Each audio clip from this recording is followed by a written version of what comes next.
I'm hungry.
Welcome K-Theatable Queen.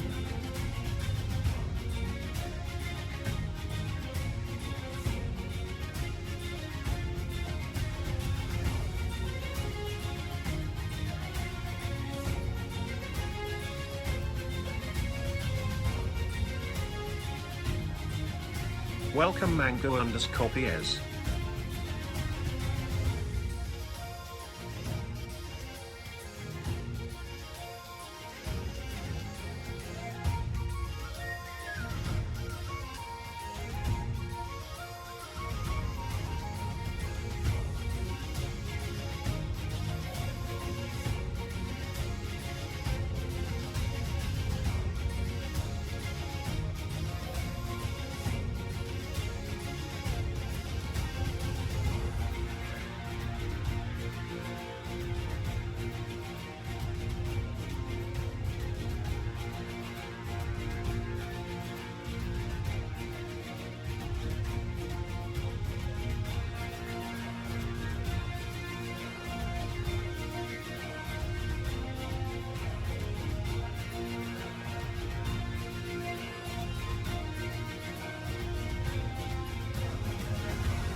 Incoming ad break.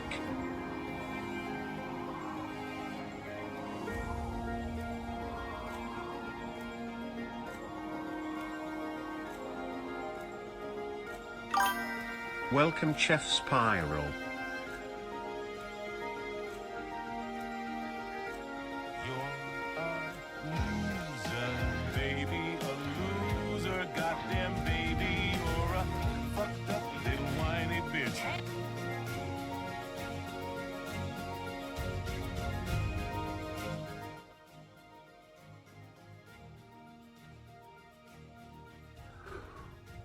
How's it going? It's your favorite neighborhood pirate wolf boy, SilverDFanng, saying how's it going? I'll be honest, I didn't mean to say how's it going twice, but fun fact, I almost stopped the stream because I'm an idiot. I almost clicked the stop stream button rather than the transition button to go for scenes. This is gonna be a good start. How y'all doing? So we're doing more game maker stuff. I'm not gonna lie. Ofake was right yesterday about it is partly my fault. But God, it hurt coming from him. I'm not even gonna lie. I know he didn't mean to hurt me, and like he even said, I don't want to hurt you. Still hurt. I don't even know why. I was thinking about it all last night. But I also realized, wait a minute, this dude pushed me to do a different gaming program, and he's never even used the gaming program. So I'm like, you know what? We all fucked up. This was a mess. We did not plan well.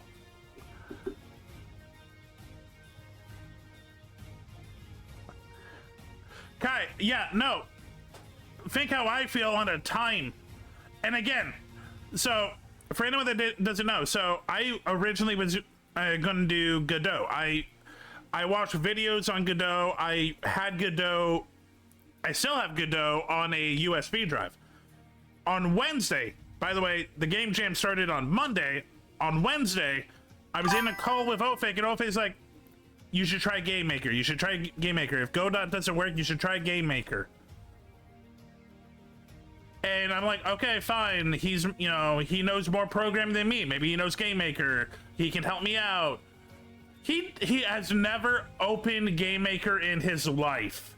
Dude told me to switch to a program he's never used because the dude that made Five Nights at Freddy used it.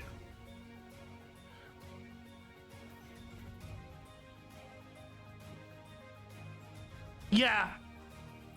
Now, with that being said, Game Maker actually is very coherent if you have time.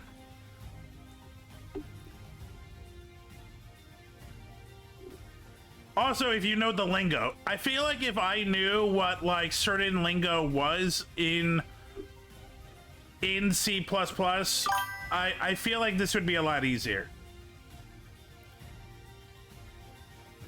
Yeah, you know what's also SilverDFanng. You know what's also known for being user friendly? Godot. That's why I used it. Hey Twee. Hey Twee, how's it going? Ooh, white fag. Okay, we're just talking. So I'm in a game jam, Twee. Wait, well, okay, actually, 1 second. I'm an idiot. So Twee is one of the judges. That took me a second. So yeah, Twee is actually a member of Dreamtail Studios that is hosting Vjam. I just met Twee last night. Twee is a super cool. Twee is, I believe, Twee's the fox. That's right. I called him Fox Fang and I said Wolf Fang. Yeah. Twee's a fox. They're really cool. Check out Twee White Fang. You know, hey, just for, you know, hosting and judging this cool little game jam. It takes me a second to remember people, but I do remember eventually. Okay. Oh, wait, I don't need to... Okay, let's do this. I'm just already getting the stress out. Okay.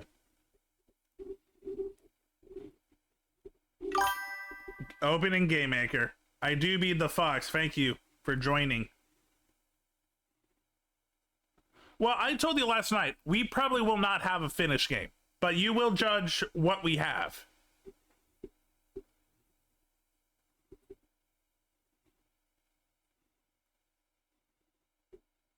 Okay. So, after 3 hours, we were able to accomplish one thing. We now have text that moves in chat. Oh, wait. 1 second. I just realized I didn't swap you guys over. My bad.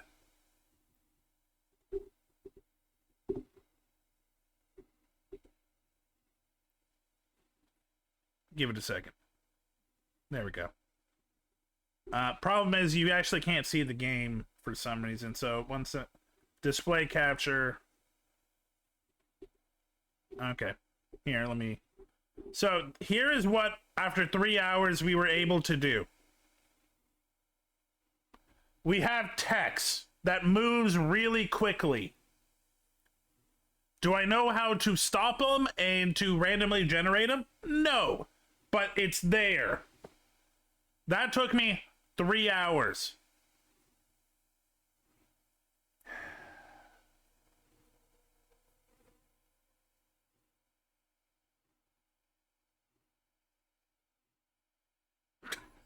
It's just there. And again, this is 3 hours of work right here. Not all this, just this.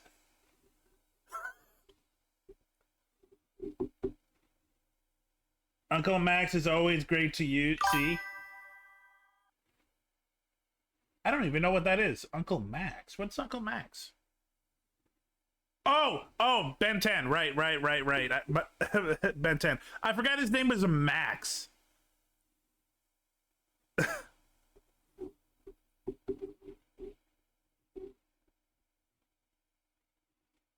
I haven't watched Ben 10 in like over a decade.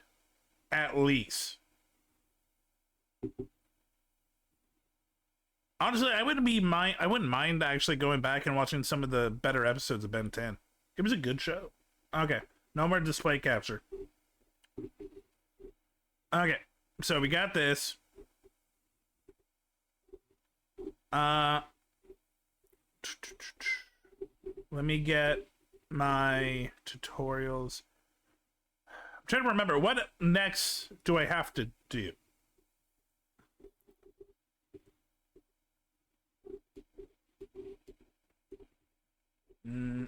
Okay, so I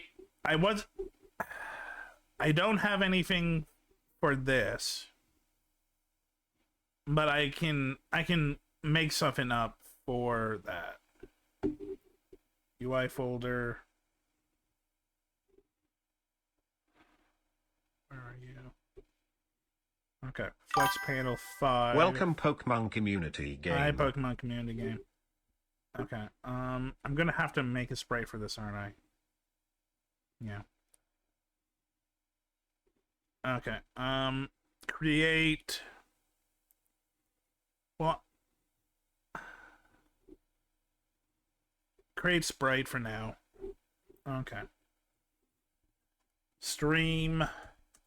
Welcome Header. Fluffy Comitot. Hey, Fluffy! Hi, Fluffy. My name is Silver. I am doing the Vjam that you are also hosting. I'm a friend with Kai. Actually, I'm probably going to get into a call with Kai because I don't know what I'm doing. How you doing? My name's Silver. It's nice to meet you. I've heard shit about you. Twee, Sunny, and Kai said a lot of shit last night. Oh my god. Oh, all the shit, man. Wait, oh, Fluffy's the wolf? Okay. So, okay, all joking aside, Twee did bring you up, but honestly, I think it was just because you're a wolf and I'm a wolf. They only said nice things. Okay. I need a header sprite. I mean, wait, no. Do I need a sprite or is it text?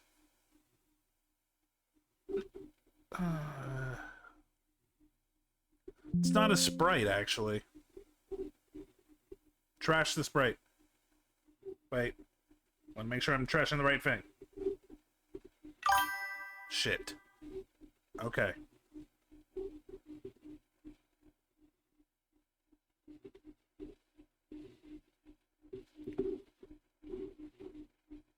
Oh, shit. Is there a redo button?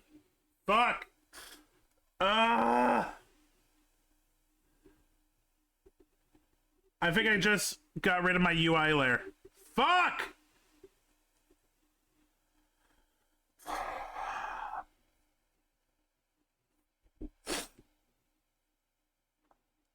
Fuck!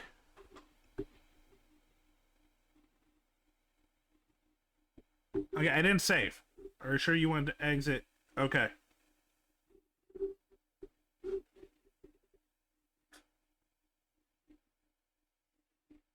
Oh, you're not in Dreamtale. Okay. 1 second, I'm panicking.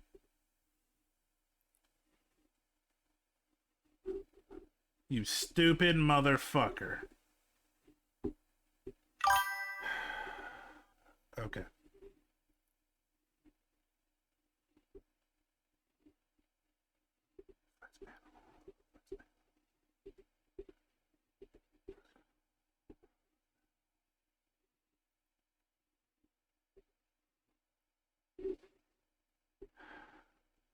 Welcome, Blue Fox Overlord. Okay, I will hydrate and I'll do the fucking yeah boy. Okay. I'm sorry, that sucked! Yeah boy! Okay. Thank you for the hydrate, thank you for the yeah boy. I'm crying inside. Absolute. Absolute. Absolute. Do what you want, cause a pirate is free. You Welcome, are a Fluffy pirate. Commie Tot. Yar, har, fiddle-dee-dee. Being a pirate is a right-to-thee. Do what you want, cause a pirate is free. You are a pirate, a Fluffy White Fang. Thank you. Welcome, for, oh, not Sound Fluffy Alerts. White. I just combined your names. Fluffy Comet Heart. Thank you for becoming one of my bones, part of the crew. I am stressed. I'm not even going to lie. I am stressed. I just fucking got rid of 3 hours of work.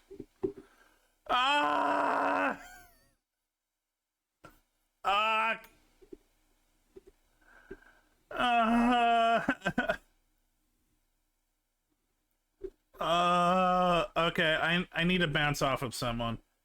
Kai told me that he would be on.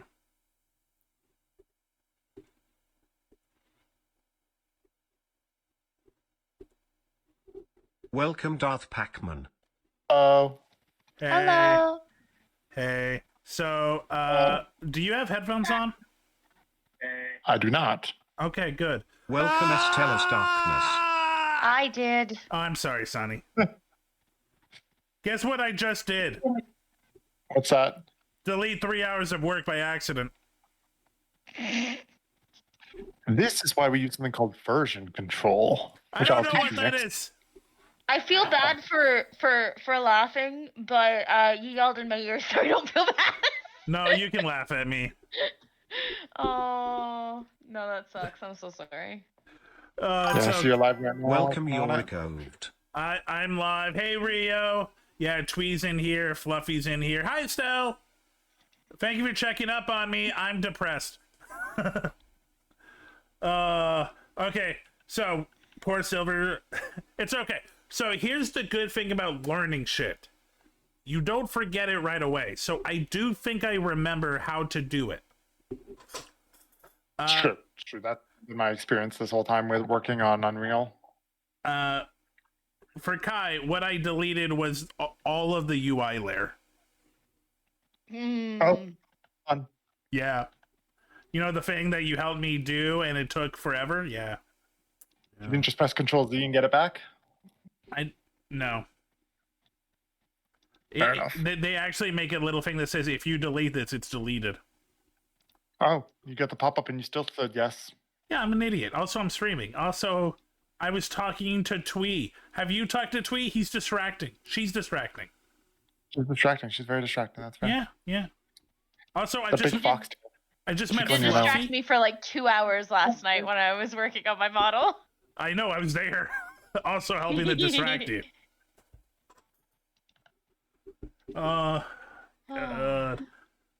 Also, I just met Fluffy, and Fluffy's cool. I don't know if I know who Fluffy is. Fluffy is Twee's friend that's also a wolf. Ooh. Wolfgang. All the hugs, bud. Problem. Thank you, Estelle. Whatever keeps her away from my Emily.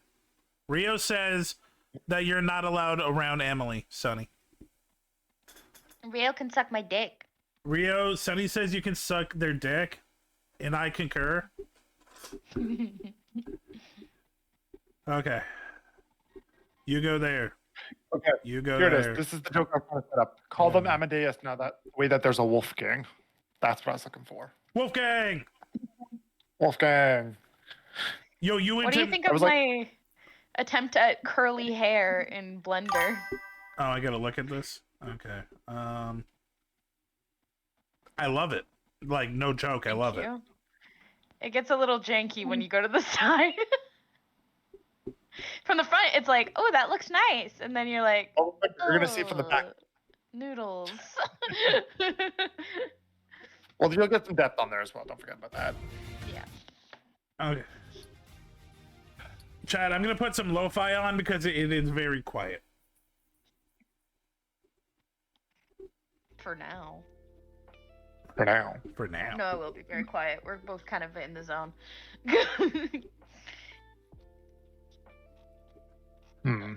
I mean, that's also why I came in here, because I now gotta redo all this stuff. R.I.P. Okay. Ripperoonies. Let's see, whip. Watch me whip. Watch me nay-nay. Watch me nay-nay. Watch me whip, whip, whip. watch me nay-nay. Watch me nay-nay. No, 200. 200 there. Oh, Silver, I made a cute. I started making a cute theme song. Yay! Is it because you and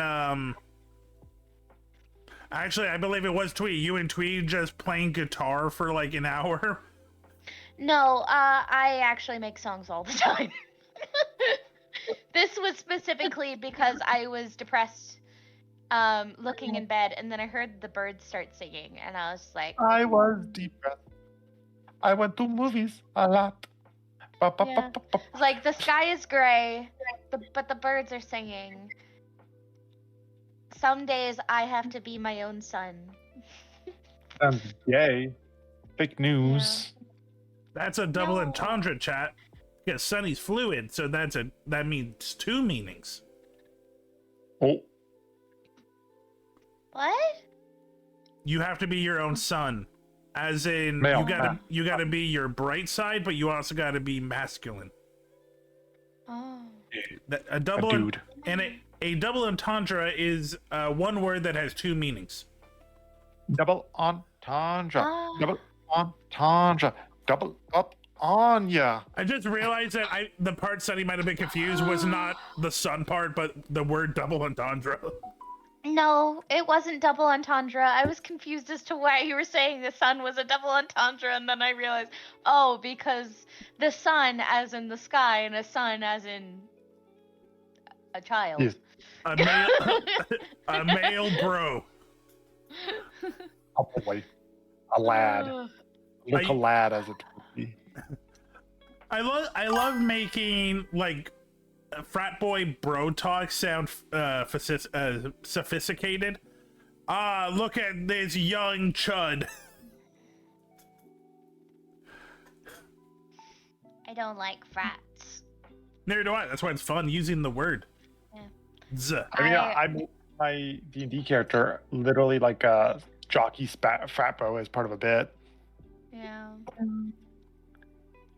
Where you heard? I think they're okay when they're done well, but I even in some cases where like I've met people that I thought were cool that were in a frat, I then learned that they were not so cool and they did bad things. Sadly, It's very common. Yeah, well, unless it's like a modern frat where you don't have to go through hazing, the idea of hazing alone is going to cause you to do shit that you do not want to do for the pleasure of other. Oh, it's not that. Most of the people in the frat were actually like really nerdy people, but one of them were like, "Oh, that person's so cool," and then I talked to someone like, "That person is not cool. They should be in jail." I can't see her getting all broski. Let's do keg stands. Yeah. See that? Are you? I've never done a keg stand, but I want to do that. That sounds fun. Okay. First Except of all, it would have to be juice because I don't drink beer. so, okay, find a keg Z. filled with juice, and then we'll do that for you, Sonny. Yay! Can So- it be full of like? Ooh, it should be full of pineapple cranberry juice. Oh, that sounds so acidic. Do you know how big a keg is? I could do it. Okay.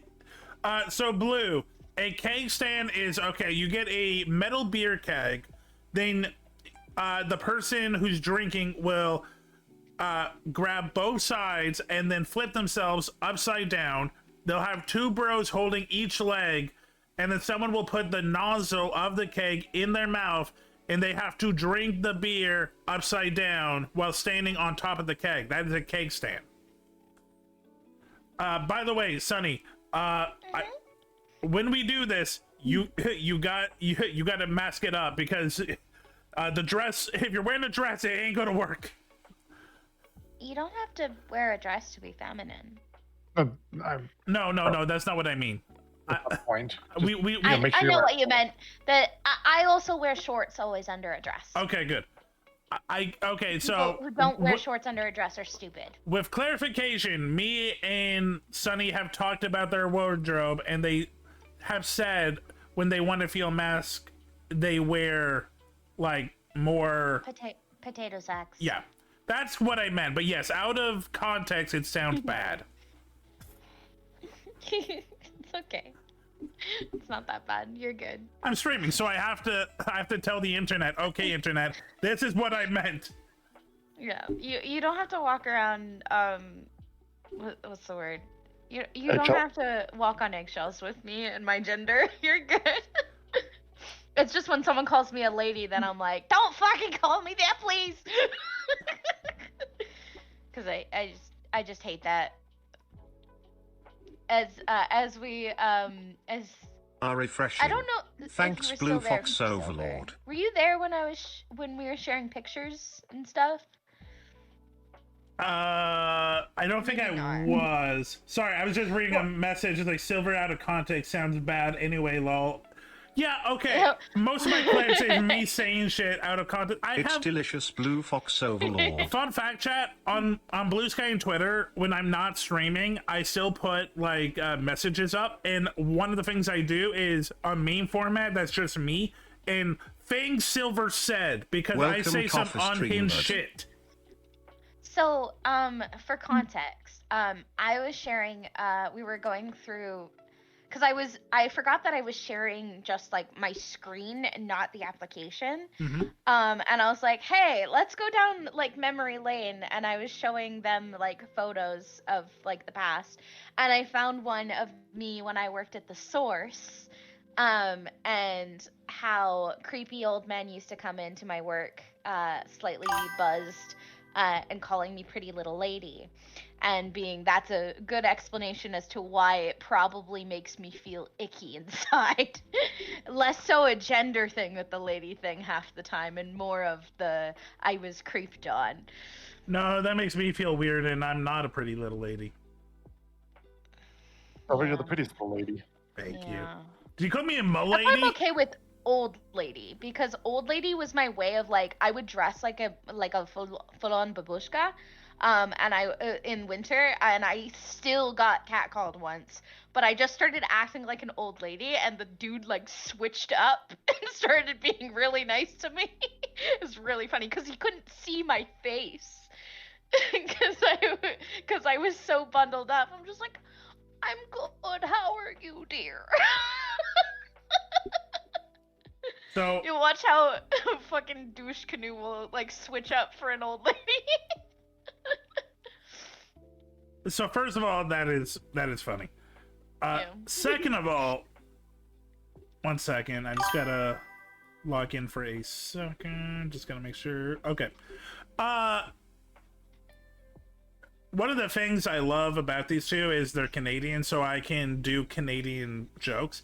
So there is, so as a kid, I watched a lot of Comedy Network, and they would do these stand-ups called Comedy Now, where they got Canadian comedians. I remember this joke, and it's like 25 years old. Dude was talking about how do you flirt in Manitoba, and his sentence. So he says, "Okay, I'm at a bar, and this is what you say: ZZZZ. those eyes, those ears." What else are you supposed to say to a woman wearing a ski mask? Either they're cold or they're gonna rob a bank. Take your choice. And that has stuck with me for like 20 years. It's like, okay, Winnipeg, Manitoba, cold.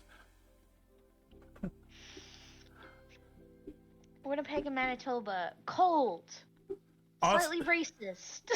Also, if they're wearing a full face covering, say their eyes are pretty. That's all you got. Yep. Not just be like, hey, I like your fabric. Oh, we figured out why I was how I was torturing Kai. I just didn't have a setting turned on. So, as you can see, I can now see where the underside of my hair is supposed to be. Something was messing up and making my hair flipped. So, like, everything I was doing was the opposite that it was supposed to be, like, on, like, the opposite side that it was supposed to be. Oh. Yeah. Sorry, Kai. And before I forget, so, okay. Going up a little, back to Star Trek, I fell in this hole again. Blue, just remember to use my code so I can get more money. The campaign is still going on. I got 4 more days. Dude, here's the thing. While I'm doing this, I didn't realize how much I overbooked. Because I'm working on this game. I'm also giving myself time to be on Fleet Commander so I can make money. And I'm also scheduling and working on Disney Jeopardy for the month, on top of my normal night of just editing.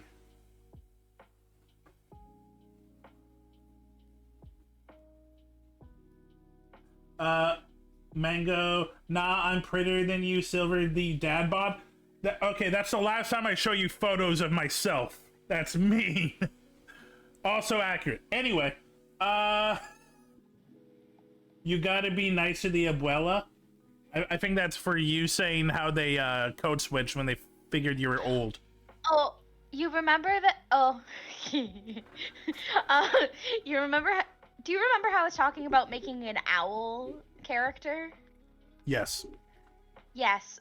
So my DM just got back to me, saying that they like the idea, and I'm like, I'm gonna give you the cutest southern owl to brutally murder.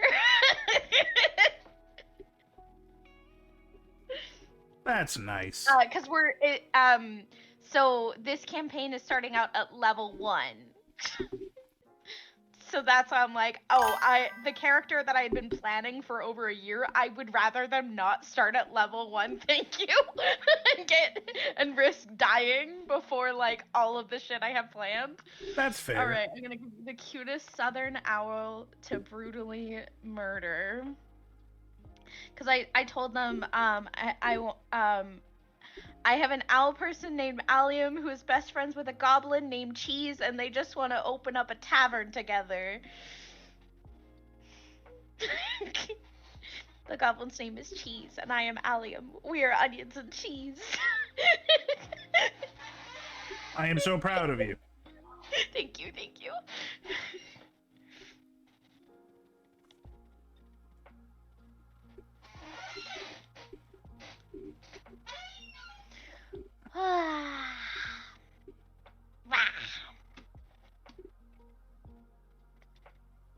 Do you ever feel the urge to just rah? All the time. I just make random noises. I do the da ba ba da ba da ba ba da.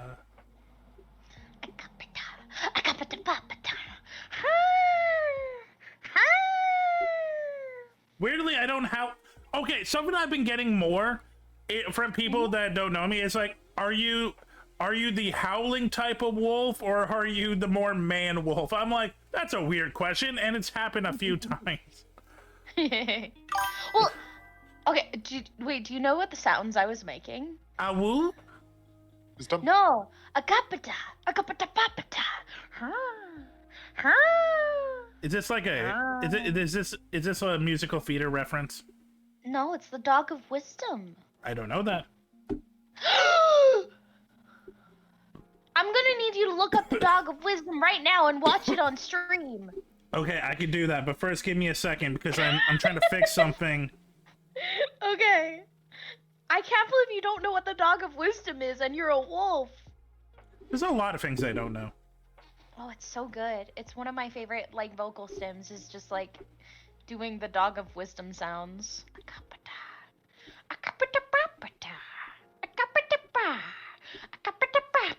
Now I just think you're Adam Sandler. A doobity doobity. No! No! Not Adam Sandler! Wishity washity. No! Taylor, what are you doing here? Waiting for them to play Gangnam Style.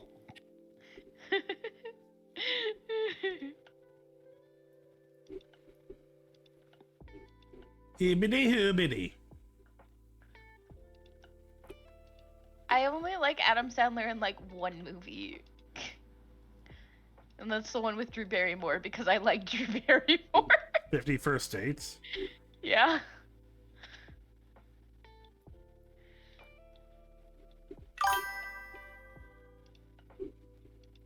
Okay, I got those back. Now I just gotta program them again.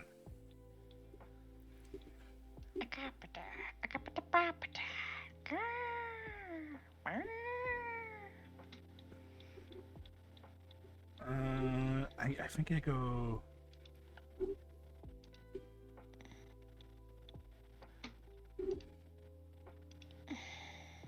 Do I go to the object? I think I go to the object. Create.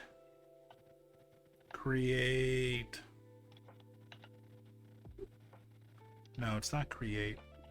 Is it over here? Open editor. There we go. Okay, so something that is cool is it did save the info because it was connected to the object. So that's cool. I don't have to do that again. Yay, we're back to square one. Okay, cool. Yay! Okay, chat, we're gonna take a second to see this thing that Sunny told me to go see. It'll make you feel better.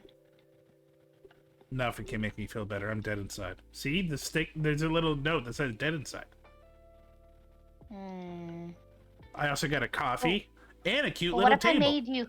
What if I made you fresh bread? Fuck, that sounds nice, but Yeah. but too much carbs. Okay, what if I made you fresh bread, but then I froze it and then de-thawed it? I don't think you and then know. reheated it up. I don't think you know how carbs work. No, I was thinking specifically about how they make it safer for people with diabetes. I've never heard that. No carbs. Yeah, if you freeze your grains after you cook them, it makes them less insulin. Meow at random, and I be shouting. It my messes voice less too. with your insulin, I guess, or your blood sugar, something like that. I've I think never, with the glucose. I've never Yeah. heard that. I'm not saying you're wrong. I've just never heard Man, that. I love frozen bread. Well, when I was worried about my like my health and stuff, I went onto a deep dive. And that's something that my dad taught me, and he used to be a nurse. Sunny, Yeah. you said dog of wisdom, right? Yeah. Just Dog of Wisdom. Yeah, there are a Incoming ad couple break. videos, but I would just watch the first one. What? Oh my. Oh, this. Oh, okay, Sonny. I'm gonna trust you. What? Do you want me to send you the specific one? No, they all look. They're all 10 years old, and they all remind me. Oh yeah, this was the internet 10 years ago. Yeah. Here, I gotta pull up your stream. Let me see. Ha-ba-da-ba-da-ba-ba. Ba-ba-ba-ba-ba. Ba-ba-ba-ba-ba-ba. Ba-ba-ba-ba-ba-ba.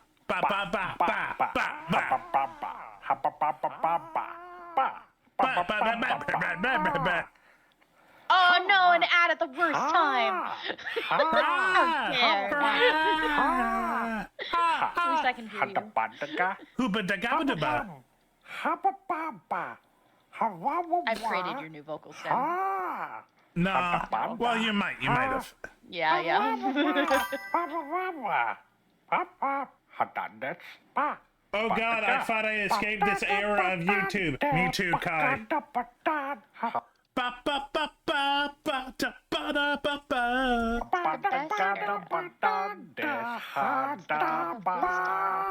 Oh my fucking God. You know what they're singing, right?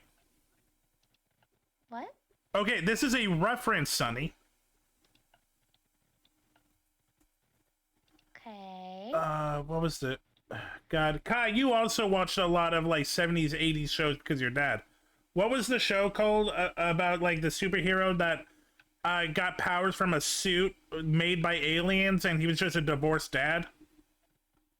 The fuck? I'm not even kidding. That was the premise.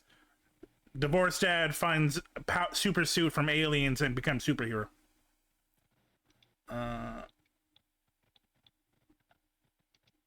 Okay, I know how to figure out. Secret Galaxy did a video on it.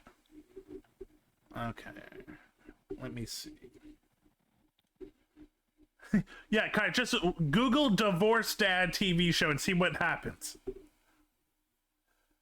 Let's see. Voyager, Mutant X, Heathcliff. By the way, if you want like 15 to 20 minute videos about old school TV shows, I recommend Secret Galaxy.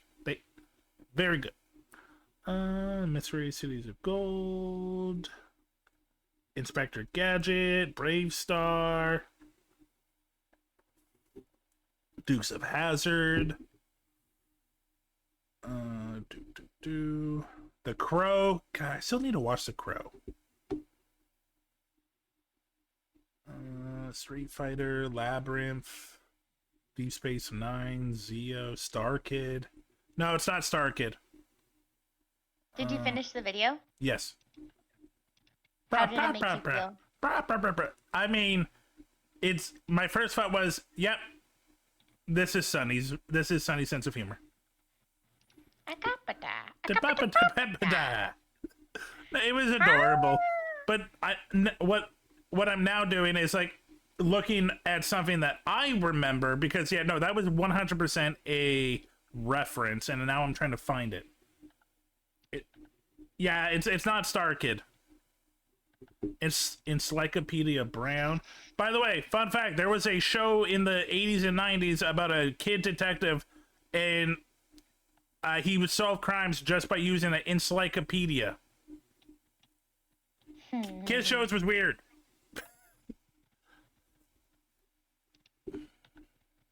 Who is the bunny girl? No, that's not it. Oh, here it is. What is the show called? The show is called The Greatest American Hero.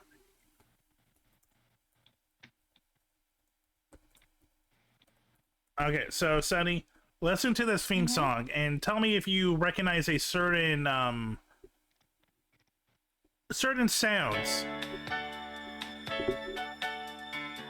Give me a second. I gotta turn on your stream. I have like your stream, but I can't like turn on your stream. Oh wait, no, I'm not gonna hear it on your game thing. Give me 1 sec. Okay, I can move it back. And yeah, so chat, you are literally seeing how he got his powers.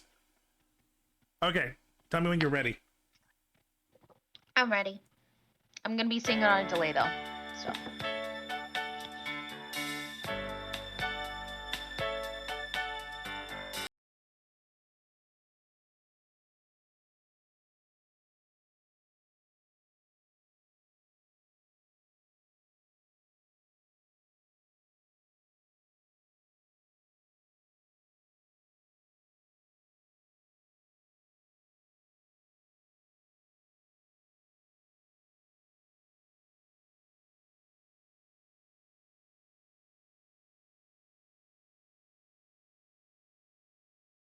video.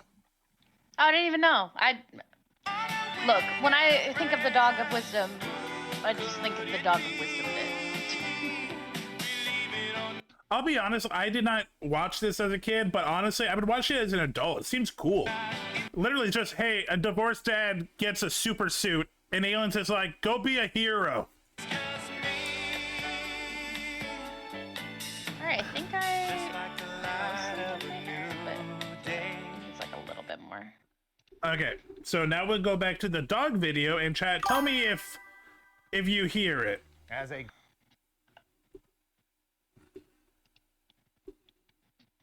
Ba. Ha ba ba. Ha wa wa wa. Ha. Ah. Ha. Ha wa wa wa. Wa wa wa wa. Pa pa. Ha da that's pa. Ba da ga. Ba da da ba da da. Here it is. Ba da ba da. Ha ba da ga da ba da da. Ha da ba. Yep. Ba. Yeah, whoever made this just grew up with the greatest American hero. Believe it or not, I'm flying on air. There you go. Now you know a reference inside one of your favorite Sims is connected to a divorced dad that gets a power suit from Aliens. Wild. Yeah. A lot of old stuff are good, like Babylon 5. I still need to watch Babylon 5. That also looks good to me. It's like one of the big sci-fi shows from the 90s I didn't watch. I've seen a little bit of Farscape. I've seen Andromeda. I've seen Sliders. I've seen We were Deep Space watching Nine. Farscape the other day. Good old Muppets in Space. Yeah. Okay, we will get back to the game jam, but now I gotta show you guys Farscape. Also, I just realized I forgot to click off Just Chatting. Game development.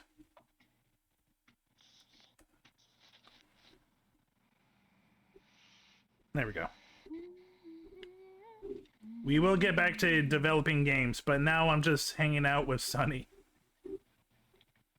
Also, it turns out you can watch all of Farscape on YouTube from the official Farscape channel. That's cool.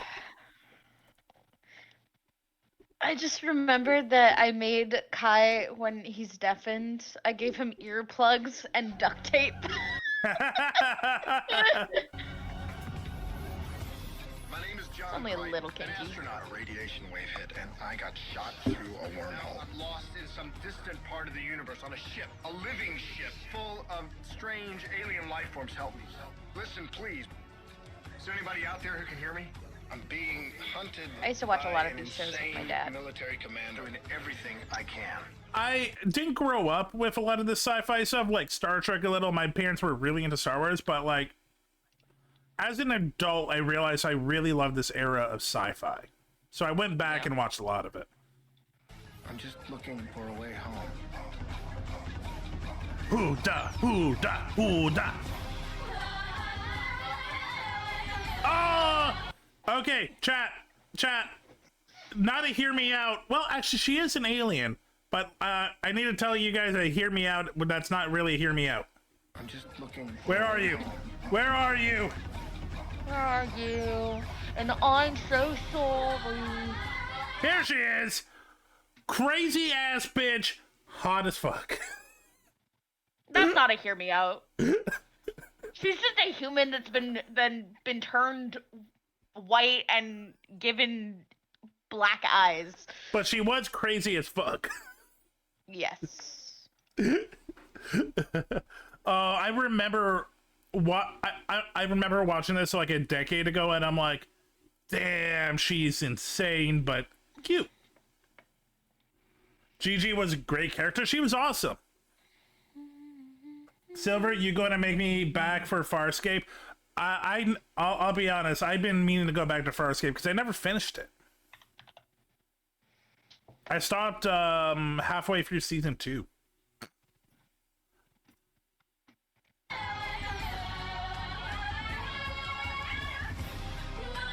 Alright, I am gonna go back to my videos, so to focus on my thing. Yeah, yeah, 'Cause yeah. the minute I start talking, I stop doing shit. No, that's fair. I also stopped doing shit. By the way, chat, if you look at those puppets and you're like, damn, those look like good puppets, Jim Henson Studios was actually one of the co-creators of Farscape. So when I said Muppets in Space, it wasn't an insult. It was literally, it's Muppets in Space. Oh, I should have made a Farscape question for Disney Jeopardy. Okay, we're gonna go back to lo-fi, and I'm gonna go back to working on the game.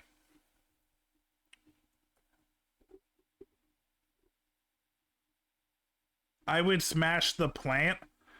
I know who you're talking about. That is a hear me out.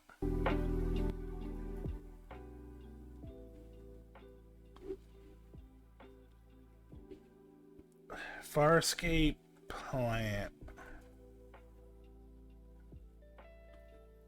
Yeah, that is who I fought. Yeah, that's a hear me out. Delvian? Delvian? Yeah, she was a little too weird.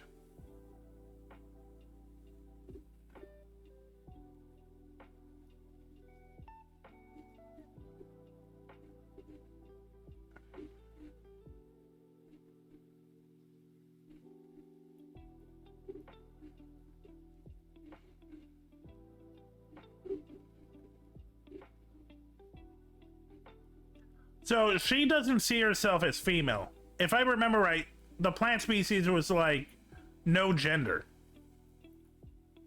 She just had a feminine look.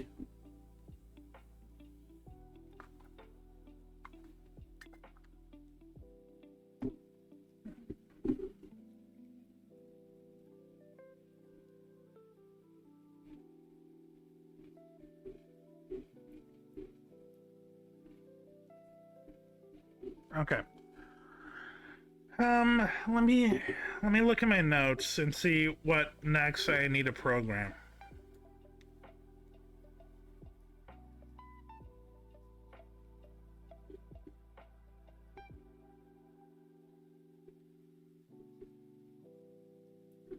Okay, flex panel 2.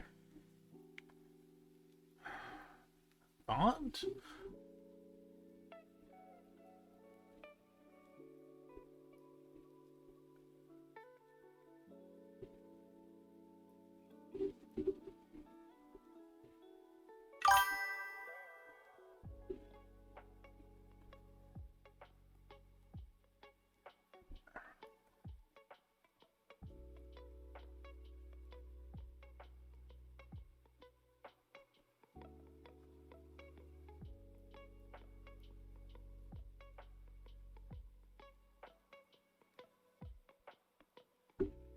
We showed up once. Nice There's to so meet much you. Farscape that I'm has Doff. good hear me outs. There is. Thanks for lurking. Yeah. What's a nice looking text, chat? Not that one. No. No. Sands? Ew. Papyrus? Ew. I like this. Bold italic art. Can I change the color? Okay.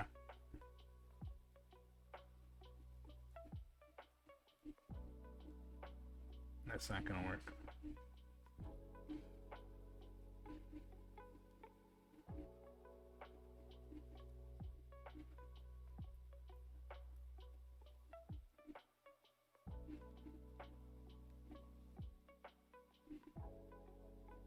Lobster?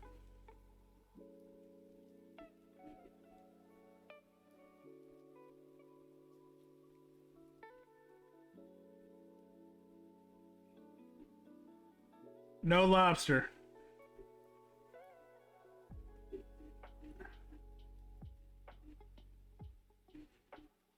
Yeah.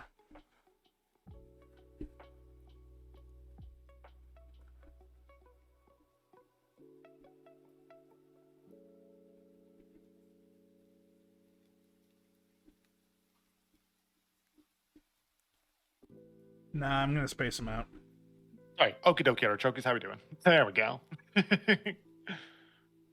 Pretty good. Working on tags for the chat rules for the stream. Nice. I'm trying to figure out how to use Niagara to blow up a car. Ooh, I like. You know what? Screw all this. I want to see that. No. Okay, so right now it's a sprite renderer. We're gonna switch that to I don't know what happened to Sunny. the short. I don't know. I said that I was muting and working on my thing. Well, Short. Well, I know that you were going back to your music. I didn't realize that you were muting yourself. Well, I did say that like if I'm talking, I'm not working on my thing. Okay. Go back to mute. I just didn't see the little logo. It's because I physically mute my I just flip up the mic that's in front of my mouth. Look at this nerd. It's Look at like the- if I flip it up, it turns it off. Okay. Stop talking to me. Go get some work. Yeah, nerd. Get to work. You're fine. You better work, bitch. I am working. You can see that I'm working. Sing the song.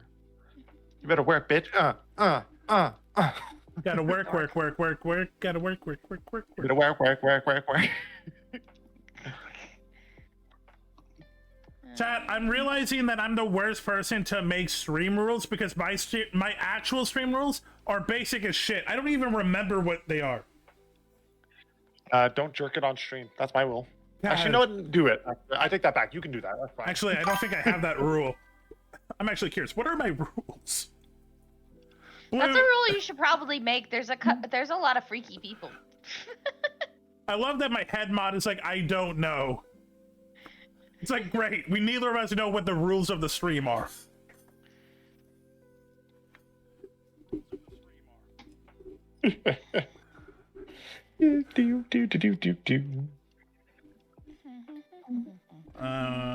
That's my bio. How do I even look up what my rules are? I'm a shitty streamer, chat. Why do you watch me? Because you're a furry. Thank you. And they like furries. And you're occasionally funny. That's what Occasionally, dude. That's what it says on my tramp stamp. Occasionally funny. No, you're funny. Chat, if I ever get a tramp stamp, I now have to make it occasionally funny. I feel like that'd be the funniest shit.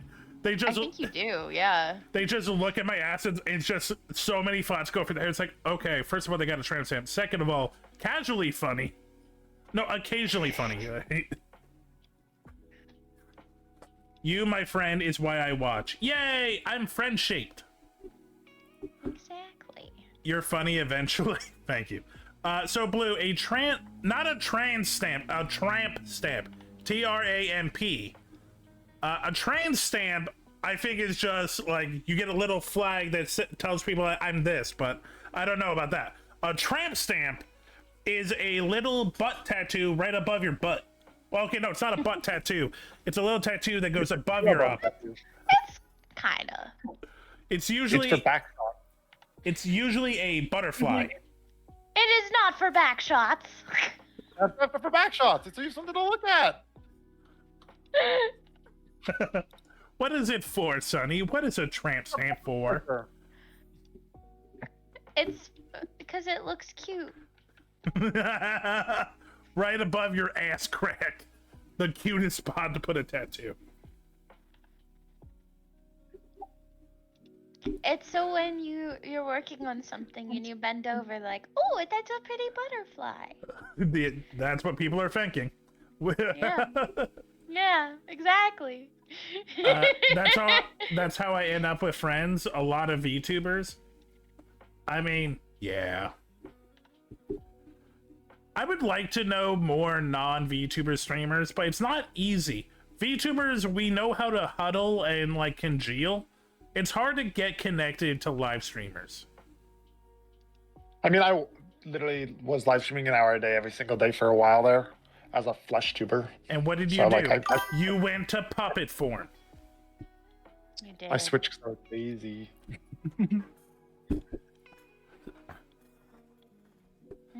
When you become one of us, you never go back. He finally gave in to the fact that he's a fucking furry. What do you mean him? Sonny, you did the same exact thing. Yeah, but I already knew. Oh, okay, that's fair. That's fair. I accepted it. Well, I'm still a diet furry. I'm not a full. Silver is fun. Oh, thank you. I'm still considering going to my first furry con in April. It's expensive. It's 4 days, $90 for all days, and then on top of that, food and like other stuff. It's like I just don't know, but I would like to go. Silver DM'd you what lobster is font wise. Oh, okay. I've never heard of lobster font. Oh, that's kind of cute. Oh yeah, I like lobster font. It's a nice font. Game Very Maker pretty doesn't font. have it as an option. How dare. You say lobster font's your favorite, Blue, but you first asked me to use papyrus. Papyrus is not that bad. Doesn't look good.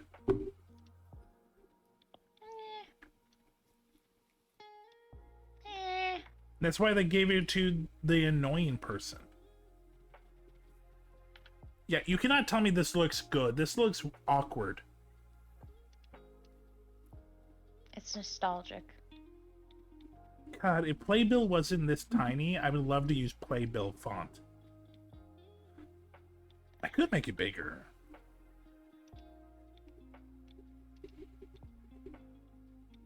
I'm trying to make my squirrel tail, and it is pain. Is that so? Yeah. What do you think? Mm. It's slightly in the exhaust.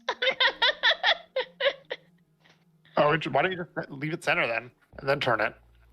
Just have it come straight center, and then turn off to the side after, rather than doing this weird pivoty, rotatey weirdness. Because I hate myself.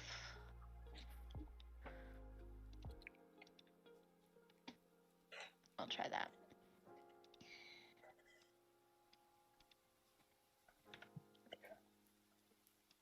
I know you're making an Undertale joke. I don't care. Now you are Papyrus Guy. Hey chat, can you think of a funny streamer rule to have?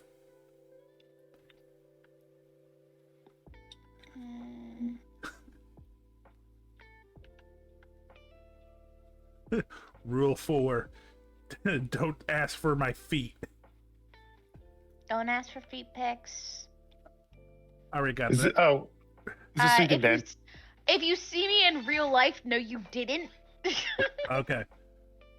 If you see me in real life, no, you did not. That's the other thing is, so from what I know, our VTuber is a woman. So I'm like, my rules are different than if I was a woman. Because, like, chat, you can ask me for feet pics. I don't give a fuck. You're just not getting any. You can ask me for nudes as well. I just don't care. Those you'll get though. Yeah, you'll get nudes. You'll get it. I don't care about... No, don't say slurs. Don't say fucking slurs. I want more chibi pics. You know what? I also want more chibi pics. I need to work on that.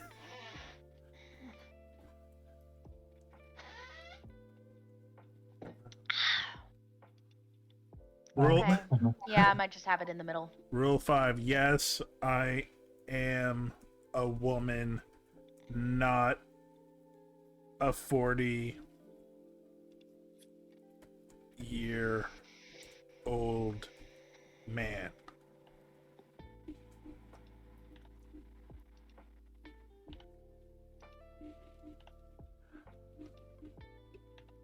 Yeah, I think that's good enough.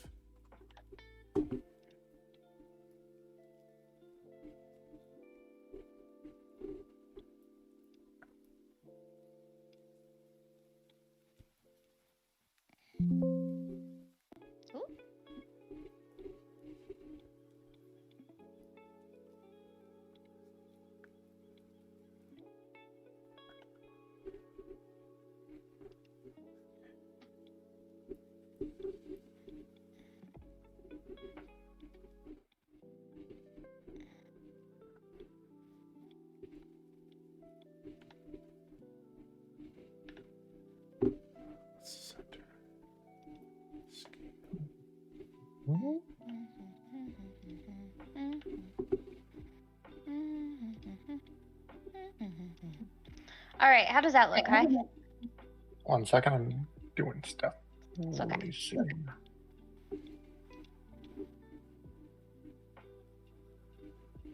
Like it. Huge tail. Yeah. Very funny. Thank you. Thank you.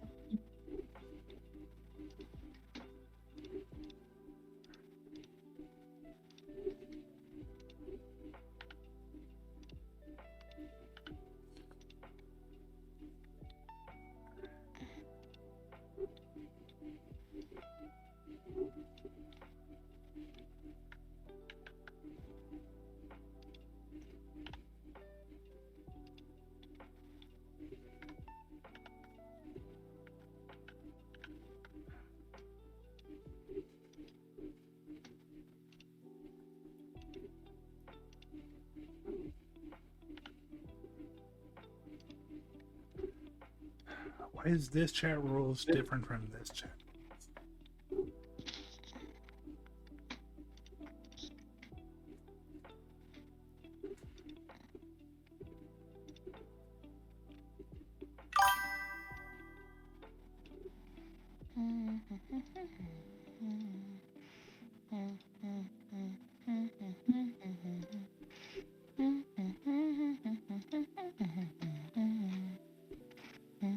Crazy frog. Goody ball.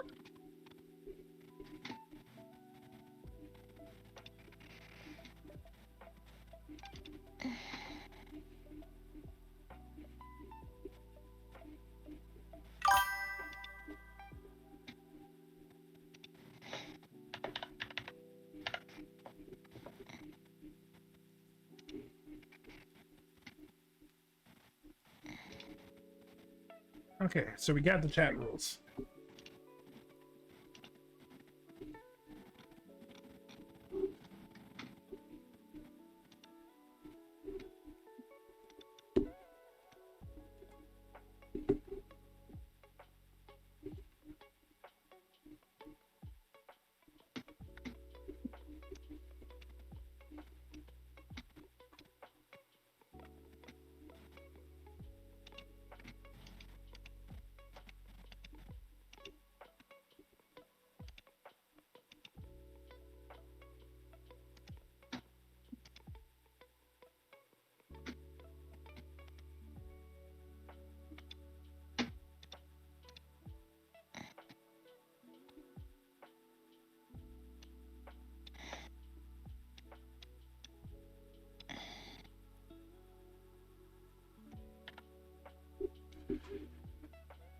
Okay.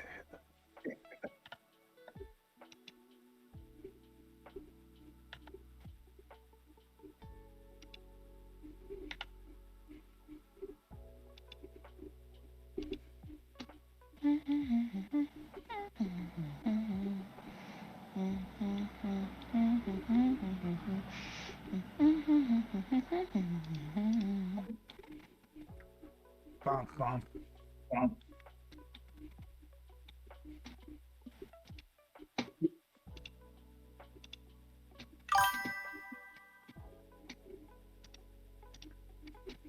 So I found there's an old crash course thing that I found from when I went to GDC actually, and one of the things in that crash course that's funny enough is how to make a thing breakable.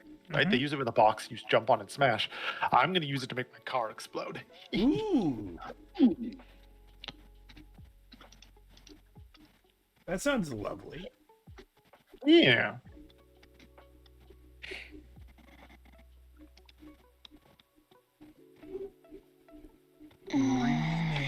Rename. Okay.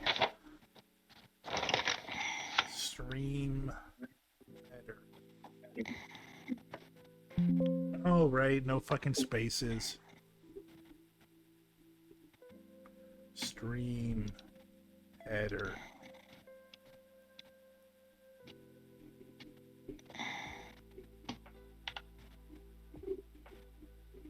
Incoming ad break.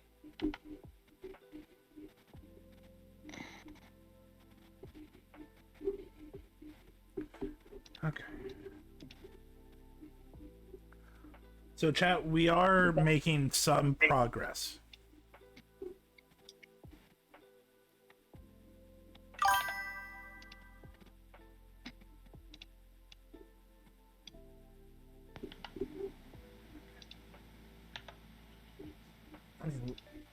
Let me look at the notes I was given.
Ah, perfect.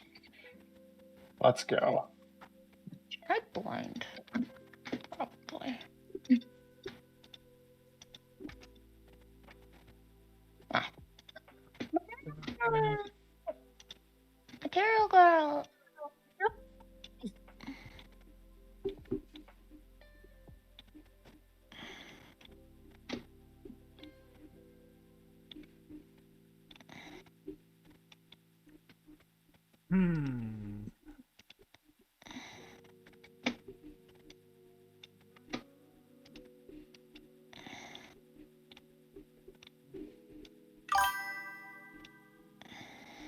Clobbopus? No, no Clobbopus.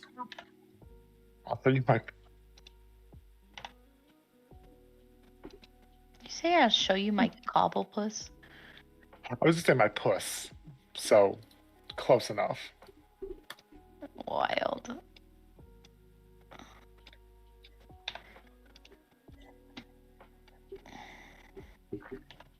Is it shiny or not shiny? As a great Tamatoa once said, shiny. Okay. You dork. In that case, here you go. This is what your this is what your pussy looks like. Where am I looking? Screen share? No.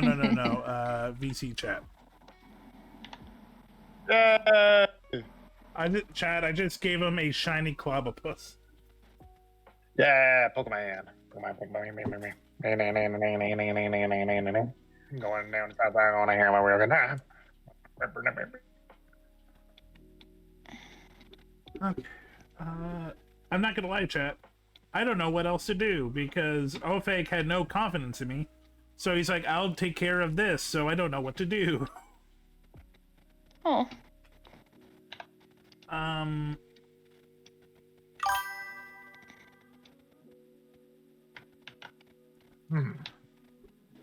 Let's see, did he get back to me? I just sent him a message. Nope. Okay.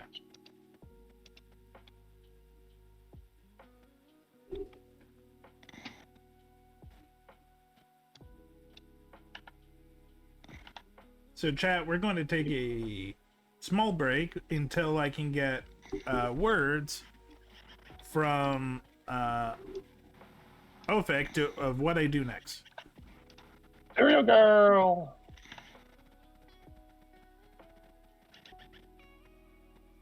I am curious to see how your game's going to turn out because you've been talking about how much you've been struggling, right? So I'm like, where's this going to go? So I'm going to explain what the idea was because I really do like the idea. So the idea is we are a VTuber running our stream. So we have a chat with different like chat messages that will come up every once in a while. We're playing this like Doom style FPS game while streaming. So it's a game inside a game. Oh, funny. You can, Is that what your buddy's working on? Yes. The game in the game? Yeah. He finished it. So there's actually two ways to lose. There is your energy as a streamer going down, or you lose the game inside a game. So you have to pay attention to how you are doing mentally, because some of the chats will be kind of mean to you, but we also plan on doing like 3 days. Day 1 is going to be like, oh, just testing out. We also have a fake OBS because scuff is going to happen, and we actually planned a scuff mechanic where every once in a while something's going to break, either be like your mic or some file is corrupted or something like that, and you would have to fix it with your fake OBS while also still entertaining and playing a game. Yeah, that makes sense. But obviously, we're probably not going to get to day 2 or day 3, where day 2 is where we were going to introduce the scuff mechanic. And then day 3, we were going to add ad breaks, which don't know fully how that one works, but yeah. Yes.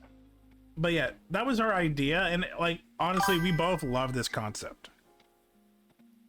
Because there are games where it's like VTuber Simulator, but it's not really focused on the streaming elements. It's more like a visual novel that you happen to be a VTuber. Yeah. And this really hones in being a streamer, in particular a VTube streamer, with messing around with your model, with like the camera might be fucked up. I mean, last night I literally had to fix my stupid ass model, so I get that. Yeah. So the idea is there, and that we're definitely, well, it sounds like he wants to just go solo, but I might continue. But no, we really like the idea.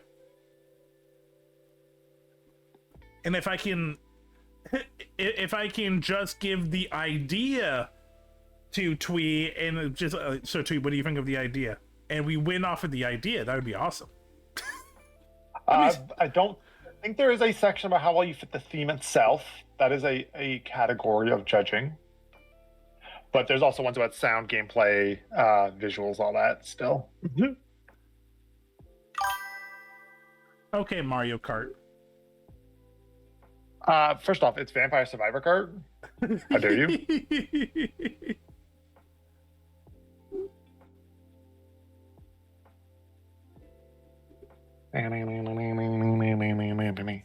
Gonna hear myself a good time going and see everybody.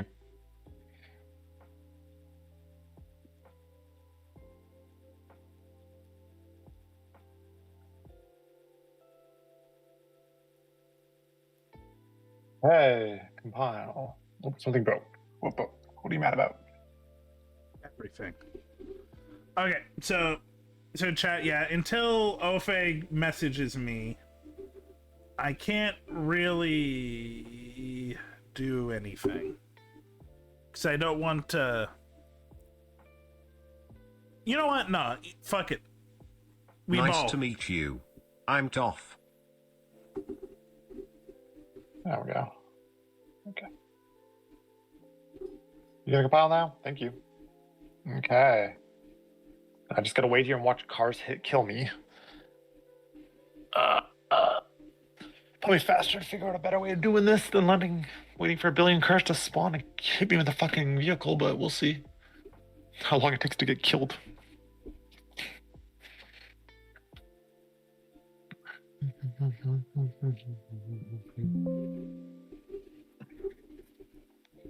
I'm gonna need a way to trigger this fester.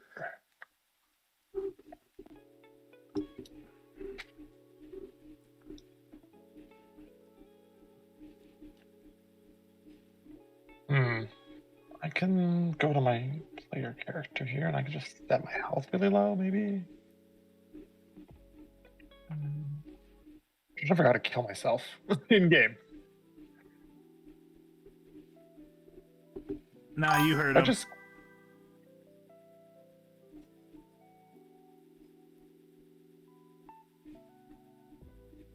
Reply.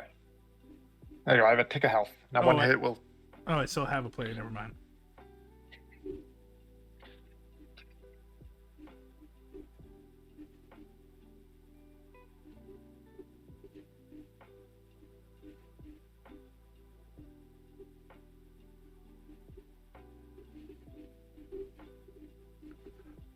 We can when there's program the player.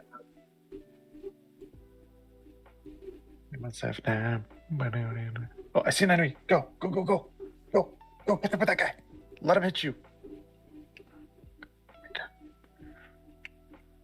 Come on.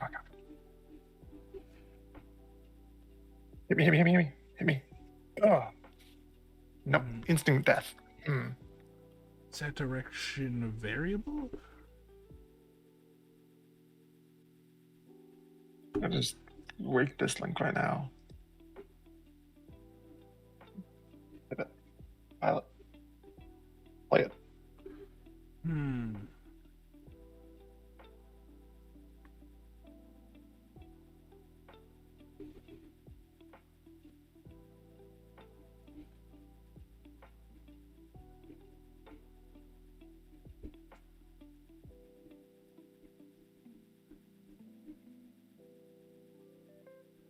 Come on, hit me.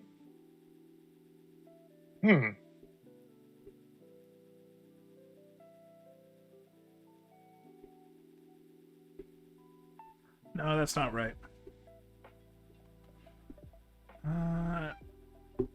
Not a new function.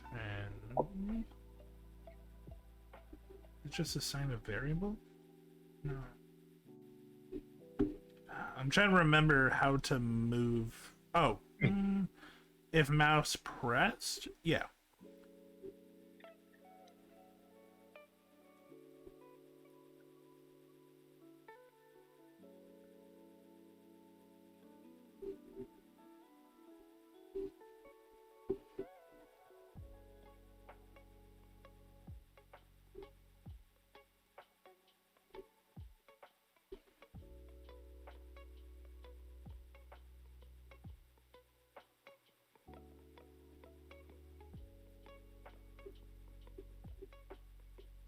Okay, if mouse pressed.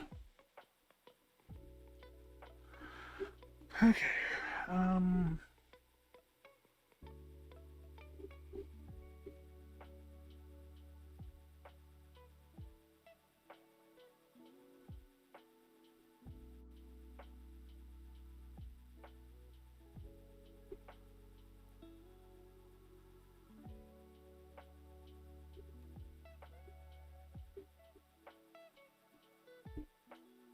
move?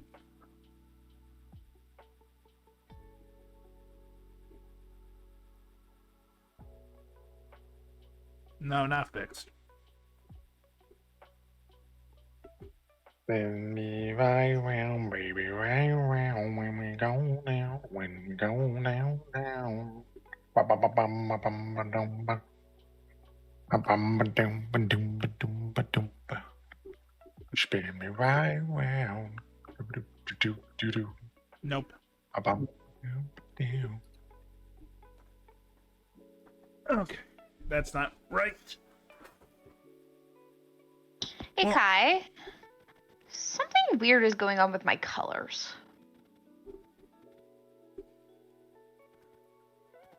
I'm gonna even. Nope. My hair is like being weird. Like I keep trying to like unwrap it and it keeps connecting to each other. Then you're not doing it. Make sure. Okay, so show me. Okay. So You're in edit mode. Okay, object mode first. You have to select the header first. Object mode. There you go. my hair is just absolutely fucked. Okay, press tab. Edit. Okay, now what are you trying to do? Show me where you're trying to map it. In face mode. Dum dum. You gotta be in face mode. Now select where you're trying to. Are you trying to do like a weird multi-tone thing? Yeah. Yeah. Okay, now you. Sure, you. Map angle based. There you go. Shrink that. Oh, thank you. You fixed it. You weren't in. Yeah, I was in the wrong mode. Much appreciated. Yeah.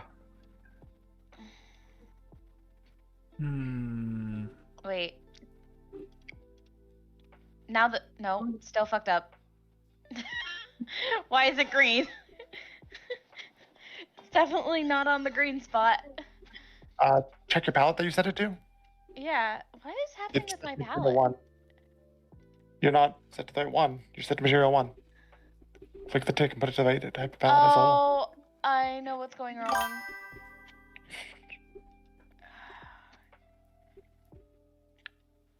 Okay, image, open. Hey Kai, what's a variable again? It's a thing that holds a thing. So, for example, I had to make the color in my game a variable so I could assign it things All and right, reference it via code. I figured out what was wrong. I got it. It's working right now. Sweet. Thank you, love. I accidentally saved my my palette in 100 and not 1,000. Mm, It was Interesting. being weird.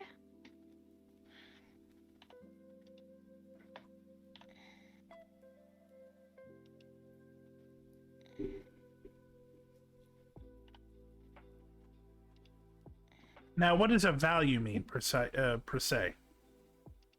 Could be anything realistically. So a common variable would be like a string, right? Like sometimes you just want it to, you know, when you want to hold a word, right? Use a Nope. string variable. Stuff like that.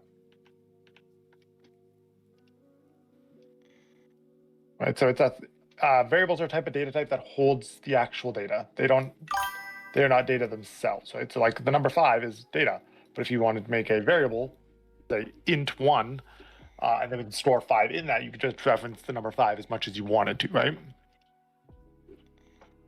Okay.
Ooh.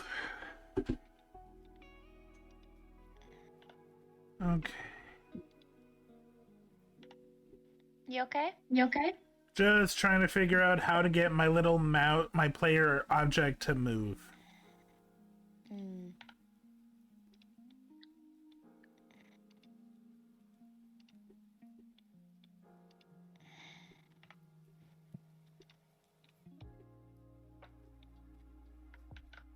So I got if mouse press because it's a little mouse arrow key thingy.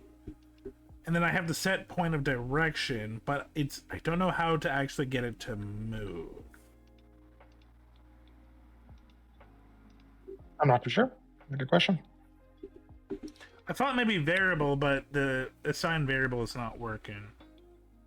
Give me 1 second just to test that I explode here when I get hit by a car, Oh, and then I'll tab over and pick. You're doing fine. Whee. I'm partly thinking out loud. Yeah, I understand.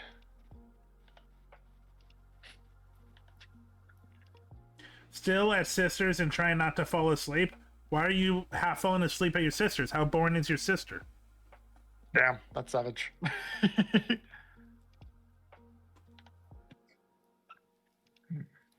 Set score, get score, set lives.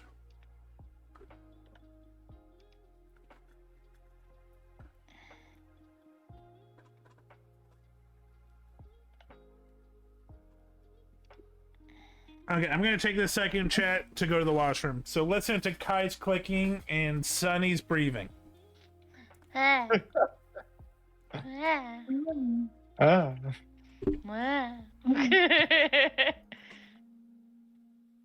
Ah. Let's see here.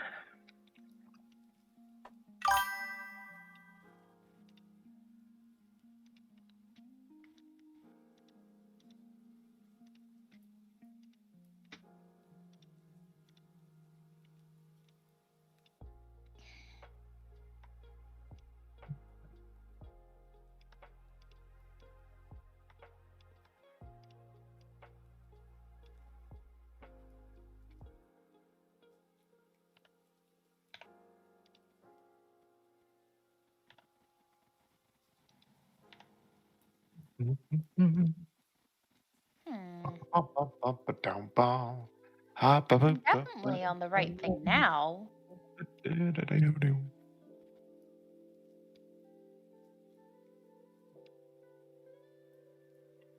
You unwrap ankle base. Okay. It's just being funky.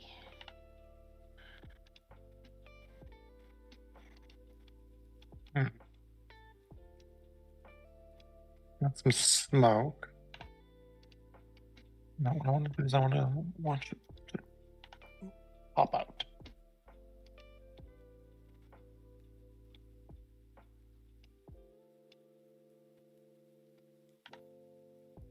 Oh.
We're going to just do a little pop here.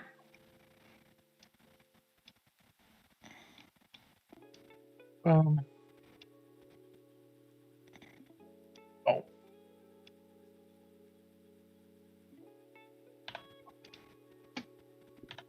Perfect. Let's see if that blows up my car effectively. Went around looking for my cat just to make sure that they're okay. Turns out my cat's been in front of my laptop this whole time. Freaking dork.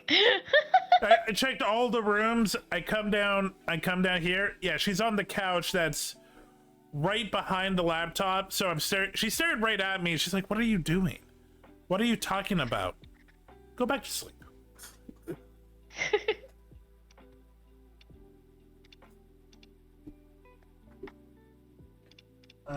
My sister's not home. That's why I'm sleepy. Came over to do some of her house chores since she's had no time. Aww. You're a good sister, Really Kai. nice. You're a good sister, Kai.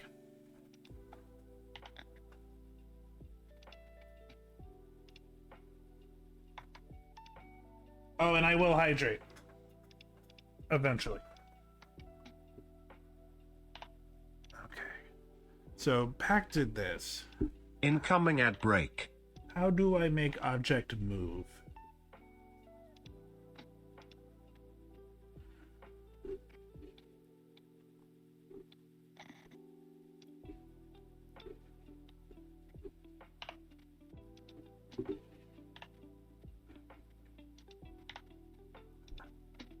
By the way, while I'm figuring this out, chat, how's your day going? How's your Saturday? It's very rainy and gloomy here in the Northwest. Yeah.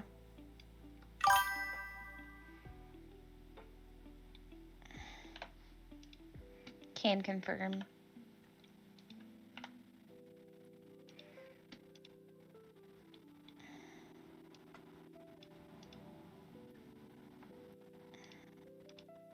I mean, so Kai, nah, I'm just bored and want to avoid my brother a bit. I mean, you could probably, well, you're doing chores, but if you're done chores, you can put on a movie. And if your brother tries to talk to you, just be like, oh, sorry, I'm really focusing on this movie. Oh, sorry, I'm really busy not talking to you.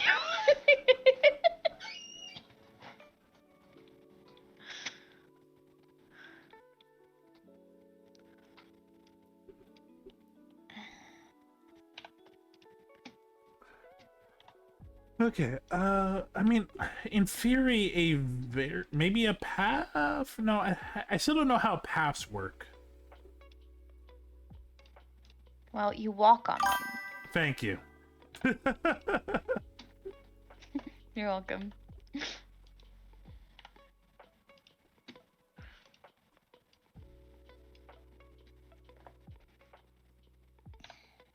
not draw.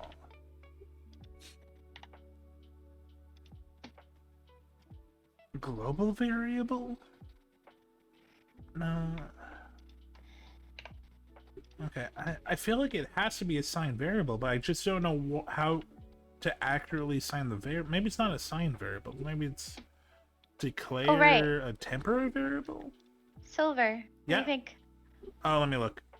Where am I looking? Me. Oh, okay. Oh, I love the hair. Thank you.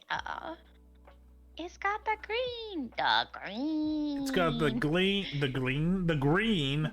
the little white bits. No, textures are on point. Thank you. The squirrel tail is cartoony squirrel tail, which I mean, it's a card game. Yeah. Yeah. It's a very cartoony game. It's supposed to be old school, low poly. Very sandy squirrel of you. Thank you. Thank you. That is a compliment. Very squirrel of me? No, sandy squirrel. Very sandy squirrel. You know, from SpongeBob. Oh. Yeah, okay. The Texan squirrel. I'm from Texas. If I were Southern, I would do a really good Southern accent while streaming, but... Hey, y'all! That's saved for D&D. Short story, I live with brother who lives a couple blocks away from sister. Oh. So what you do is you put on all of Lord of the Rings and you can't go home till super late. I kind of want to watch Lord of the Rings now. I could do that.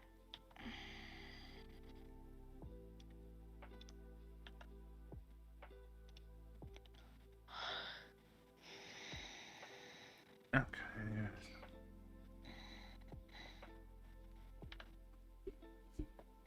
Oh.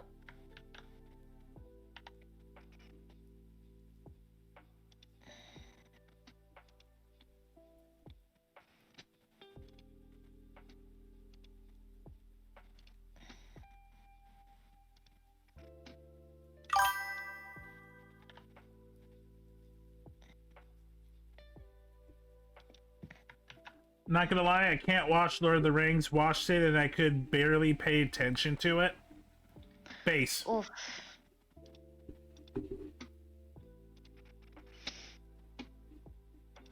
I have to say ow, but also I understand because it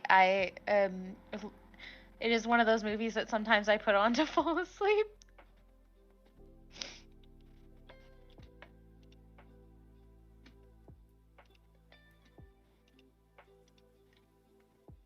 You know what you should watch, Kai?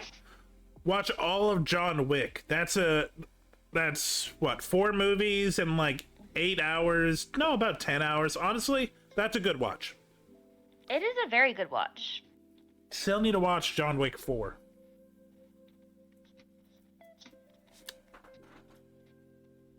Oh my Welcome god. Gamer Time with Planet Zach. Watching all of Harry Potter Blue. Ew.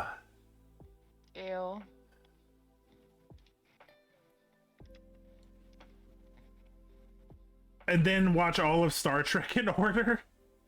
Look, if you're gonna watch Harry Potter, at least pirate it. Yeah. So hi Zach.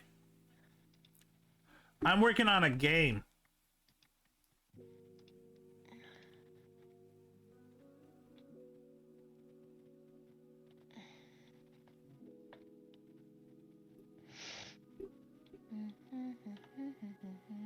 So I don't know how the value works. With this function? Nope, no function. What kind of game? So I'm a part of a Vjam. I'm part of a game jam, and the theming is VTuber. So my team is making a VTuber stream simulator. Right now, I'm trying to program how to, well, move the key, like I'm doing right now in real life. But I don't know how to do it in the game. Blue, I recommend watching John Wick 3, and I hear good things about John Wick 4. Thank you. It's a really cool thing. Problem is, as you know, I don't know how to program. So I'm learning a lot.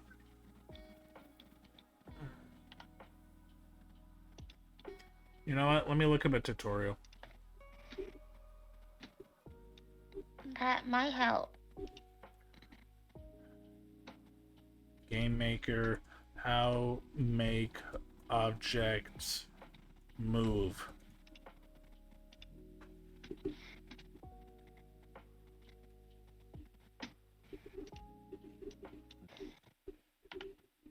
This is the quickest way to make. Okay, chat. Let's watch this. See what we can learn. Movement with collisions in GameMaker. Let's start by making a new project. So just select the blank template, give it a cool name, and hit let's go. We're gonna need some sprites, so I'll drag this package file into GameMaker. You can get this from the description. Stop putting John Wick off. John Wick is a great series, Blue. You'll enjoy it. Click on yes, then add all, and finally import. Unless you don't like this will give violence, you some sprites, then and there are you 2 would not that we're going enjoy to it. use. One for the player and one for the wall. I mean, he watched the first 2. Now in my game, I'm actually going to rotate these walls to make rotated walls. So if you want to do that too, make sure you set its collision type to rectangle with rotation. Now go ahead and make 2 objects, obj_player and obj_wall. Give obj_player the player sprite and obj_wall the wall sprite. Then let's open up the room that we have here and put in some walls. Then I'll add the player. I'm also gonna add a wall and rotate it while holding shift to get a perfect angle so that we have rotated walls to test. And with some more walls here and there, we are done making a quick test level, and now we can go into obj_player and start programming. So here add the create event, and if you're asked to choose between GML, visual and code, just go with whatever you want to use. This video will show you both. Just make sure you enable don't ask me again for this project before you hit OK. In this event, we're just gonna make one variable, which is my_speed. So this is how fast the player is gonna move. Now let's go ahead and add the step event, where we can take input from the keyboard and move the player. So here we are first of all getting the input for each arrow key. So we are doing right, left, up and down. If you also want to use the WASD keys, you can write OR after each check and then add the checks for the W. Okay, let me see.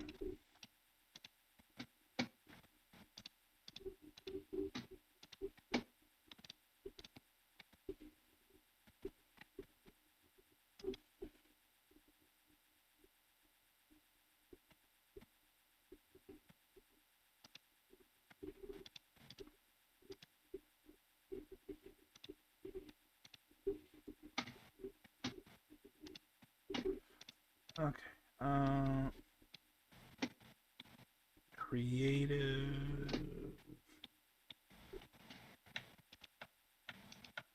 Sign variable my speed. Okay.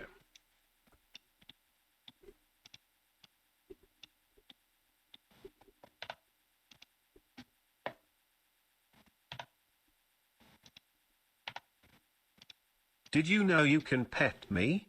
Check out the pet cafe.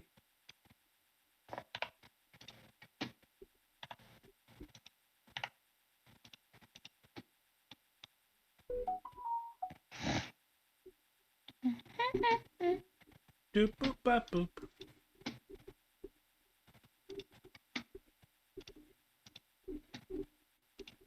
Okay, and then what was this?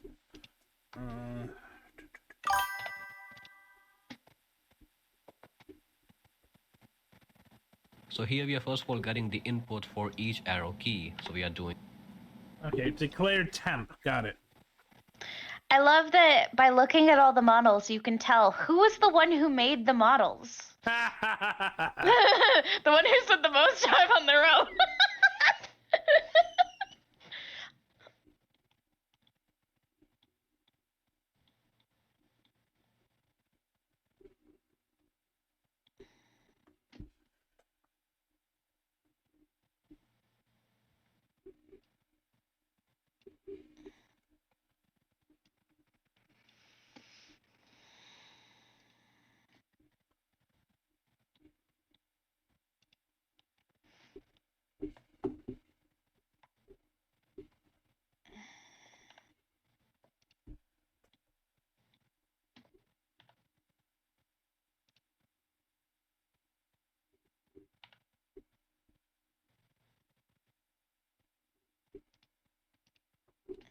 How fucked up is this? Let's see.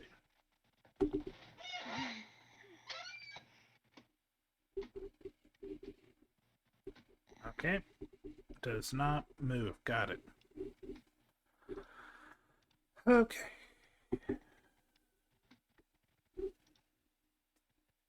Variable, yeah.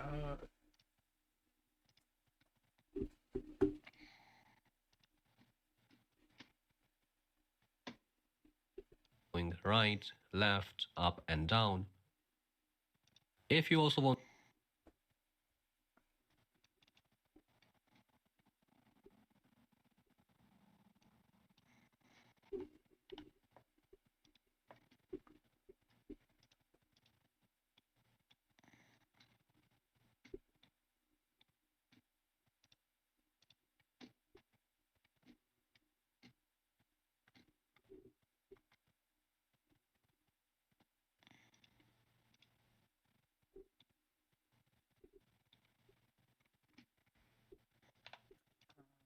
Okay. So it's something to do with the value, or the the value.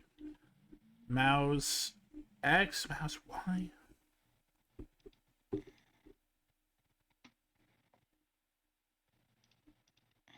What's mouse click? Is this mouse X? Would this be mouse Y?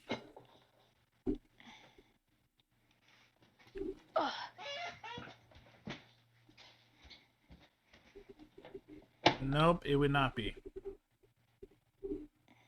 Okay, let's watch more of the video and see maybe if that will help. Want to use the WASD keys, you can write OR after each check and then add the checks for the WASD keys. Now after getting the arrow key inputs, we are doing right minus left here so that we get 1 if we are pressing right or -1 if we are pressing left, and of course 0 if we are not pressing either. That value will be stored in a new local variable called x inputs. Then we are doing something similar for y input, which is down minus up, so we get 1 for down and -1 for up. These are the values that you would add to the x and y position of the instance to move it in a particular direction. Finally, we are running the move and collide function, passing in the x input and y input, but they are multiplied by my speed so that we move at the 4 pixels per frame that we set rather than just 1 pixel. We are telling it to avoid obj wall while moving. Let's see if I can find a video that tells me how to move with a mouse.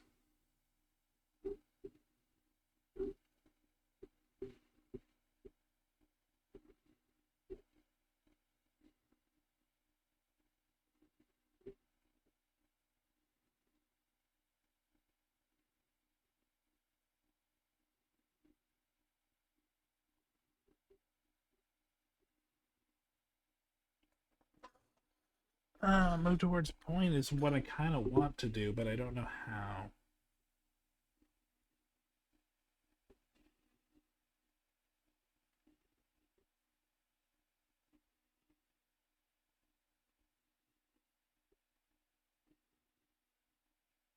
Hello and welcome! Today I'm going to very quickly walk you through how to do movement and collisions in GameMaker from scratch. So we want to create our new project, use the blank template, and then name your project.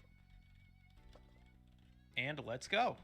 So the very first thing we're going to want to do is create a sprite for our player. You can easily go over here to the right where we have our asset tree over here. We can right click our sprite folder, go over to create, and then go all the way down to sprite. Left click on that, and now we have a new sprite asset open. First, what we want to do is we want to name our sprite, so I'm going to call it S-Player for Sprite Player. And then without having to worry about any of this stuff, we can just go right ahead into editing the image. So let's double click down here on our first frame. Feel free to take your time to look around the image editor, but all I'm going to do is create a square for our player. So first, I'm going to click this button here and enable my grid so I can see 16 by 16 pixel spaces. And then I'm going to grab my rectangle tool, select a nice color, and fill in one of these rectangles because all I want is a 16 by 16 size square player. Then I'm going to go up to the toolbar here to image, click on it, scroll all the way down to auto trim all frames, and this will get rid of all of my excess space around my player. And that's all I'm going to use for the sprite. So now I can close out of my sprite editor window. So now we're ready to make our actual player object. So we can... Oh yeah, I'm just watching a video and I said cool. Oh, I didn't know if that was a good cool. Like, you know, when you fuck up on something, you're like, cool, cool, cool, cool. No, not this time. Right now I'm just eating a bounty bar and watching how to make... Well, now I know how to make a square. Go over to our object folder, right click, go to create, and now scroll down to object. And we can name this similarly to how we named our sprite. I'm going to name this O player like this for our object player. Then before we get started, we can go over here to the sprite section of our editor, click it, navigate to our sprite folder, and then select our player sprite, and now we have paired it with our object player. Now objects are what actually run code in GameMaker, so this is where we're going to create our player's behavior. So let's add some code. We can go over here to our event window and click add an event. All these types of events you see can run code, but they each run them slightly differently and at slightly different times. So first let's add a create event. When adding your first event in GameMaker, you'll see a pop-up window asking you about your scripting preference. For this project, I'm using GML code on the left here, and to stop this window from popping up again in this project, we can go ahead and go down and tick Don't Ask Again for this project. Then hit OK, and we're ready to continue. Like its name states, a create event only runs whenever the object is first created in your game, which means it's a great place to set up variables that you want to use in your object. So let's set up the 3 basic variables that we're going to need for this project. So first, we want a move speed, which will determine how fast the player can go. And for default, I'm just going to set this to 2. And then whenever it comes to actually moving our player, we need to have an X speed, which I'll set to 0 at first. And we need a Y speed, which I'll also set to 0 at first. Our X speed will control our left and right movement, and our Y speed will control our up and down movement. And the way we're going to get those two separate speeds is by using our move speed in tandem with button presses. And anytime you need to interact with an object or manipulate variables and change things during the gameplay, you need to use a new kind of event, and that is called a step event. So let's go over to add event again, go to step, we're just going to add the normal step event, and this event runs every single step of the game, or every single frame of the game. So this is where we do all of our basic interactivity. So as I said first, we need to get some button inputs. So first I'm going to type a comment called get inputs. So first, let's get our right key. And we're going to do that by saying right key equals, and then we're going to use the function keyboard check to look for a key input. And then inside the function, we are going to pass in vk_right, which stands for virtual key right, and it is a constant value linked to the right arrow key on a keyboard. So what this line of code is doing is we are asking keyboard check to look for the right arrow key, and if that right arrow key is being pressed, keyboard check is returning 1. I think I understand something, chat. Okay, so let's go back here for a second. Okay.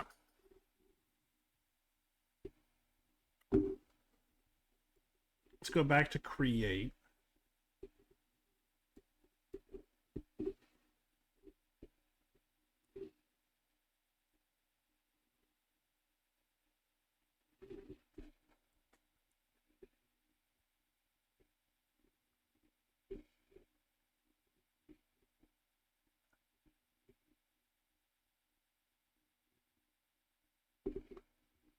Okay.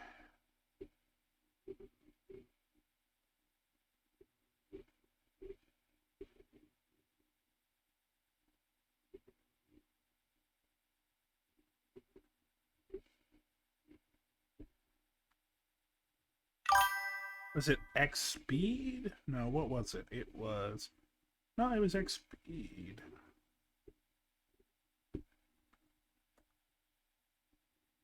X speed. Y speed.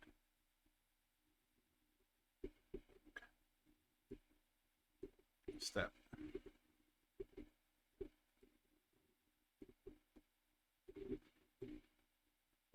I wonder, would this work?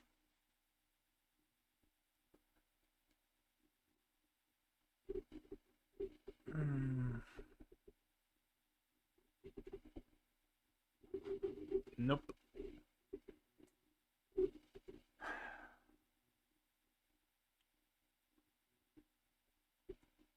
I'm not gonna lie, chat. I'm tempted to come back to this, but first let's finish the video.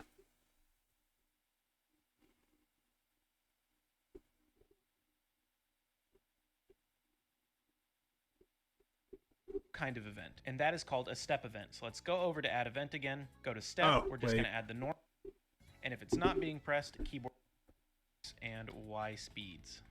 We'll start with the X speed here. Fundamentally, for something to move, you can't just have a speed, but you also need a direction in which it needs to move at. So when we're talking about speed on an X axis, we need to determine if we should be moving left or right. And a very simple way to do that is to do right key minus our left key value. And I made a visual for you really quick just to show you how that makes sense. Since both keys aren't being pressed, we're getting 0 minus 0 equals 0, so no direction. But you can see if I press the right key, we're getting an X speed of +1, and if I press the left key, we're getting an X speed of -1. And if I press both, we're getting 0 again. So you can see we've already solved our direction problem, and now we just have to make sure the speed is correct, and the easiest way to do that is... Let me see.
No, I don't get it. Okay, let's continue the video. We can group off our direction part of the equation, and we can multiply it times our movement speed, which now changes those negative and positive 1s to a negative and positive 2 over here. So we can change this variable now, and it will ultimately change our x speed. Then we do our y speed the same exact way. However, what you might not realize is we need to start with down key minus up key, as opposed to up minus down. Z, Z, Z, Z. And that's because in Game Maker, whenever you go up, you're going negative. Whenever you go down, you're going positive. And you can see if I press up on the graph over there, I'm getting an upwards direction. And if I press down, I'm getting a downwards direction. So it works the same exact way. And now all we have left to do is move the player, which is as simple as adding our x speed to our x like this, and adding our y speed to our y position. Now our movement code should be done. So let's go and try and test it. So to do that, we just need to go over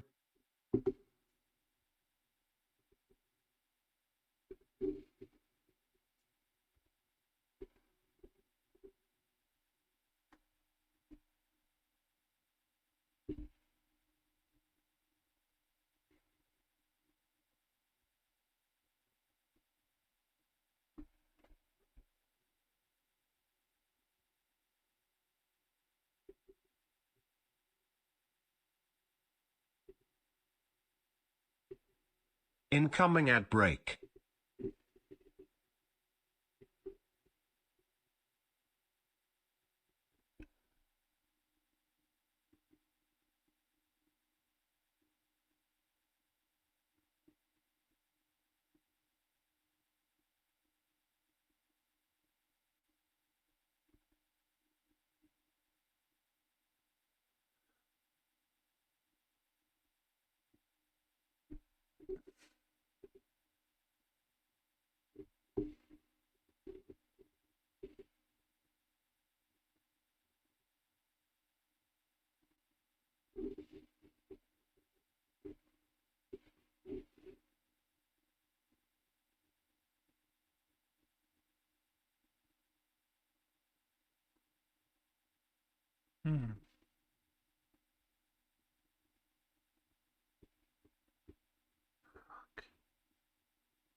to our room folder.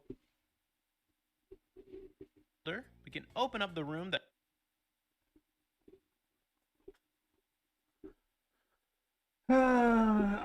I wish they actually gave me like how to do this with a mouse, because I think I could do this with a keyboard, but it wouldn't work with what we're doing.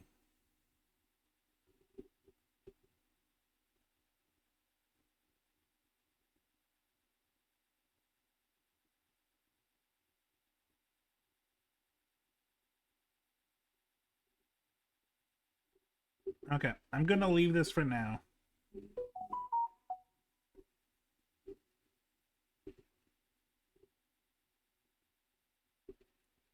Let's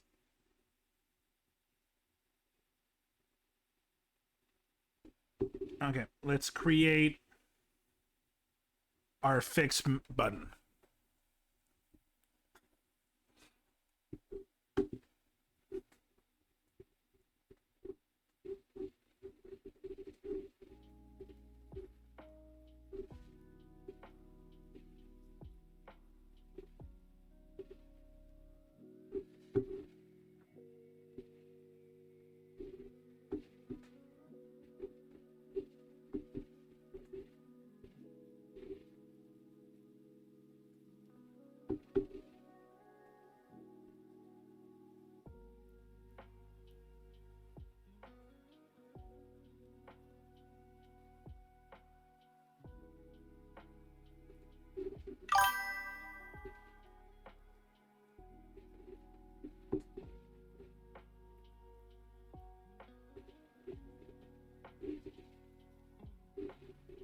Whoops.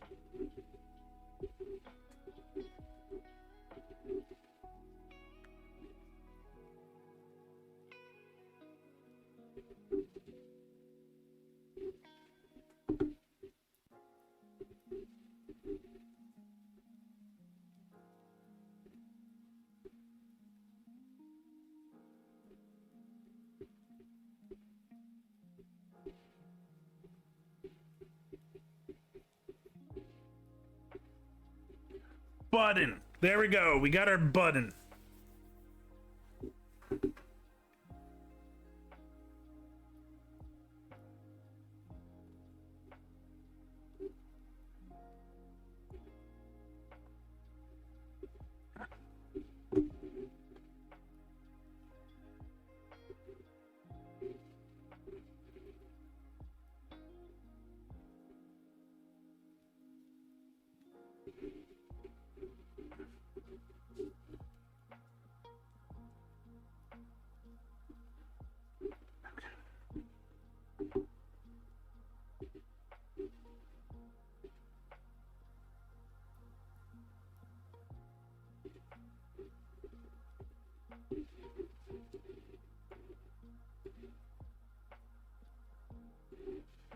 One second, we gotta go back here.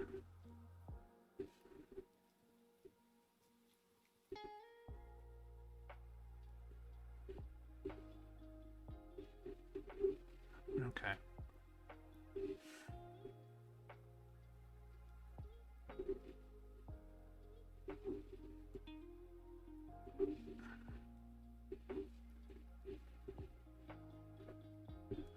Okay, object is fix button.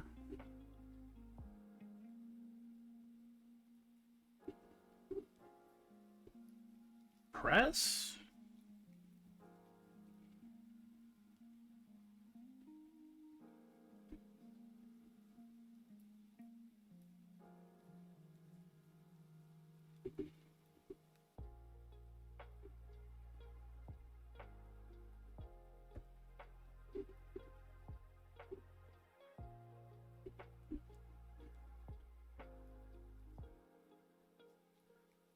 Keyboard.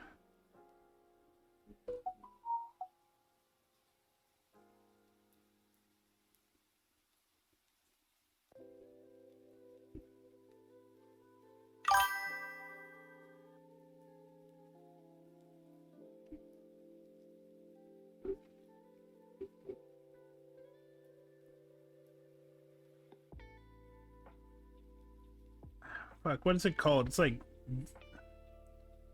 Is it VK? Fuck. I think it's okay.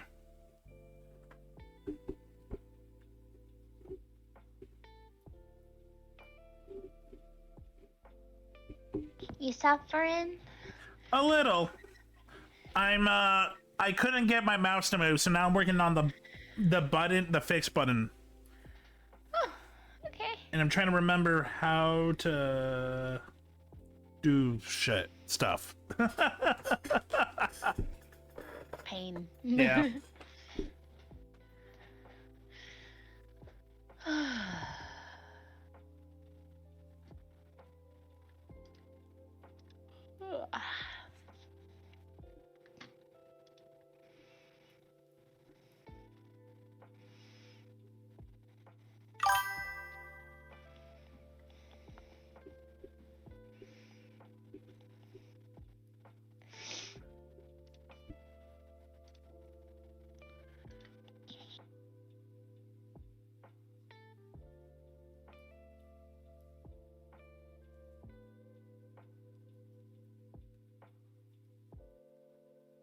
Enjoy feeding yourself, Blue.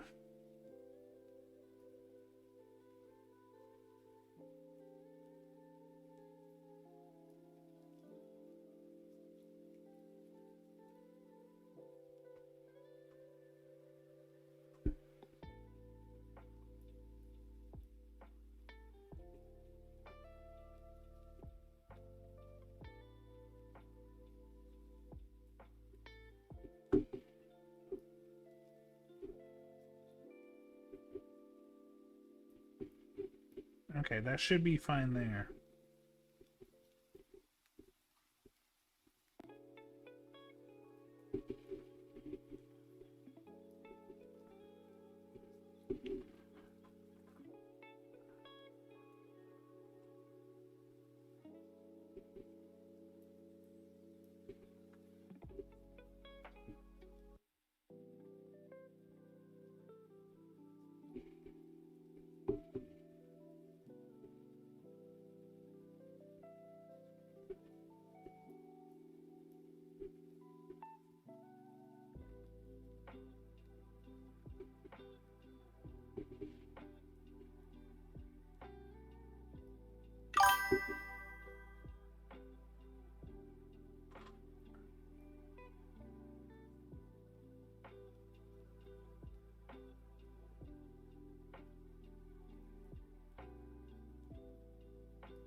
I'm trying, chat. I'm trying.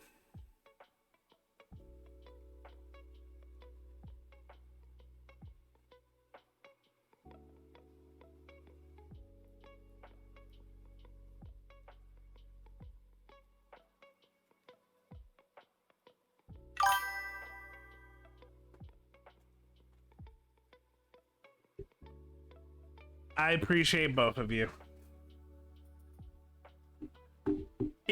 In time I can do it. Problem is the timetable is not looking good, Zach.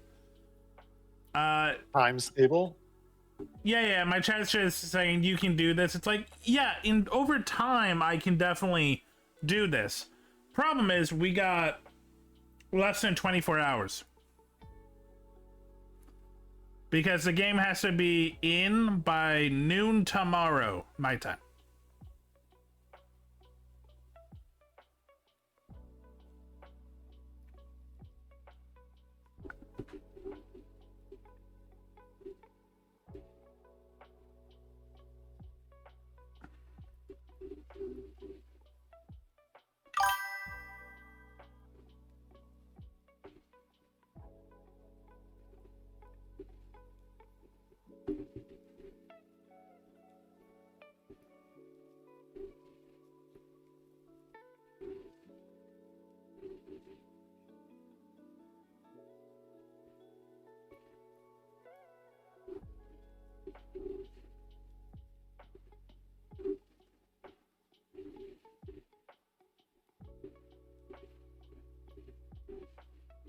ZZZZ.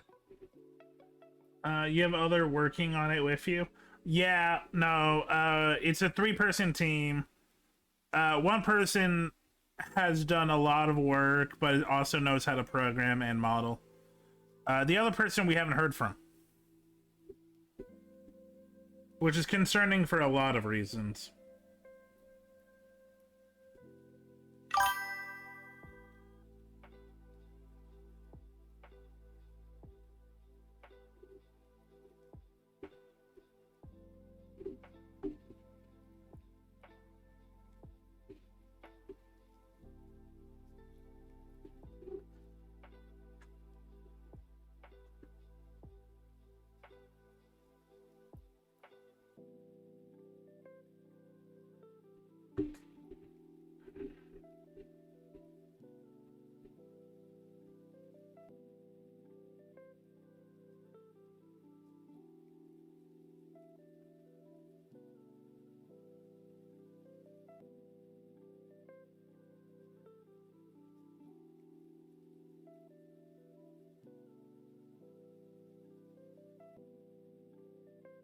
Yeah, I'm hoping they're okay too.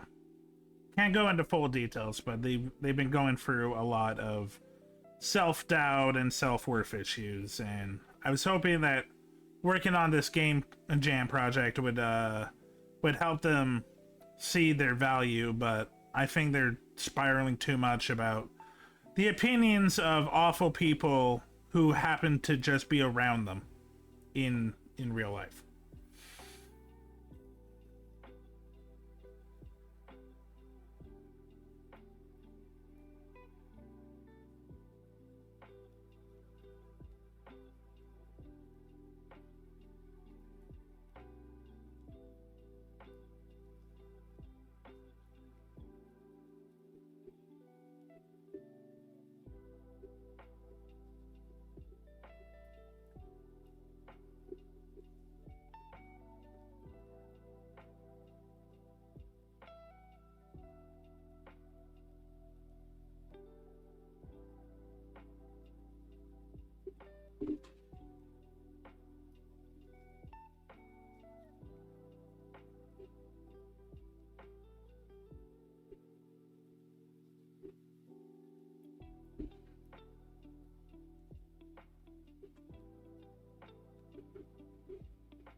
I've been there. It's always an eternal battle. Yeah, Sally, she has a shitty family that's told her since she was young that she was useless. She has friends that ghost her and tell her that I just need time, but literally it's just an excuse to stop talking to her.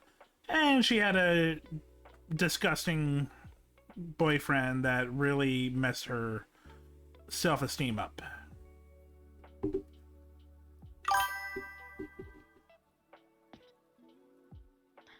I say we kidnap her, bring her here, Tried. and shower with her with love. I'm trying. I tried. Oh. Sadly, she's an American, and getting into Canada is not easy. Oh no. Maryland. Have you tried? Yes. haven't tried the marriage part, but I don't know. Volunteer, Sonny. Look, I already have people I need to at the top of my list, and they're my trans friends. Sorry. Zach, you have no idea how much this girl needs a good community. She has a community online, but the problem is, as we all know, we need that online community, but we also need a physical community. And her physical community, 90% of the people around her have let her down. So in her head, she's like, well, if all these people around me don't want to be around me, I must be the problem. And we're trying to tell her, no, that's not how that works. Yeah, Kai's tried, I've tried. We're still trying.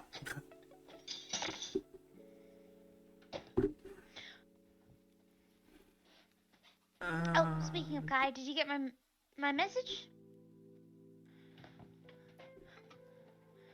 Camper Kai specifically. What do you want? I see the blender. What I sent you? I see it. Yep. Yay! I sent you all the things you need.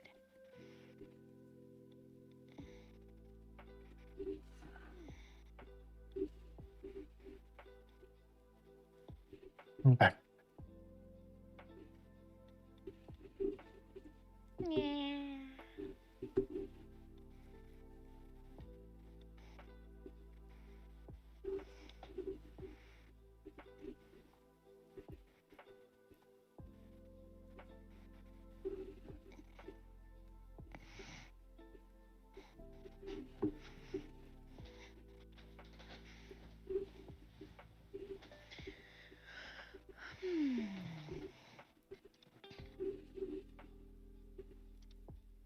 I need more cute animes about food.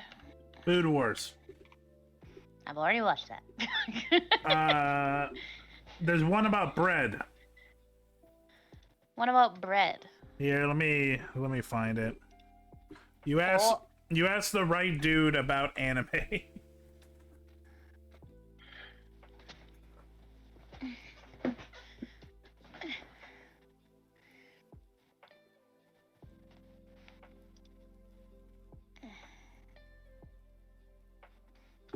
I usually just put on a lot of Ghibli movies. That does have a lot of really food. Good one. There was this really beautiful anime that I watched that was very tied around food and life.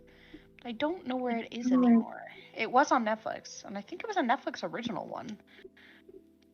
So I just sent you. It's called Yakitate Japan. It's about bread making and competitive bread making. Interesting. I haven't watched it, but I've heard nothing but good things. Looks cute. Looks old. 2004. Yeah. Have you watched Campfire Cooking in Another World? Absolutely. That one's fun. Did you watch Isekai? I'm waiting for more episodes to come out. Me too. Have you watched Isekai Shokudo, which I believe is called Otherworld Diner? Restaurant to Another World. Restaurant to Another World. I feel like I have. I tried watching. I got bored. But you might like it. To Another World. Is that the one where it was like really short episodes? No, it's normal episodes, but they would have like an A plot and a B plot. You might be thinking of that single woman that goes to izakais and drink. No. There's It a was lot one of very food similar ones. to this. Oh. Except this one seems to be femme waiters, whereas the other one was male waiters. It was like a cafe in Another World. Here, Chad, I got you. We're gonna take a break and look at food anime. Okay, so Kai just recommended Polar Bear Cafe, which is a fun one. Polar Bear Cafe. Very wholesome. Oh, that is really cute. It is a talking polar bear in his little cafe, and his friends a panda and a penguin. That's from 2012. I know what myself is craving. It's not even it's not really a food anime. If anything, it's not at all. But it's one of my favorites, and I just remembered. Where can I even find Jellyfish Princess anymore? I remember I was watching it on YouTube, but like. So when I watched it pirate, so I don't actually know. Oh, you watched Princess Jellyfish? Oh God, yeah. Oh, it's one of my favorite animes. I think I watched it at a bad time. I watched it when I was late teens, so it didn't really connect to me. But I can recognize that it's a good show. I'm going to open up a VR chat because I'm taking a break. I say taking a break. I'm literally about to do dishes and make food. But I'm taking a break from Blender, and I'm going to open up VR chat and go to my special world. Apparently it's on Crunchyroll. Yeah. I don't know if I have the logins for Crunchyroll right now. Let's see. What's another gourmet show that I can recommend? A lot of fishing shows, but I don't think that counts. Oh, okay. I've heard about this one. Ristorante Paradiso. That sounds fancy. It is. So no, I don't have my Crunchyroll logins right now. They're my roommates. I'm just gonna open up VR chat. So it's about a Japanese woman whose mother abandoned her when she was a kid to go to Rome and remarry. She goes to Rome to, just tell her mom off. Incoming at break. Falls in love with the food scene and stays in Rome, and it's just about it's Eat, Pray, Love the anime. Wild. It came out in 2009. Also, it's done by David Productions.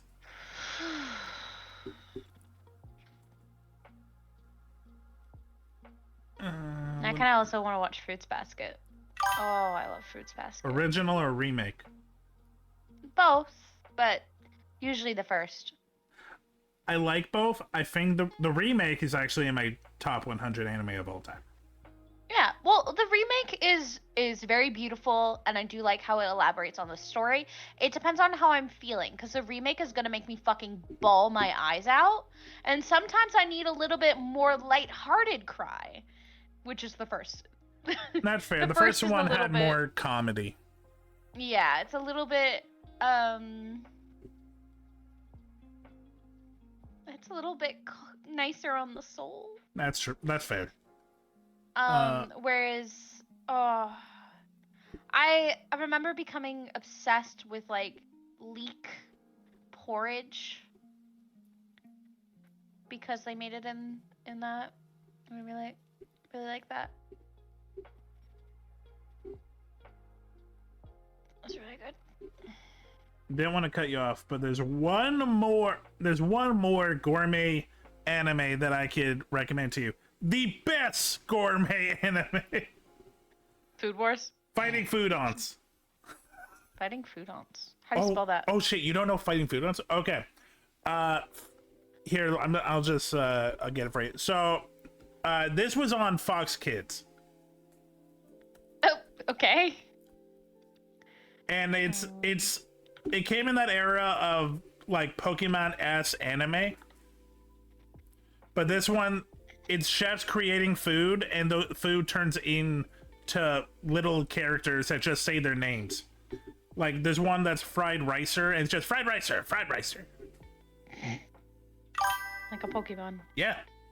So I have to look in my pins with my friend so I can do this. Okay, there you go. I sent the link for fighting foodons.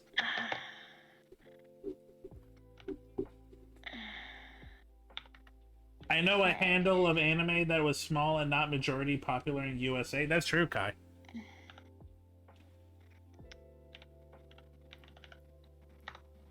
The Polar Bear Cafe had a catchy opening. You are right. I watched that at a anime club thing back in the day. How are you doing today? I think I need... Okay, well, I'm cooking and cleaning. I think these ones I actually want to, like, spend time looking at. So, jellyfish or fruits basket? I mean, I'm always going to say fruits basket. Okay. Welcome, Shy96. Hey, Shy. Oh, no, the game session is still happening. We're just looking at gourmet anime. Also, I gotta show you guys this English opening for the show. Here's something incredible. These monsters once were edible, so everybody take a look at combat creatures you can cook. Fighting food on ta-na-na-na-na-na. Oh, right, I guess I'll do an anime dub. Depending on the spice you add, your food on could be really bad. And we're going with lighthearted. Oh, do we want to go with lighthearted, or do we want to cry while we're doing the dishes? Carefully select your recipes. You know what? We'll start the new one, because that'll just that'll bring me on a spiral of watching all of the new one again. If anything's left over, you can freeze. So if you're itching for a brawl, just start a kitchen free for all. And when your monster takes a fall, whip up a little matzo ball. Question. Is your stream able to hear everything you're looking at in Discord? For the most part? I don't fully know. I was gonna say, I can stream it if you want to watch it with me, but you do not. Nah, I can't do that. But thank you. Fair. Here, how about I don't have my stream. You just don't have to click on my stream. Yeah. And then anyone else who joins who's not streaming can watch if they want to. Yeah. I have to fix the videos. The sound settings are a little fucked up right now. Oh. Perfection.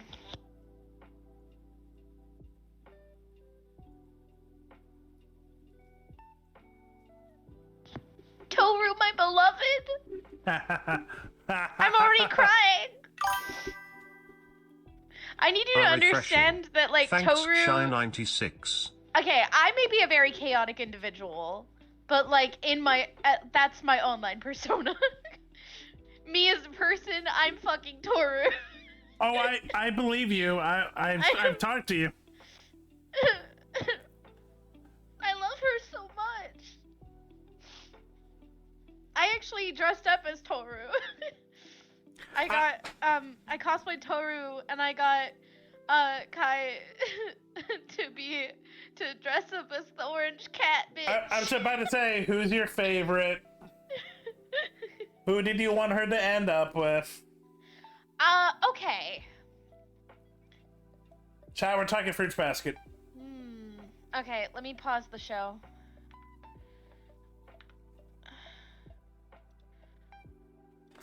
Okay.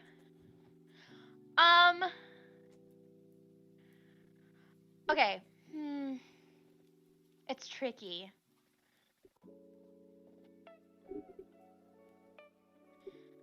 I really liked Yuki at first.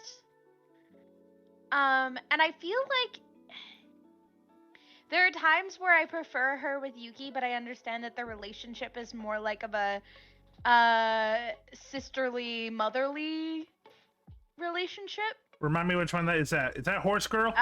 Yuki is the prince. Is the prince. Oh, rat dude. Okay. The rat. You're right. Yeah, I see Mother. Yeah. Yeah, because well, that's what we don't really learn that in like the original, but in like the new rendition, that's where we kind of see that other sign. So like in the original, I first very much wanted Toru to go with Yuki because Yuki was always, you know, a good boy. I didn't like when he would like insult the cat just for being a cat. There are times Kyo grows on you, you know? I like it, is it?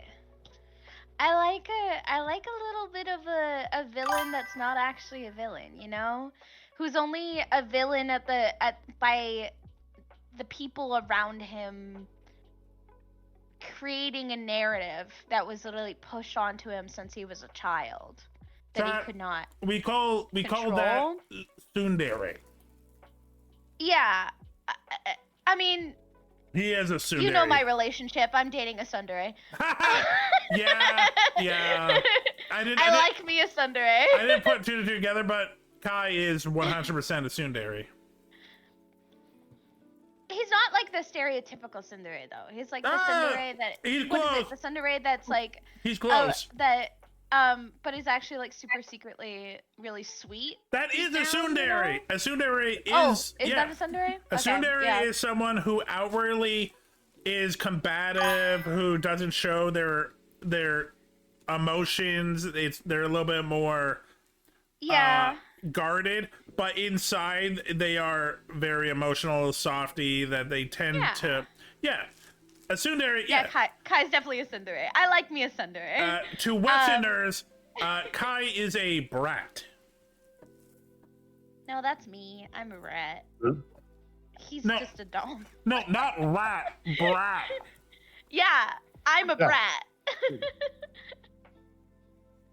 But I'm like a nice brat. You just want to be a brat. You want to be a brat because of Brat Summer. No, I definitely don't because of Brat Summer. Not my thing. Remind me, we talked about. I'm a brat in the way that people are tops and bottoms. Ah, that's Pillow Princess. Fuck you! How dare you! I mean, that is kind of what you're talking about. No, I'm a bratty switch, you bitch. I'll be honest, I can kind of see Kai as a Pillow Princess. He's not. He's definitely not. Hey, chat, now you learn more about Camper Kai. No. No, I feel like I'm more of a top when it comes to women. Me too. Like I can make a girly blush, you know? By the way, woman who I have a clip on my channel. I haven't tried pussy, but knows that she can make a woman blush in bed. Okay, I think energy-wise, okay, non actually in the bedroom. That's where I would be a top. In the bedroom, I'm a Pillow Princess. Why are we talking about this? What I miss? We started talking about tsunderes, and then we talked about how you're a tsundere. So originally we were talking about Fruits Basket, then went on to tsunderes. Yes, we were talking about Fruits Basket because Silver asked me who like I wanted Toru to get together with, and I was like, look, at first I wanted her to get together with Yuki, the prince, the rat boy. But then, you know, Kyo really grew on me because I love me a tsundere, and then I went, well, I'm basically dating one. And that's how we got on to you. Yeah. My favorite tsundere. Interesting. Okay. I love you. If it wasn't clear. I'm talking about how much I love you. Okay, go on. Okay, chat. So I did what I can do. It's true, but how dare? We've made buttons, we've made setups. They're not fully working, but we've made an outline. I've sent it to Ofake.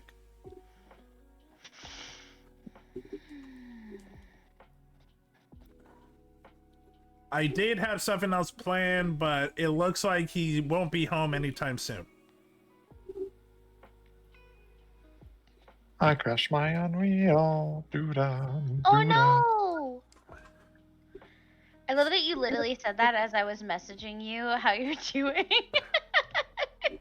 I will let you know. I'm working on it. Oh no. Okay. This resolves. Yay, you're home! What do I look like right now? A person? No, I gotta turn on my mirror. Ah! I look like a green alien. Okay, chat, I'll let you choose. Do you want A, watch me suffer playing Marvel Rivals, or B, watch me suffer playing Hytale? So many options. Kai, do you have any input? I do not. Okay. I mean, I have to boot up Hytale in a second here to go collect my vegetables. There we go, Hytale it is. By the way, did you find my present I left in your house? The fucking bear trap? Yes. Yes, I did. I'm sorry, there's bear traps? Yeah, there was one in my house. Oh my god. Was there an update? No, No. We've had that the whole time. Silver's butt face and put a bear trap in my goddamn house. Okay. Alright. Give me a second and I'll teach you how to make a bear trap, Sonny. It's okay.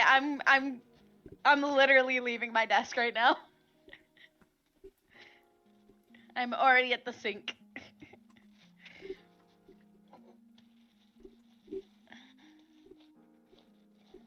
Please do not put bear traps around my base. It will kill my animals, and I will be very sad. I wouldn't do that to you. Thank you. I would. I believe that. I mean, you did kill my mouse. It was asking for it? He said it looked at him the wrong way. Why are you getting into fights with mice? That is a good question. Why are you getting into fights with mice, Silver? Me? Yeah, I was talking about you. You're the one who killed my mouse. How did I kill your... Oh, right. I forgot about that. Yeah, you murdered my mouse friend. He looked at me funny. See?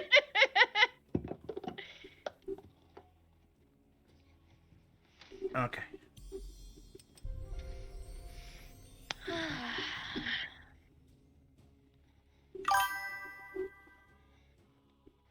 Oh, the poor cat. It's delicious, fluffy comment out. Real life cat or Katya? Fruits basket. Oh, that cat. Okay. The poor cat. Thank you for feeding a treat to Robotop Fluffy. Fluffy, are you in Hytale?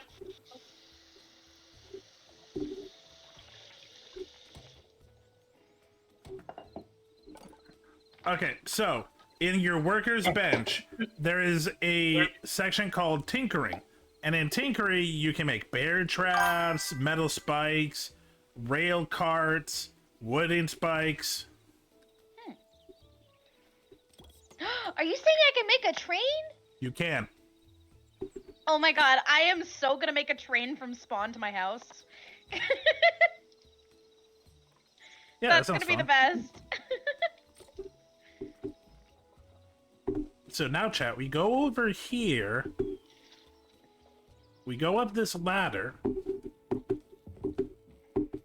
And we place it here.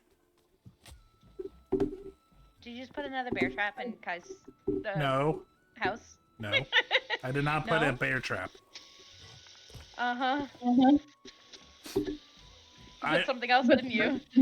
I 100% did not put a bear trap in his house.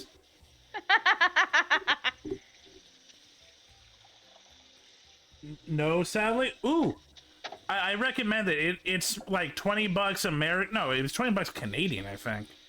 Either way, it was really cheap and it's pretty fun.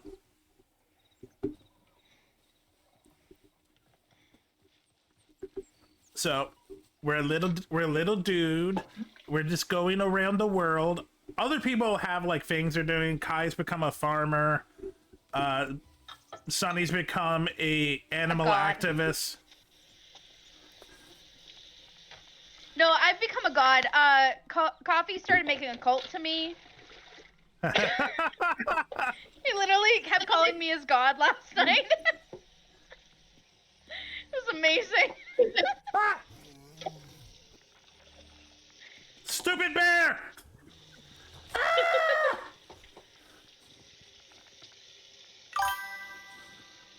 Sometimes I think that this server has a karma system.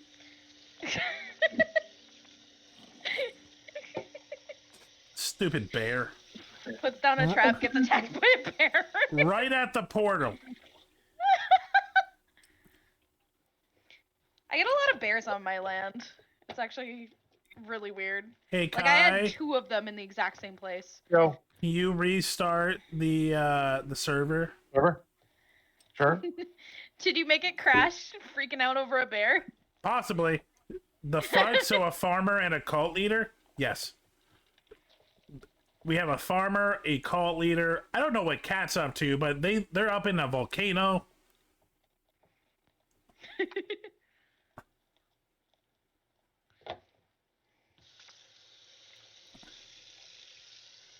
I think there's someone out in the desert.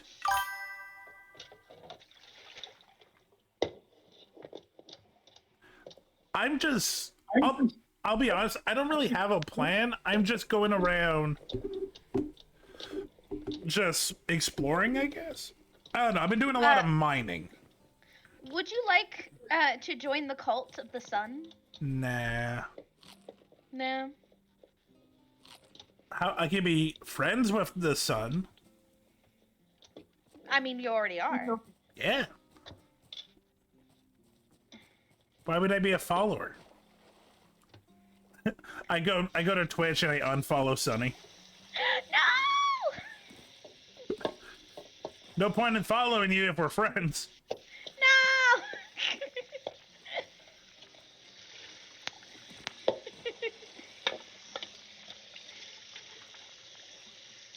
No! Don't mind the water chat. Oh no, what'd you do? Oh, nothing. It's your sink. Oh, sorry. Is it really loud? It's fine. Here, I'll just mute. I didn't realize there's I usually have my crisper on, and it stops the sound. Yeah, it's pretty noticeable. In case you're curious. Yeah, I'll turn it off. It's fine. I'll be the nice one. Kai will be the accurate one. No, if I'm ever making an annoying sound, just let me know. Unless it's just me talking, then fuck off. I mean. Hey, Kai. Yeah. I know where you live. I know where you sleep. And you sleep with me. Okay. So be nice. Sounds like Kai is bunking with Tater tonight. No,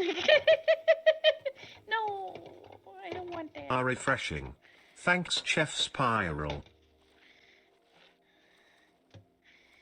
The best feeling in the world is being waken up with cuddles. Thank you, Folgers Coffee.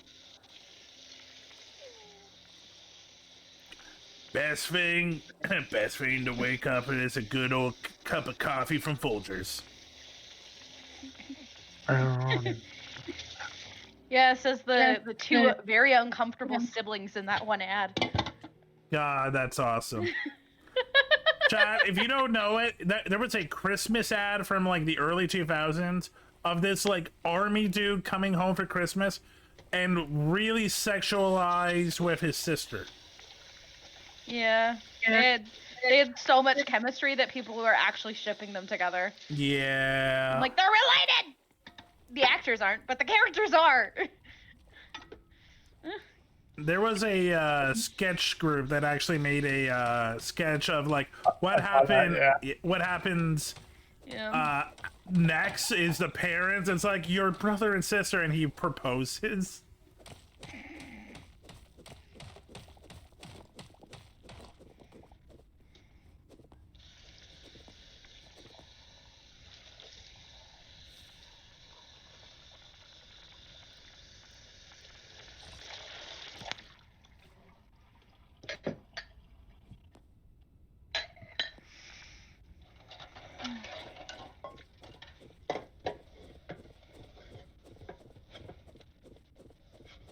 I'm hoping it's breaking. I can't tell if it's breaking, chat.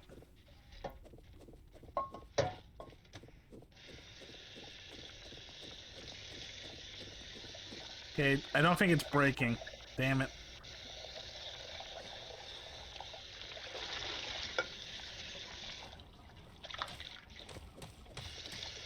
Hey, Sonny?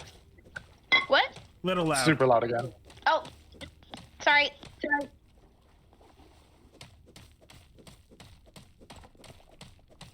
Okay, chat, I'm trying to get up to get this iron.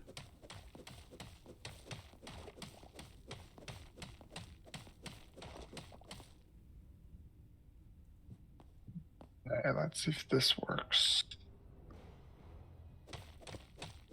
See if that works. See if that works. And I'm gonna go.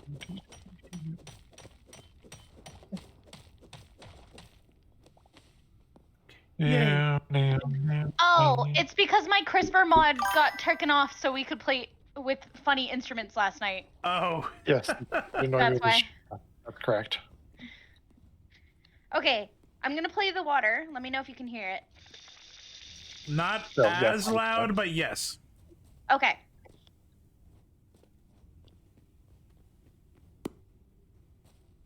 So, chat, welcome to hell. Did you go through the volcano portal? No, I did something dumber. So Did you go to Canada? I went to Canada, and then I made a hole into hell going upwards. Oh wow. It spent me like an hour yesterday. Oh, Canada. Oh, Canada.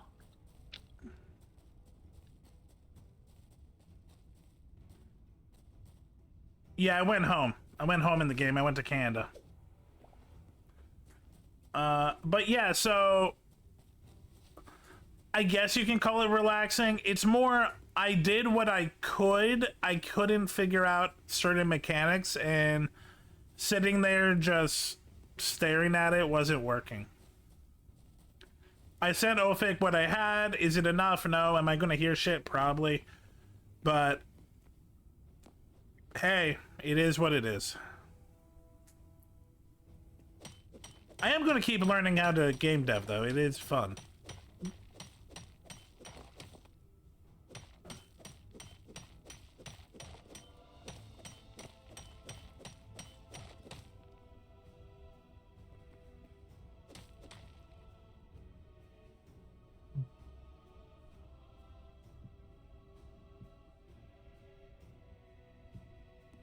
I'm having a weird issue here. Ow, my knees.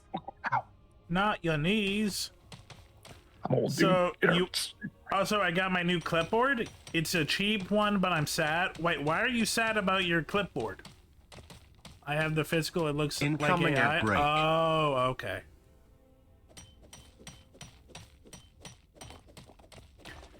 By the way, chat, I could not find iron anywhere else. I had to go to hell to find iron. That's really funny. You could have just gone to my boxes. What if you need that? That's true. I actually might need it. If I'm gonna make a rail system, I might need it. See, Sunny actually plays this game like a Minecraft pro, like setting stuff up and making cool, like, livable shit. I play this like a person that only wants to mine. So I have just boxes full of raw supplies that I have no plan on using. So I give it to Sunny.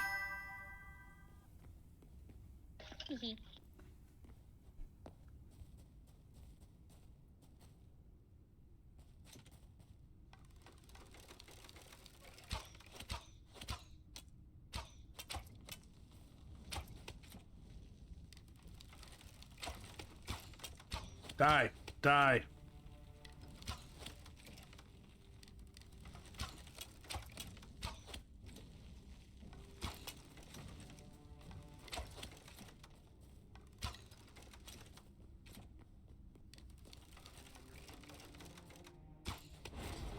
Yay, I killed a fire golem. I get nothing? You suck, fire golem.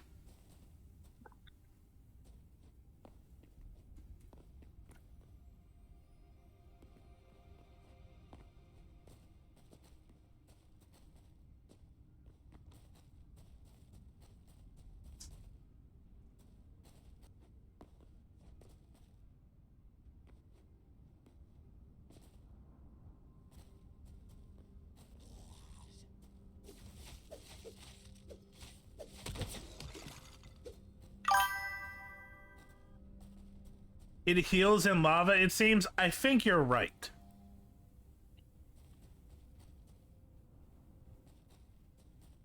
No, I can understand that, Kai. I also kind of need people around me to enjoy Minecraft.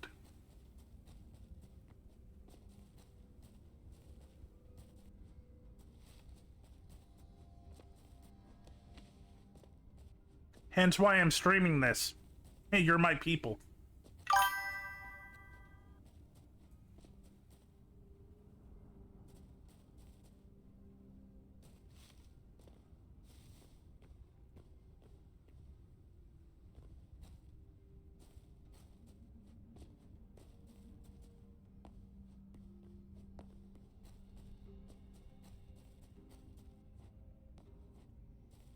Look at the fire forest. Ooh, ah.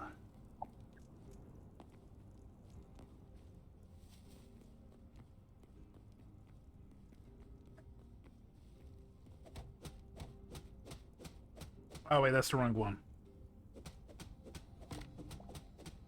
Yeah, I'm on Hightail now.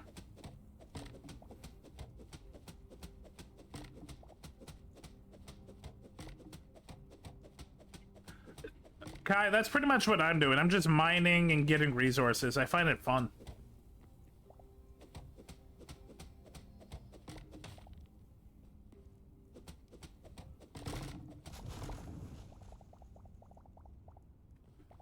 It's raining wood. Hallelujah, it's raining wood.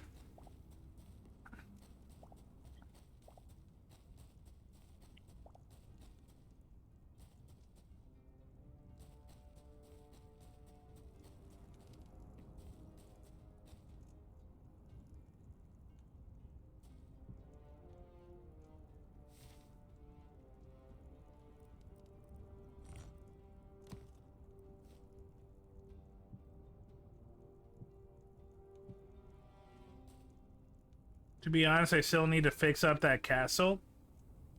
Ooh.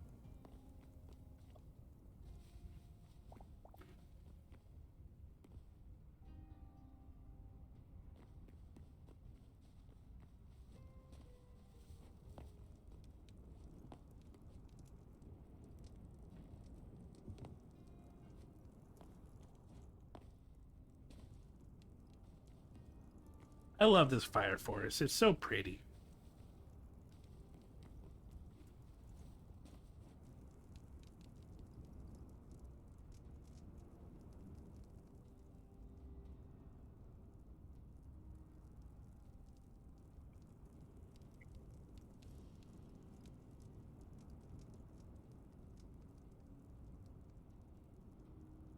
Okay, just had to check a message.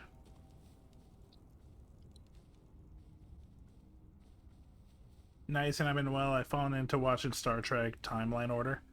Okay, you say Timeline Order. Like, what are you on? What did you start with, Blue? Ah! I didn't notice a skeleton dude next to me until he gurred.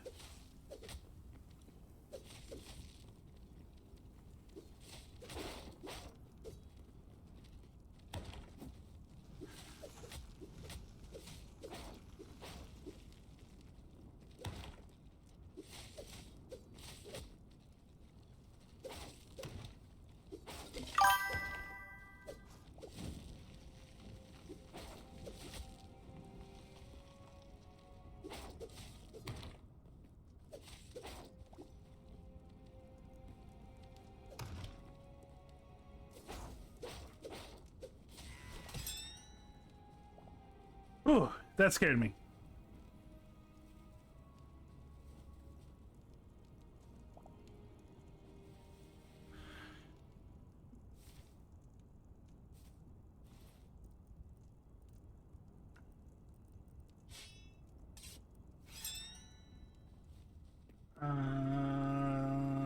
The air timeline of Star Trek, what that show comes out.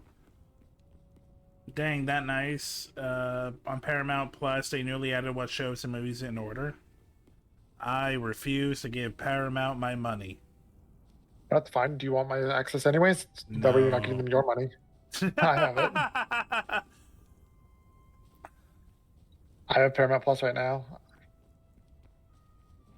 There's a show coming out soon that I was waiting for. I just don't remember what.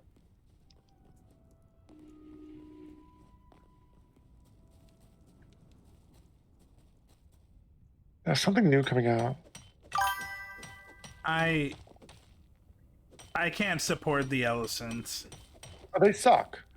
Don't worry about that. I'm not gonna fight you on that. Scary movies, fine. I'm looking for like a show. I don't know. Oh, they're getting. Eventually, they'll have the new Avatar TV show. I want to. Wait. I might have to keep it. God damn. Nah, I'll just stick with Netflix's live-action Avatar. Season 2's coming.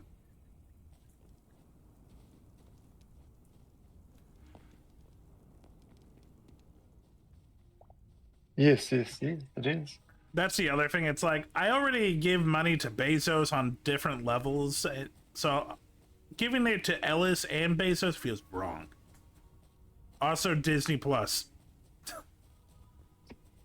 Actually, also Crunchyroll. Crunchyroll is also kind of fucked up.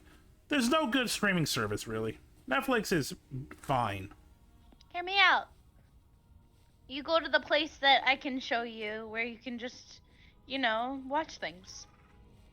Pirating? A pirate is free. Yar. As an adult, I would like to pay for my services, but it sucks when most of them are garbage human beings. Yeah.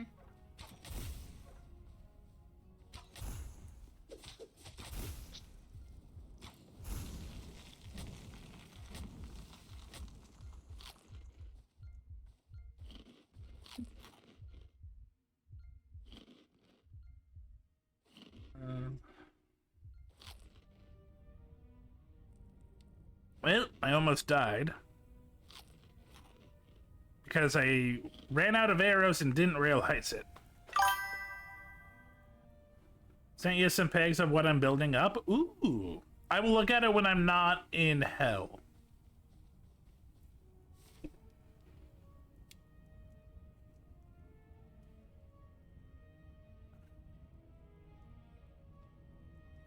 Where did you put your hell portal?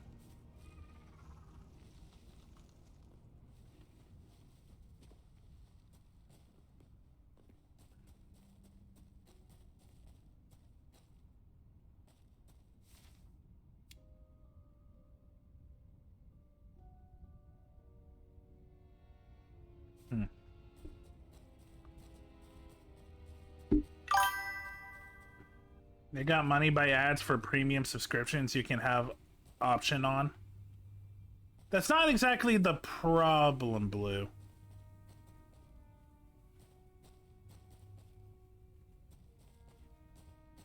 For anyone that doesn't know, the Ellisons are extremely right-wing owners of Paramount. that have literally turned CBS into a right-wing MAGA farm just for Trump and his allies.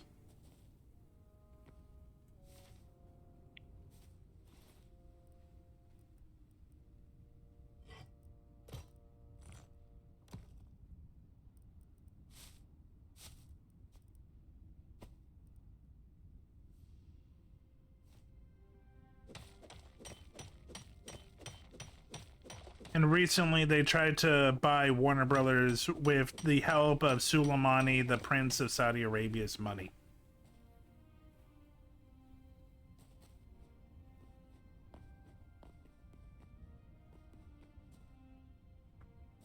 You know what?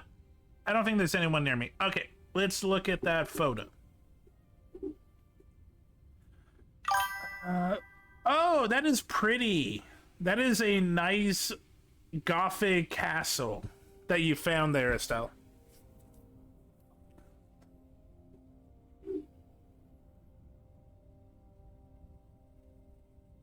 Yeah, it would also help if the shows were decent. Even then, I don't really know about that.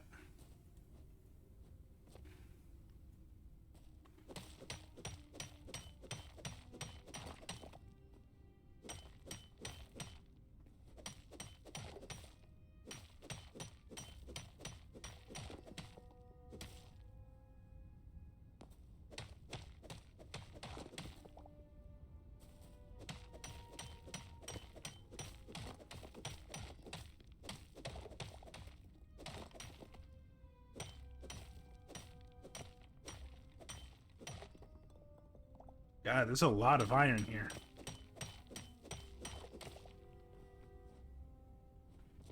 Hey, yeah, we both saw it and we're like, yeah, that's a home now. Honestly, that's a pretty good startup home. A Gothic castle in Hightail.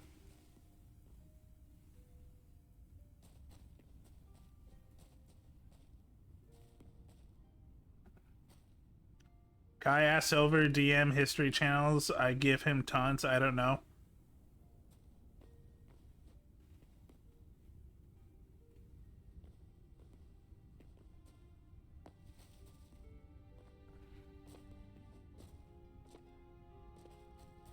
Honestly, Kai, just look up history channels on YouTube. You'll probably find most of the ones sent to me.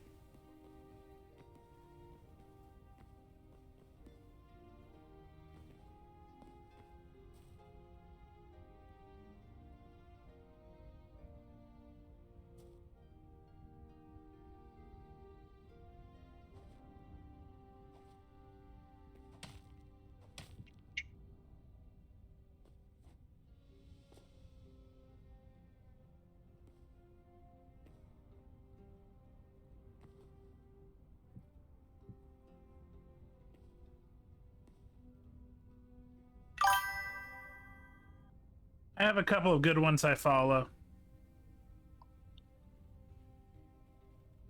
But I just wanted some stuff I had as a kid. It felt different. That's fair.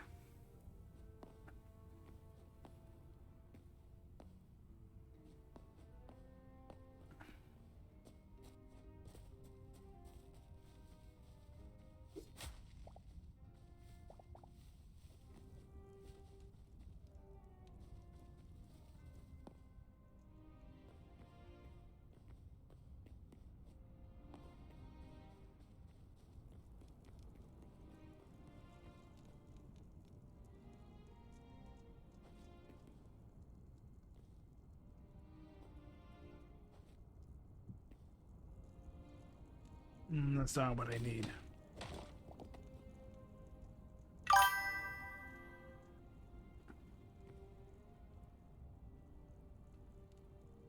Can't build there.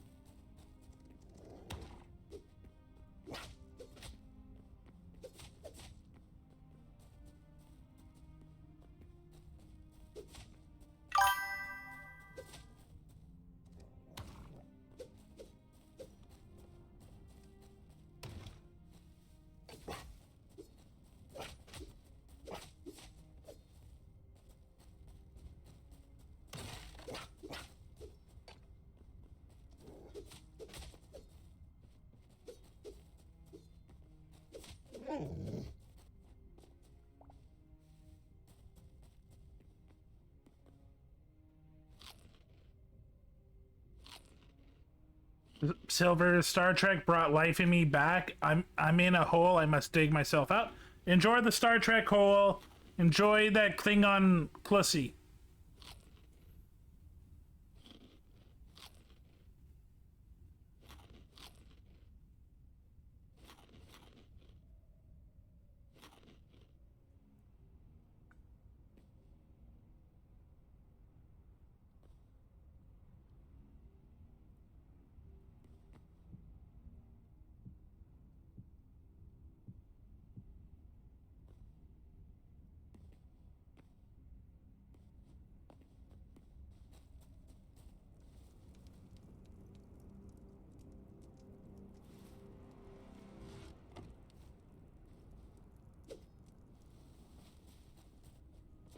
Here in the dark is not great. It's not easy to see in hell, apparently.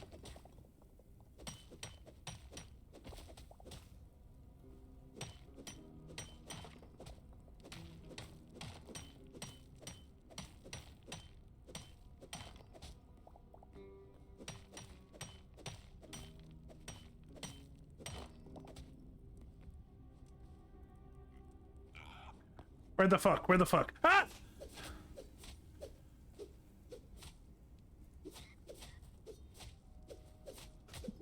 Bloop, bloop, bloop, bloop, bloop. I got scared by zombie pig. Zombie pigman? No, just a tiny little zombie pig. I see. Yeah, I get scared easily. Baby.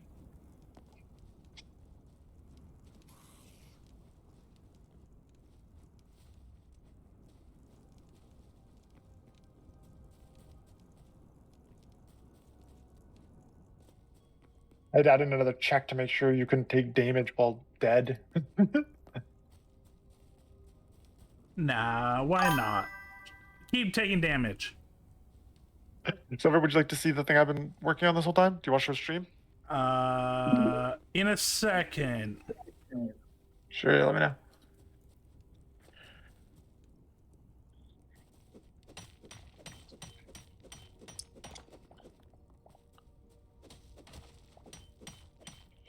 Holy moly, that sucked.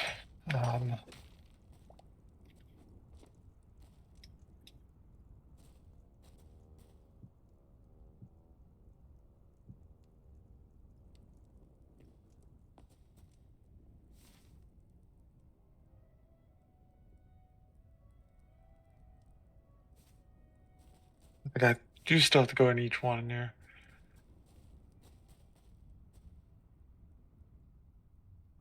Oh, then that'll be okay. Let's do some quick testing here just to make life easier. I like my boys playing Hyrule.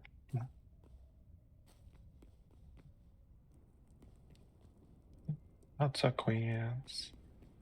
Oh, something's weird here. Oh, fuck me. Well, that's funny. I'm gonna guess that every single person I imported needs to get re-imported. I hate my life. Yep. It's fun creating games on a time limit. It's kind of my own fault, but we're living with it. Well, if it isn't the repercussions of my actions.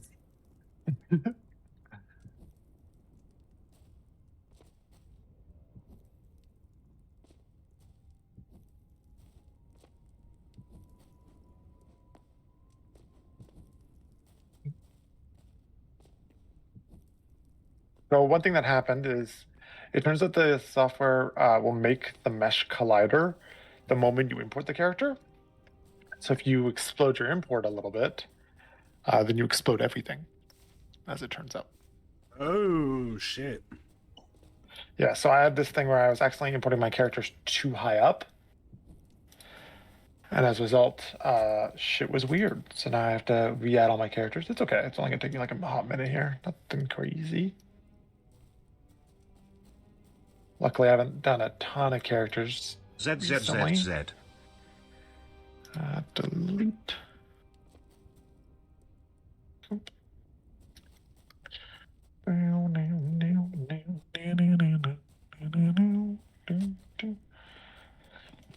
the other saving grace is because I'm the one who did all of our importing. I should be able to do this quite easily.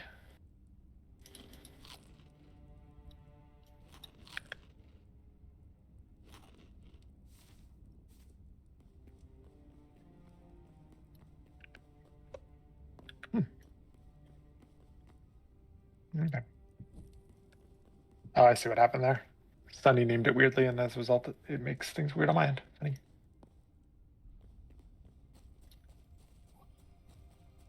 Sunny, be more consistent.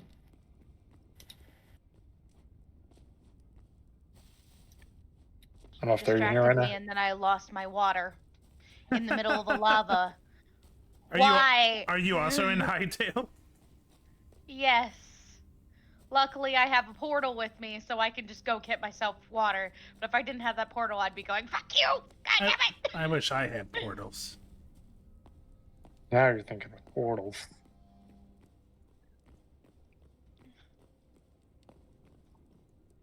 I love that the wood doesn't burn in lava. Yeah. That helps. I saw that.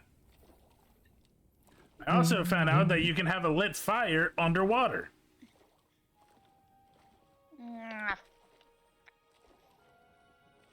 Hi, baby. Toss here. She got up from her napping spot on the couch, and I think she's about to go back to the napping spot on the couch.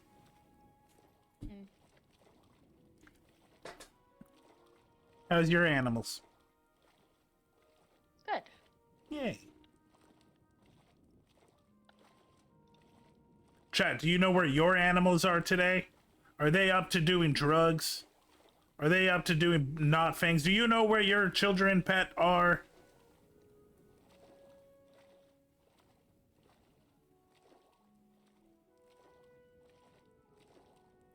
I'm just gonna restart this from scratch. Fucking Christ, I don't know what I did. No.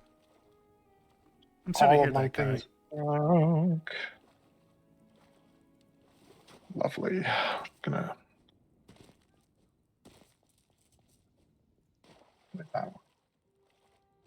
At least I know Kai's not broken. Sometimes when the thing crashes, it explodes out a lot of things. And as a result of it exploding out its shit, it loses its goddamn mind a bit. Yeah. That's computer logic doesn't like things it doesn't understand. Yeah, especially when I break it.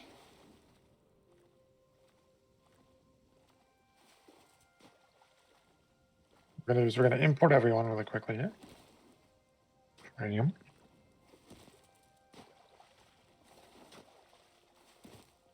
Yeah, at one point I broke something, but then I wanted to be able to spawn based off it, so I had to fix the thing I did wrong initially. And when I fix the thing I did wrong initially, it doesn't completely fix the thing I did wrong initially. So I had to go back and redo everything from the beginning. Thinking in code is a different language. It's sometimes you can't really think of it in the same way you would other things. I'm pretty lucky that I have a bachelor's in computer science, so thinking in code is not a big deal for me. Well, la-di-da. Some of us went to acting school. That's a decision. That is truly a decision. I didn't go to art school for a reason. because it's expensive. My program, yeah, it was, for what it was expensive, but it wasn't the worst. Okay. Now, I know that one works. Let's try out a few of these different carts and see that they work properly first here. Is this Crim cart? Boom.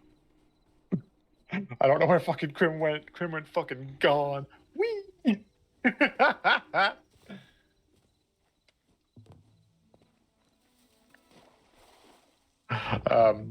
Okay, that's good. And then we want to let's try Oni cart. We got an Oni, we got a nice ready card here. And it's gone. Incoming ad break. So I spent the last 4 hours making the death really funny. Okay.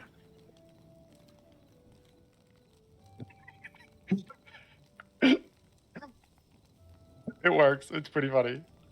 Yay! I just gotta go in and fix a few of my enemies now. We'll be good to go.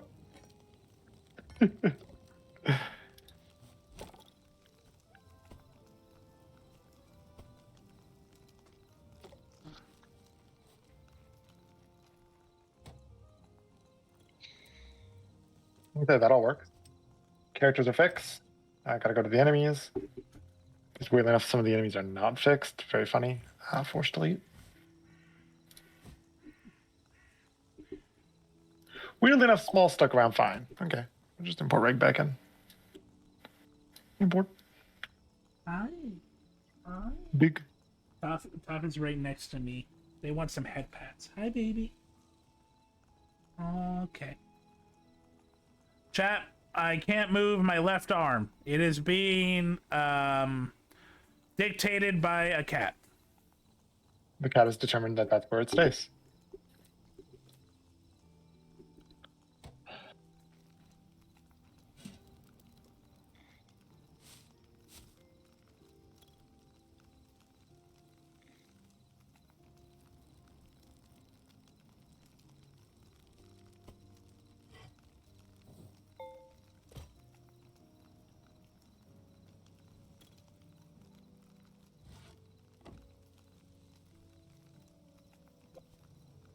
Okay, I'm happy with that. That works for me. I'm not mad about that at all. Huzzah! Yes, huzzahs are in order.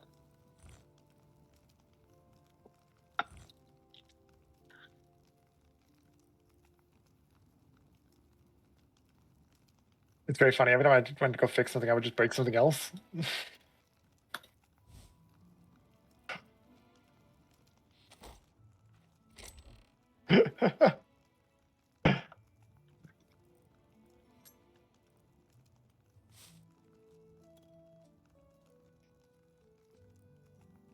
It's fucking bumper cars, maybe.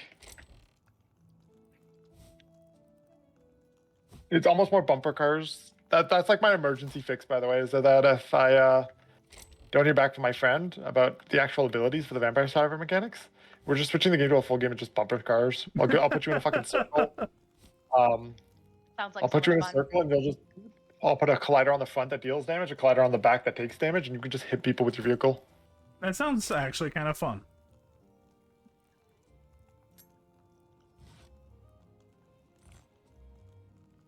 Oh god, someone killed me.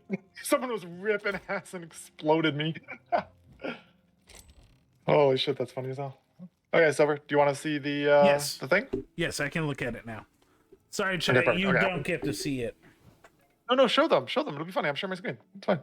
Okay.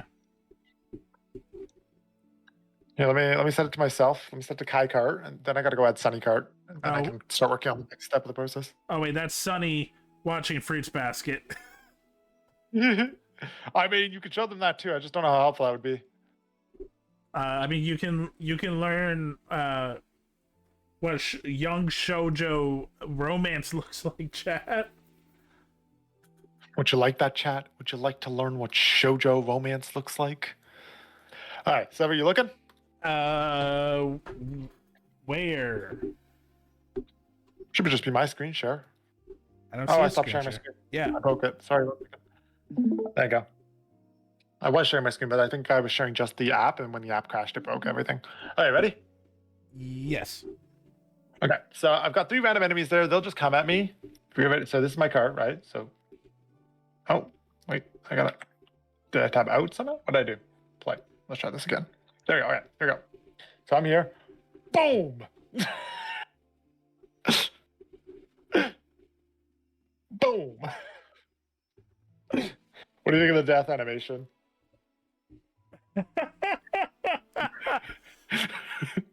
Chad, it is very goofy. It is very cute, chibi little animals just going after another cute little chibi cart animal.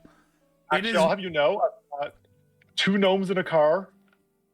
I've got regular guy, and I got this shiny, sweaty dude. Hank. More like honking it. Straight hanking it. All right. That is Cool. named Straight Hank. Straight hanking it. The only thing I want to go do is I want to make that timer on death just a little longer, only because of how funny the fucking death is. So it might just be worth leaving it a second longer just to watch yourself get fucking bodied harder. You know what I mean? Yes. I think it'd be pretty funny. Sonny, have you looked at the death animation yet? So, No. sadly, my friends, I gotta go because I have another thing that's in progress. I'll talk to you guys later. Yeah. Okay, bye. Bye. Sorry I'm So, late. You're fine. On time. You're You good. need an You're invite? good. Can't be late when there's no set time. It's not liking me alt-tabbing this game for some reason. Okay, so I don't know if I got the key for Frogger or Frogwogwog. Frogwog. I like it. I asked for it, but I don't everyone- think I got a message. I already invited 3 people, but everyone who just got the invite has 3 invites, so you'll have to add someone in this group. Okay. Oh, goodness, Steam Purple. My game's still installing. Yeah, I just posted lobby code to see if someone wants to join to see if it's proximity. Joining, just see. No. Time for some tongue action. Let me mute in game quickly, or Discord. Yes, I'll do the same. So, chat, we are going to be playing a new game called Fragugug. It's a really weird spelling.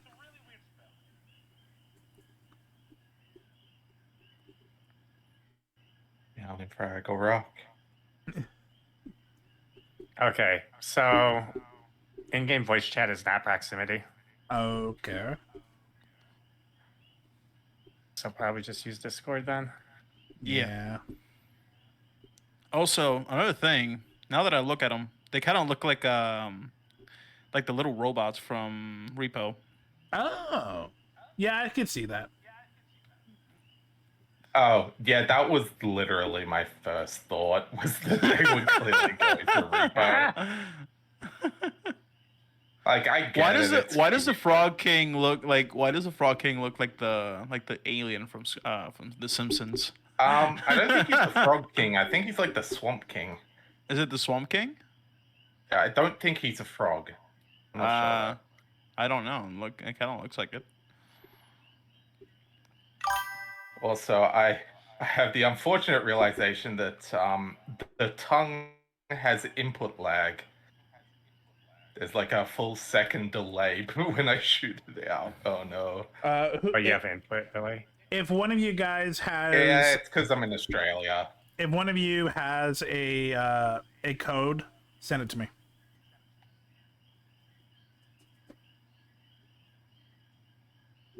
Oh, there you go. Discord. Well, no, because Zuki's not Australian, right? No. No. Yeah, I don't so, think so. we're going across. Well, I thought you meant continents there. Discord or code for invite for Silver. No, I need the game. Yeah, that's what he posted as Steam. Yeah. Sorry, I thought you were talking about something different. Yeah. Yeah, so you need to add them for the invite because I used all mine up. Yep. Add me and I'll send you one right away. Yep. God damn shit. you, Steam. Give me button for friends. Get in here. You game library? No, I need something different. Everybody, get in here. Add a I friend. got a car. I'm Without waiting for Redstone. the game to invite. The game to load. Wait, hang Sorry. on. Wait, stay up. I have an idea. Up around. There we go. There it is. You're like a maypole with your tongues. Hey, Raven, Perfect. do me a favor. Can you just give me your friend code? Yeah. Because the... Oh, yeah, sure. Yeah. the stream community Okay. thing is not working for some reason. There you go. Thank you.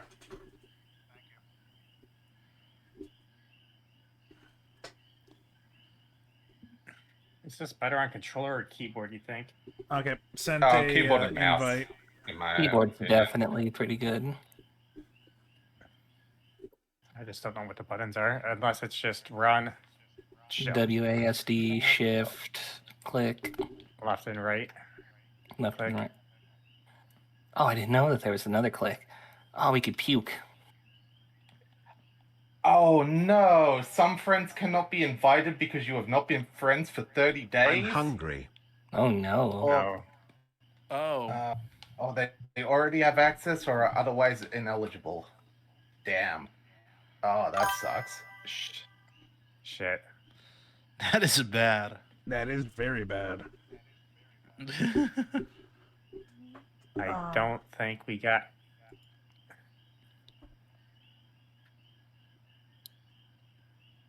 I don't think there's a way to get you invites then.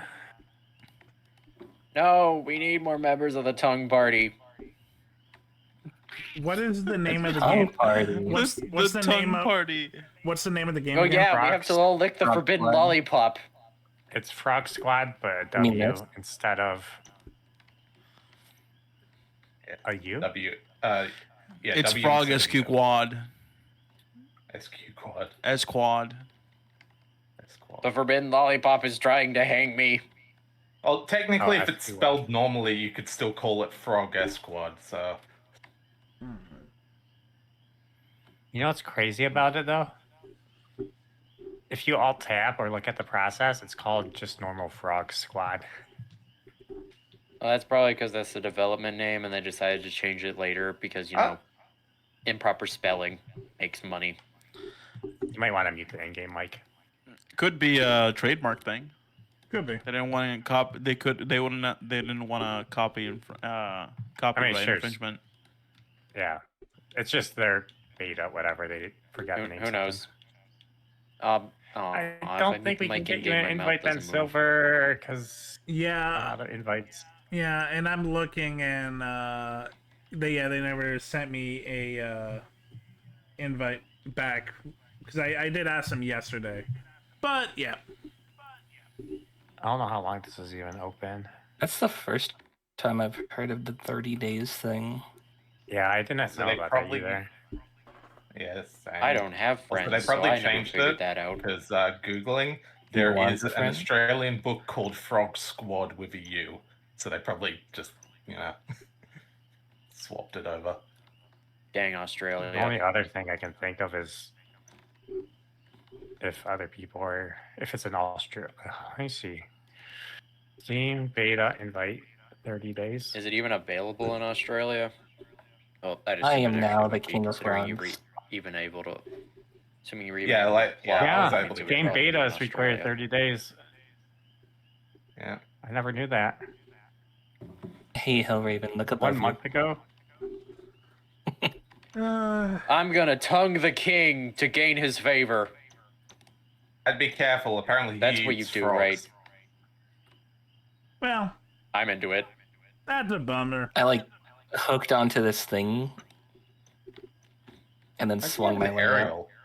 Okay, well, you guys have fun. It seems like, yeah, this seems like something they implemented a year ago. Oh, that's Shame. yeah, that's crazy. I'm sorry about that. None of us knew. It's all good. It was nice to meet you. It was nice to meet you too. Hopefully, we will do something in the future. Hopefully. I'm sorry Probably. about that. All good. You didn't know. Who knows? Bye. Okay, chat. I'm gonna take this time to watch some videos because I kind of want to.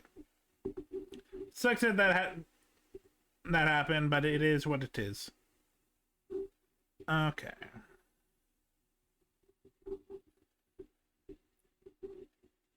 Let me get YouTube open. We're gonna swap over here.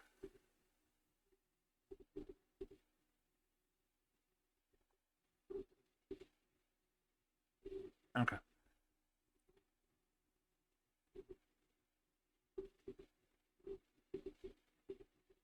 Okay, let me look at submissions, see what we're at. Submissions.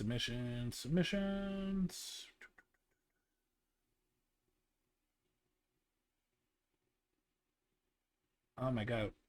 Come on, brain. Where are you? Oh, here you are.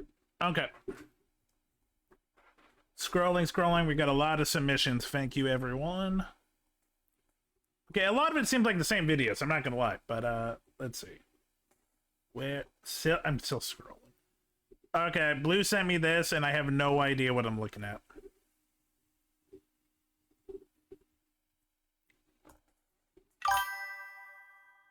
You know what you're looking A mind reader's worst matchup. for, right? Yeah, but it's pointless. Everybody here is thinking about useless shit. Why do they call it the poop deck? Man, I'm about to then drink a full gallon of milk. That's the thing about, like, in movies and TV, telekinesis seems like a really overpowered thing. Problem is, most people don't think of the important shit. They're just thinking of dumb shit in front of them. Bro, somebody in here stinks. Okay, just throw out some buzzwords. Don't make it suspicious. All right. Social security number. What are you doing? God damn. My bank, and it's all, look at all these numbers. Man, think about your numbers. Just stares at them. It's working. 885-852-949-222. I've done it. Yeah. What was that? What was what?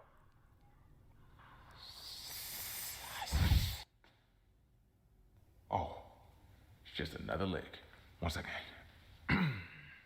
Bank account information. Just the. I mean, it would work. In a normal day situation, it would work. Doing that. Why did you say that? Please, sir, can I have some more? Are you sure about that? Stop. Wait, is the greatest enemy to a telepath a dude with ADHD? What is going on? Something's wrong. I can't. What is happening in there? Are you caught? If your name starts with an M, this is for you. Oh no. What's happening? What was I gonna do? Keys. Wait, what was that? It's ADHD! He has ADHD! No! Get out of there! I can't. Excuse me. You good?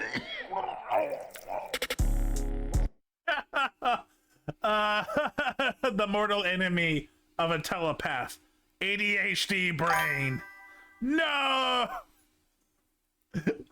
That was fun. I like that. That was cute. Okay, what do we get next? How long is this one again? I know it's...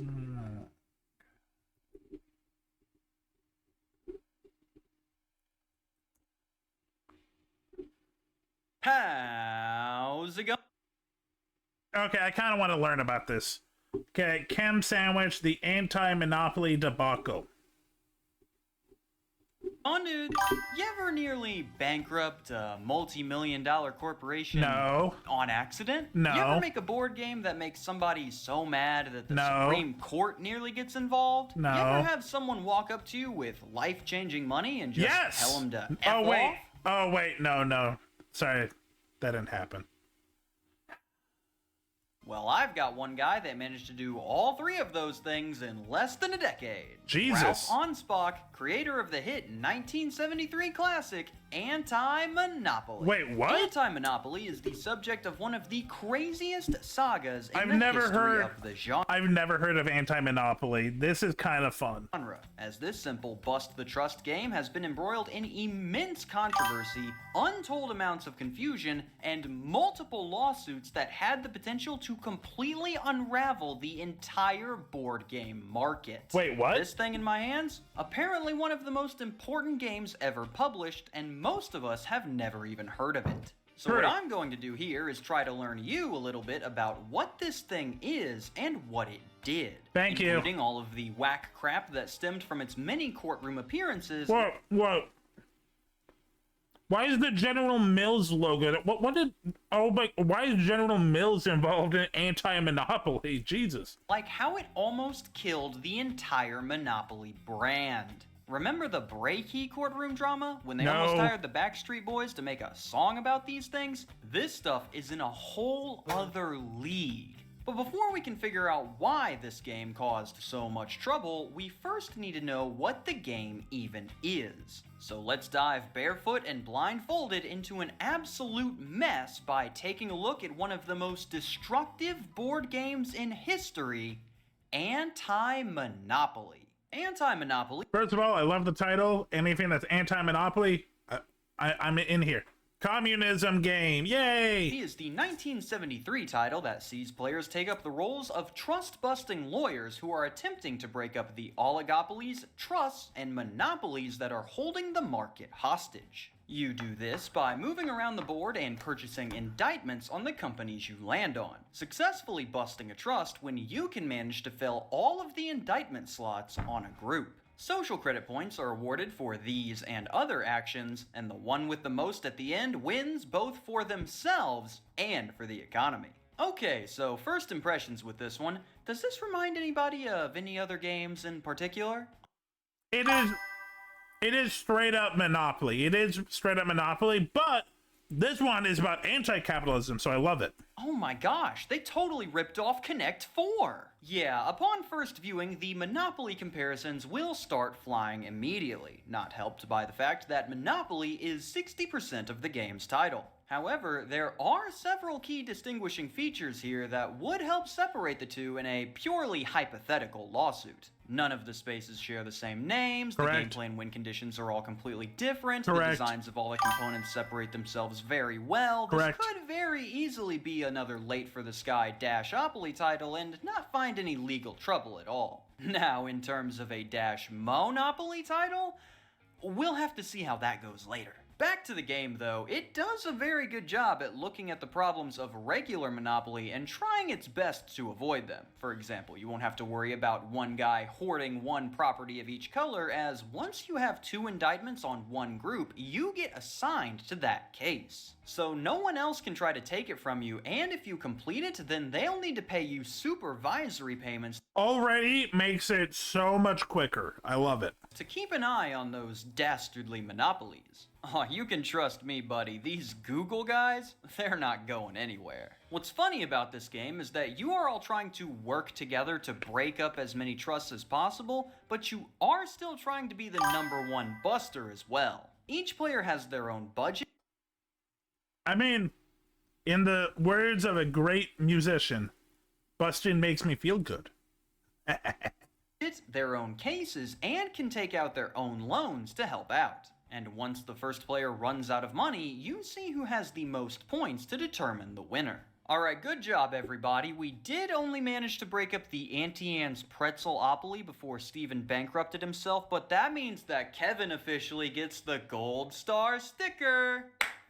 We'll meet up again next year. Of course, any self-respecting game could always use a little chaos, which is where the mailbox cards come in, causing effects that can help or harm your mission, such as your testimony inspiring a tightening of antitrust laws, political pressure ruining all your hard work, the Supreme Court ruling for or against your interests, one of your key witnesses fleeing the country altogether. God damn it, every time someone flees to Barbados, god damn it, every time. Together, getting invited to address the Commonwealth Club, which This might be the most British thing I've seen. The Commonwealth Club?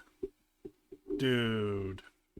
believe doesn't do anything? No. A monopolistic businessman getting appointed to the head of the antitrust division, you getting caught bugging the office of a fellow agent, or you receiving one of several Commonwealth accolades, Club. like winning Trustbuster of the Year, making Incoming ad break.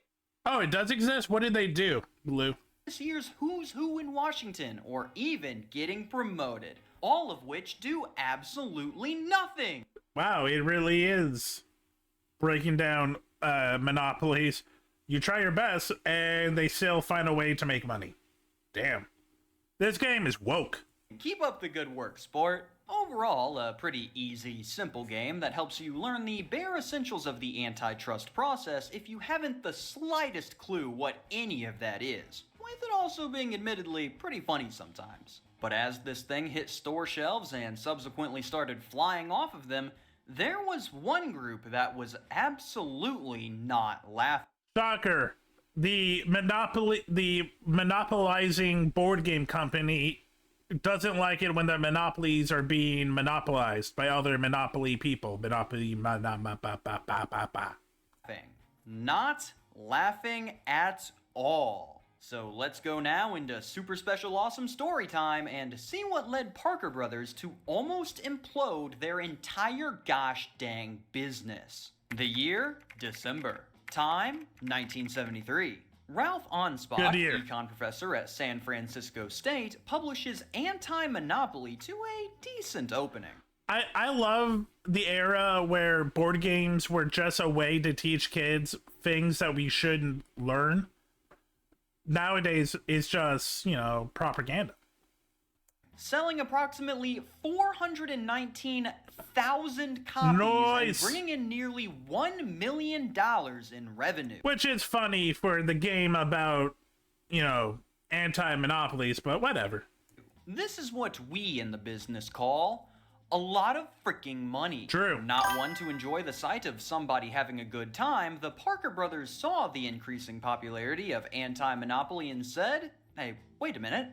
We're regular Monopoly, and promptly sent Professor Onspach a cease and desist letter telling him to stop producing the game, destroy any current copies that he has, change any future titles so that they focus more on the trust-busting action, and allegedly run an ad in the newspaper apologizing. Okay, fuck you, Parker Brothers. This just feels like people who've never worked a day in their life and just gotten lucky and had Nepo wealth, and it's like, hey, that sounds like something we do. Stop doing it. Burn everything, and we will not talk about it. It will not exist in history. Also, kiss our feet and smack our ass. For all the trouble? I would not put this past a legal team to request, but I say allegedly here as we'll find out later that our good buddy Ralph is already leaving out some key info. Oh, so Ralph is also kind of a grifter. Great. Professor Onspach, upon receiving a legal threat from a massive corporation with a full-fledged legal department behind them, decides that the only reasonable course of action is to, of course, go to court and sue them first. That's a bold... Okay, that's not what I was thinking. A lot of cases where the people think they're smarter than they are tend to, in these cases, be their own lawyer. I thought you might do that. Strategy, Cameron. Let's see how that plays out for him. With this move, the professor has now locked himself in a legal duel. His dinky team of 2 lawyers against the entire legal might of the General Mills Fund Group, who owned Parker Brothers at the time. General Mills owned Parker Brothers? Fuck. It's ironic that the company that made Monopoly is also a monopoly. God, fucking American business, American capitalism, the more I learn, the more disgusting I think it is. This kicked off a nearly 10-year-long brawl between the... Blue, they just said it. They were owned by General Mills. They are a monopoly at that point. That included about every twist that you could possibly imagine until they just ran out of courtrooms entirely. And it's my job now to try to relay this nonsense to you in a way that is comprehensible at all. A tall task when I just spent 4 hours looking through the appeals. So to start us off on this crazy train, let's begin with the very first lawsuit on offer. Anti-Monopoly Inc. versus General Mills Fund Group, Northern District Court of California. Now, this is by far the most complicated story ever covered on here. In addition to most of the information coming in the form of legal documents, there are a ton of contrasting accounts all over the internet as to who did what when and what actually even happened. Great. So what I'm going to do here is present the timeline of information in the order that events were given to the courts. Okay. With the info provided by the court documents being what I'm going with as my best source, since they were the ones used to make the decisions. That makes sense. As an example of what I'm dealing with here, there is a documentary by PBS about this time period and Monopoly's history. That's cool. And just by reading the documents of the case that they are talking about, they have gotten multiple things wrong. So PBS, you can't do that. You're PBS. You've got to be the ones that, do the work. with that, let's finally start this nonsense off. Plaintiff, Anti-Monopoly Inc. claims that the entire Monopoly trademark is completely invalid based on two factors. It was either never valid to begin with, or has since become generic enough to void the trademark altogether. It's not bad. So basically, they sent this man a cease and desist letter, and his first reaction was to try to completely destroy the Monopoly brand. Defendant, General Mills Fun Group, claims that the Monopoly trademark is, in fact, valid and enforceable. Real shocker there, and that anti-monopoly is in violation of that. Oh, look, I'm just going to say, no, the word monopoly is in the English language. General Mills, Parker Brothers should not have trademark rights to the word monopoly. Trademark. Now, you may be wondering how in the heck the professor here is going to try to argue that Monopoly's trademark is invalid when it's been perfectly fine for the last 40-odd years. Well, he undertook quite the feat to try to make this happen, as his goal was to prove that the story that Parker Brothers had been selling America on the origin of Monopoly had been, in fact, a lie. Originally, the story of Monopoly started from Charles Darrow. A man down on his luck after the Great Depression comes up with a revolutionary idea for a board game about buying and selling properties. He pitches the idea to a struggling Parker Brothers, it becomes a massive hit, zippity-doo-dah, everyone's rich. Now, this story is all well and good, but as the professor began to look around, he noticed some inconsistencies. Mainly that in October 1933, Darrow got the copyright for the game before Parker Brothers received both the rights and a trademark for Monopoly in 1935. Interesting. Well, during his search, he began to find an increasing number of reports of people who played a real estate property trading game as early as the 1920s. Interesting. These games going by various names in different parts of the country, like inflation, business, finance, and in multiple cases, Monopoly. Wait, what? I didn't know this. I didn't know there was a Monopoly before Monopoly. Am I shocked that a big company threw their money and kind of got rid of all of the competition? No, but I didn't know it exists. They are describing here is what the documentary calls a folk game. A game that is created and spread around an area due to people just making it up and telling others about it rather than a company creating and selling it. Examples of which being games like chess or tic-tac-toe.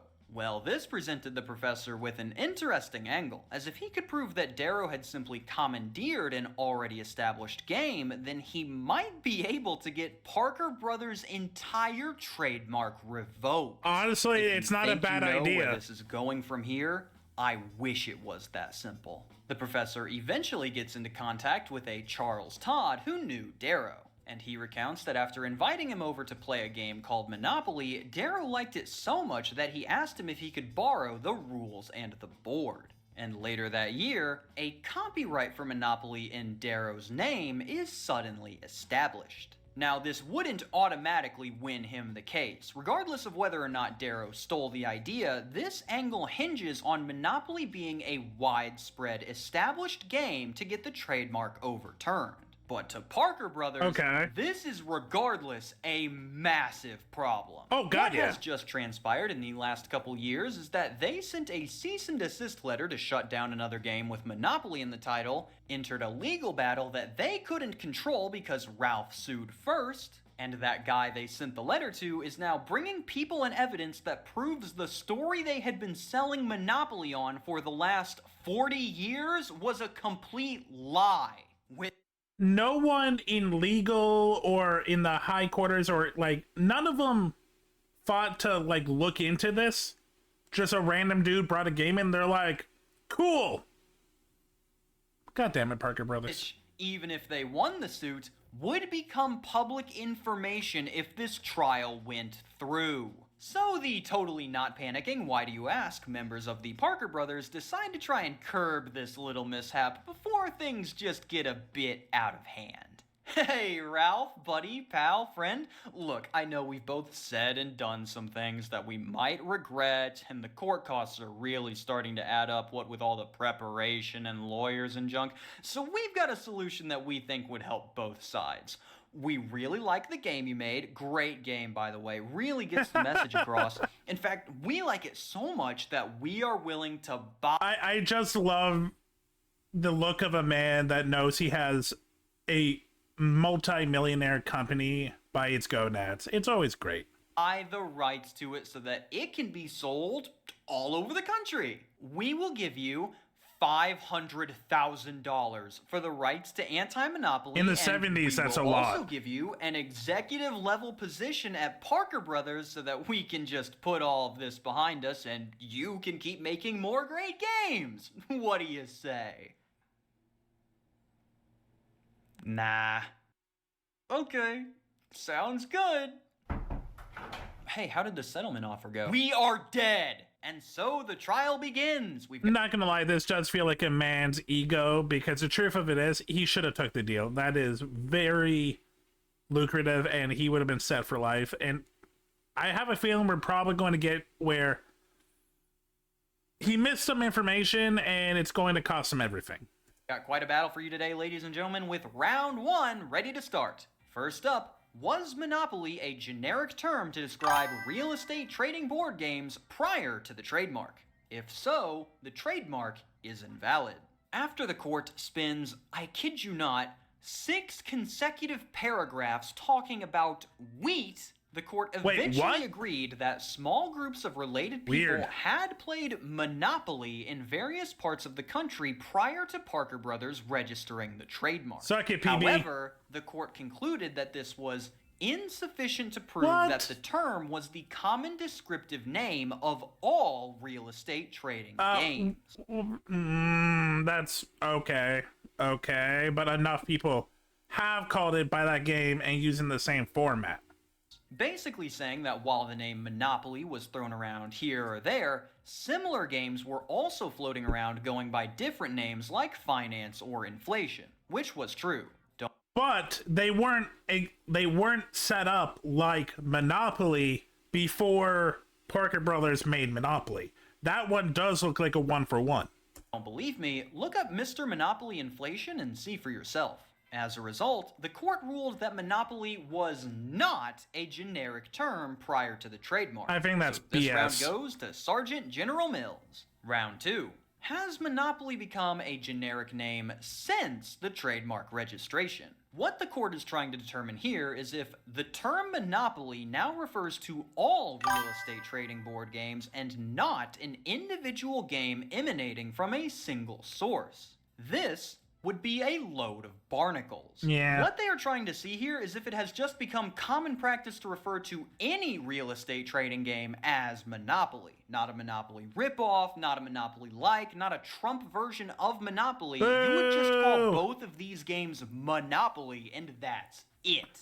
This has happened with other products before, like Trampoline or Videotape, but this is absolutely not the case with Monopoly. True. As all of these real estate trading games cannot just be called Monopoly without massive confusion. If you invite me over for a game of Monopoly and you pull out Joel Harden's Mogul, I am going to cause quite the kerfuffle. There's also, like, a more popular one is Payday. Payday is very much like Monopoly, but it is its own thing, and people would just call Payday. The court also agreed with this sentiment, ruling that Monopoly had not become a generic name since its registration, awarding round 2 also to Major General Mills. Round 3. Is anti-monopoly in violation of Parker Brothers' I trademark don't think it on is. Monopoly? Yes, of course it is. What? Now, I am not a lawyer, so I don't know all of the intricacies of trademark law, but my guy, look at this.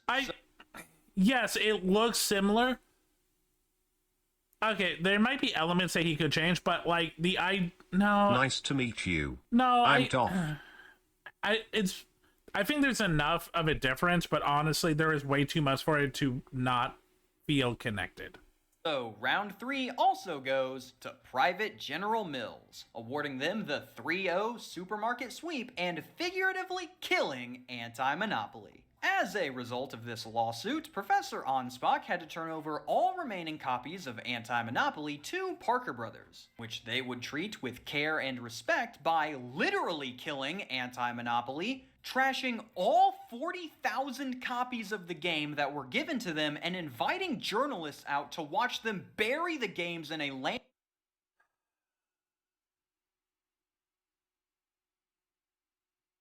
I hate this. Landfill as some sort of show of force. Peasants, this is what happens when you try to fight the Parker Brothers. We come to our execution for someone who thought they could be better than us. Dug a mass board game grave and invited people out to take pictures like, haha. This was the 1970s version of an execution. Celebrating my big win. Coming to the conclusion that, well, we can't possibly do any worse, the professor's team appealed, bringing us to Anti-Monopoly Inc. versus General Mills Fun Group, The Appeal, Ninth Circuit Court of Appeals. Alright, we're back and we've got some issues with the last case. First, we're appealing the court's decision that the Monopoly trademark is valid. Okay, in terms of originally valid or since it was trademarked? Both. We're also appealing the court's decision that anti-monopoly is in violation of that trademark. So you don't think the trademark's valid, but if it is, then you aren't in violation of it anyway? That's bad. Yeah. Why didn't you go for that the first time then? Buddy, we're at the appeals court. I'm just taking swings here. The appeals court process is attempting to look over what was done in the original trial and see if everything was conducted properly. If not, then they may have to do a whole other trial to make sure that the process is done right. U.S. court system. No new information was added, everything was in line with the previous ruling. Yeah, this one still stands. Give us a little more time on that one. What? No. Yeah, that one's a weird one. What is a jury gonna do for you? Wait a minute. Aw, they biffed it! In the first trial, the court decided that monopoly was not a generic term for all real estate trading games, and therefore is not generic. But this is not what they should have been looking for. The appeals court states that what they should have been evaluating, based on what anti-monopoly was trying to convey, was whether or not monopoly constituted its own genius. Thank you! That's what I'm talking about. Yes. Is monopoly like the NO world? No, but monopoly should not have been trademarked. It is already I'll say it. Okay, this one is tough, so bear with me here. They are saying, to the absolute best of my understanding, that the relevant product category is not all real estate trading games, but the game played by the rules of Monopoly. So, Monopoly. In order to decide the case properly, the first court needed to differentiate the meanings a particular and very popular board game and a game produced by a single company. To quote the judge's very easy to follow example, it may be that when a customer enters a game store and asks for Monopoly, he means, I would like Parker Brothers' version of a real estate trading game because I like Parker Brothers products. On the other hand, the customer may mean, I want a Monopoly game. Don't bother showing me anti-Monopoly or easy money or backgammon. I am interested in playing the game of Monopoly. I don't much care who makes it. The proper mode of analysis is to decide but one question, whether the primary significance of a term is to denote product or source. In making this determination, the correct genus-species distinction, that is, the correct genericness finding follows automatically. What that judge said, I agree. And that finding is?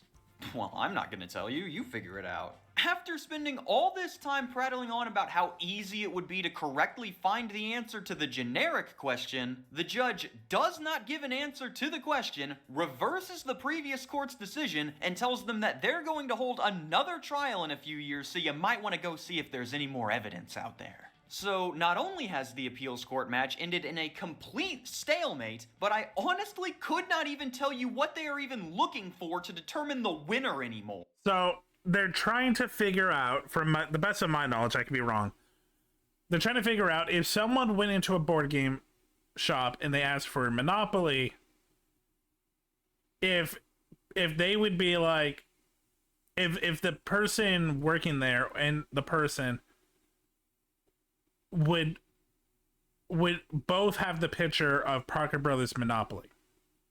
Because if they don't, I don't know. My guy went up to his honorable judge bench and said, well, we don't know if when someone buys something, they're thinking, I like this product or I like this company, and that's gotta count for something. Go ahead and think on that for But what is that something? About 2 years. So they sent these two schmucks on their merry way, and in 1981, they're back at the district court with some new stuff to hopefully close this one out for good. It's time for Anti-Monopoly Inc. versus General Mills Fun Group, the rematch. How dare that judge make them think? Court of California.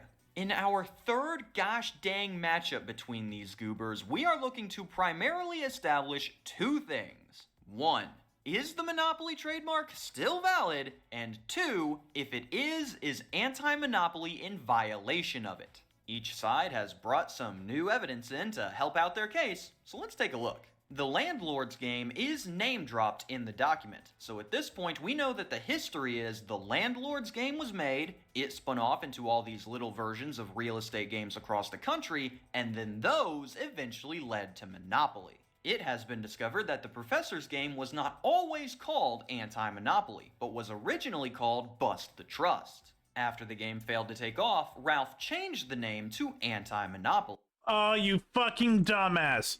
So what this means is Ralph knew what he was doing. He named his game Anti-Monopoly to pretty much either confuse customers or use the name Monopoly as a jump point.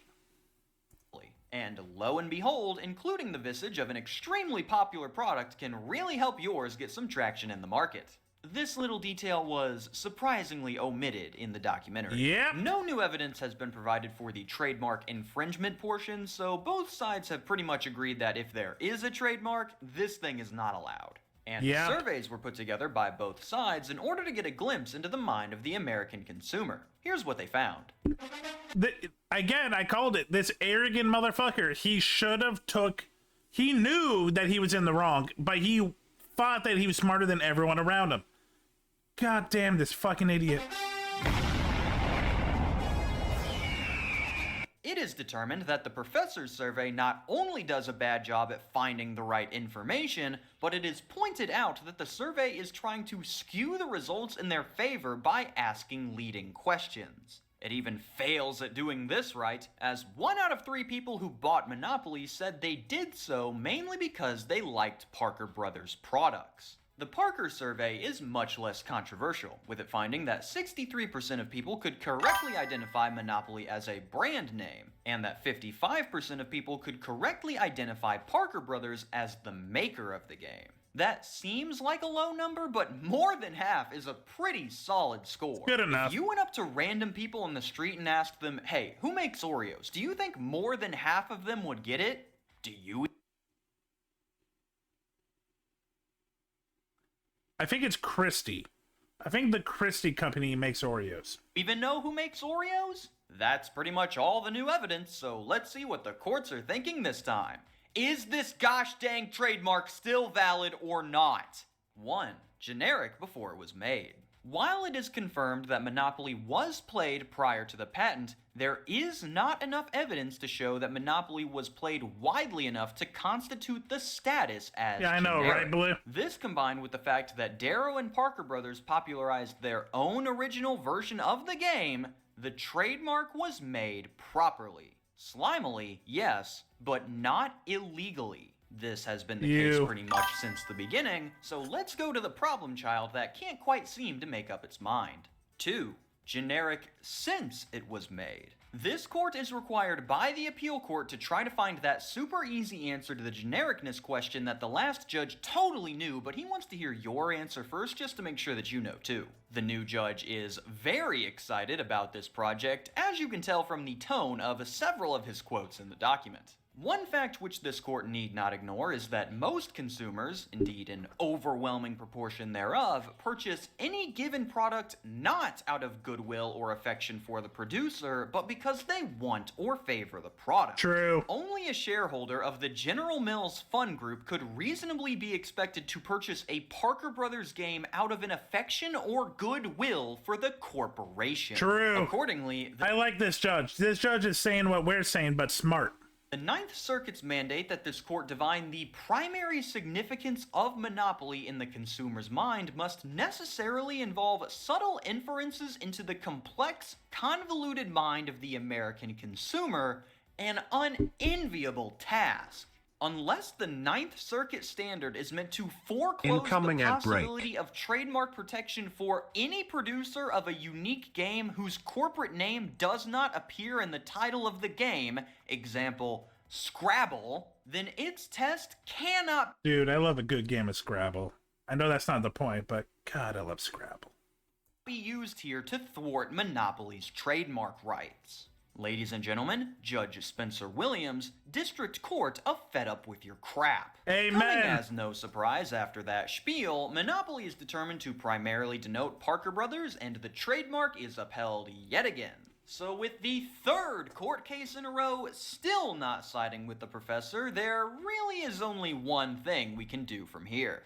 That's right, it's time to launch another appeal! My guy, there are only so many appeals before you hit the Supreme Court and can't go any further. Welcome one and all to Anti-Monopoly Inc. versus General Mills Fun Group, the rematch, the appeal, Ninth Circuit Court of Appeals. What we're looking for this time is what we were looking for in all the other ones. Is the trademark valid? We've got a different judge for this appeal than the last one, so let's hope that this guy doesn't also speak in riddles, and we've also got a little more information that could be relevant to the case. We have... Look, if you're a judge in appeals court, I feel like sometimes you just want to have fun. I feel like that judge just wanted to enjoy himself.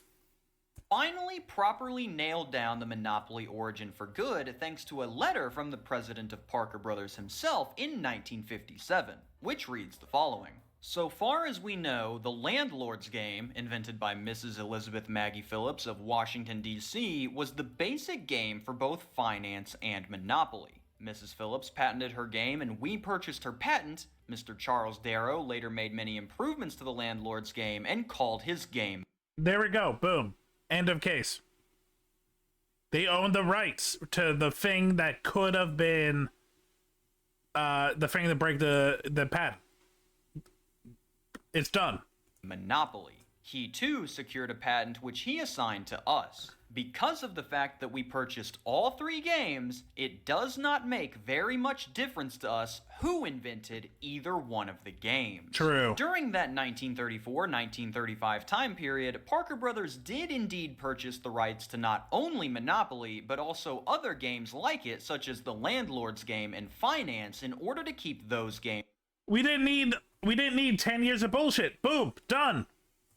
From splitting the market share. With a now monopoly on monopoly, they would... Which is gross on itself. Again, Parker Bros. Literally just bought the competition, which is a monopoly.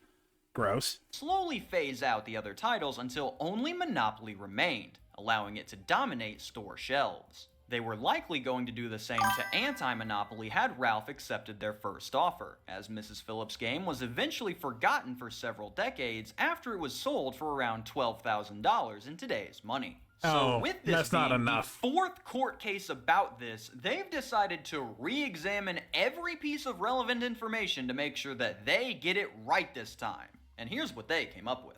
In terms of whether it was generic prior to the trademark, they have fully accepted the correct Monopoly timeline of Landlord's Game to small groups to various titles to Monopoly. When a small number of people use a particular thing and call it by a particular name, one which is not a common descriptive term for the thing, a person may appropriate the name and register it as a trademark. The purpose of the doctrine that generic terms cannot be made trademarks is to prevent the appropriation of a term that is already in wide use among those who are potential purchasers of the thing that the term describes. We agree with the trial judge's conclusion that Monopoly had not become generic before Parker Brothers registered it as a trademark. That was the easy one. That one never changed throughout the whole of the proceedings. But now, we hit the wackest of crap. Part 2. Has Monopoly become generic since it was registered? Per the appeals courts, in Anti-Monopoly 2, the district court also said this. Unless the Ninth Circuit standard is meant to foreclose the possibility of trademark protection for any producer of a unique game whose corporate name does not appear in the title of the game, example, Scrabble, then its test cannot be used here to thwart Monopoly's trademark rights. Nothing in our opinion in Anti-Monopoly 1 even hints at the relevance of whether or not the corporate name of the producer of the game appears in the title of the game. And our opinion does not foreclose the possibility of trademark protection of the name of a game that does not embody the corporate name of its producer. But our opinion does squarely hold as follows. Even if only one producer, Parker Brothers, has ever made the Monopoly game so that the public necessarily associates the product with that particular producer, the trademark is invalid unless source identification is its primary significance. So, what they are saying here, to the best of my Thank you, because I went cross-eyed. I'm not gonna lie. understanding is that it is absolutely still possible to not include the name of the producer in the name of the game and have a trademark, so long as the name of the game makes sure to link it back to the producer. How the heck are you supposed to do that? So, per their own words, you don't need to include Joel Hardens in the Mogul title to hold a trademark. But you also can't just use Mogul because it's a common English word that doesn't relate back to the producer. That would be seen as generic. Okay. So you just need to find a way to relate Mogul back to the producer. Say, maybe by making the title Mogul Joel Hardens. See, it's completely different. My honorable judge really got up in that chair and went, nothing we said shuts down the ability to have a name that doesn't mention the maker. And in the very next sentence, completely shuts down the ability to have a name that doesn't mention the maker. As we have seen, the district court relied in part upon the fact that General Mills and its predecessor have spent time, energy, and money in promoting and policing the use of the term monopoly. Even if 1/3 of the members of the public who purchased the game did so because they liked Parker Brothers products, that fact does not show that Monopoly is primarily source indicating. The very survey on which the district court placed emphasis by italicizing its results shows that 2/3 of the members of the public who purchased the game wanted Monopoly and did not care who made it. True. What they are proposing is that board games should work like prescription drugs, where you get a 20-year patent to sell your game, and then after that, anyone can make a generic copy of your title that they can also start selling. By their logic, Coup has another 7 years before I can just... Yes, I own it. Blue just asked, did you know Monopoly had a Star Wars Clone Wars? Yeah, I own it. I actually own a bunch of Monopolies. I used to collect them as a kid. Release my hit new game Regime Change, and there's not a dang thing they can do about it. To us, the evidence overwhelmingly shows that they very successfully promoted the game of Monopoly. But in doing it, they so successfully promoted Monopoly as the name of the game that it became generic in the sense that we use that term in trademark law. What they are saying here is that since the word monopoly is a standard English word that is just used on the daily, that it should not be able to be trademarked like this in terms of the Which is what I've been saying since the beginning! The title of a board game. Here is the following list of other games that would lose their trademark for using common English words based on their precedent. Risk, Battleship, Clue, Sorry, Careers, Pandemic, Talisman, Coup, Pit, Splendor, Masterpiece, That's Trouble, a lot. Wingspan, That's a Operation lot. Perfection, Mousetrap, and any other game where a common word is what makes up the title. Interestingly enough, I believe Twister might probably be fine here as the game has nothing to do with a tornado. Finally, we enter a whole new level when we reach what the appeals court describes as the most important information for their decision, the conducted surveys. Oh good, and they've inspired so much confidence in their decision making thus far. First survey, the brand name survey. General Mills conducted a survey where they asked people whether they considered Monopoly to be a brand name or a common name. Brand name being something like Chevrolet, and common name being something like automobile. Okay, this could be interesting. This would get directly into the consumer's mind to see whether they see the title as generic or not. Let's see what the results say. Oh, sorry, we don't have the results. What? Because the appeals court said the results of this survey had no... Oh my god. The law system is bullshit.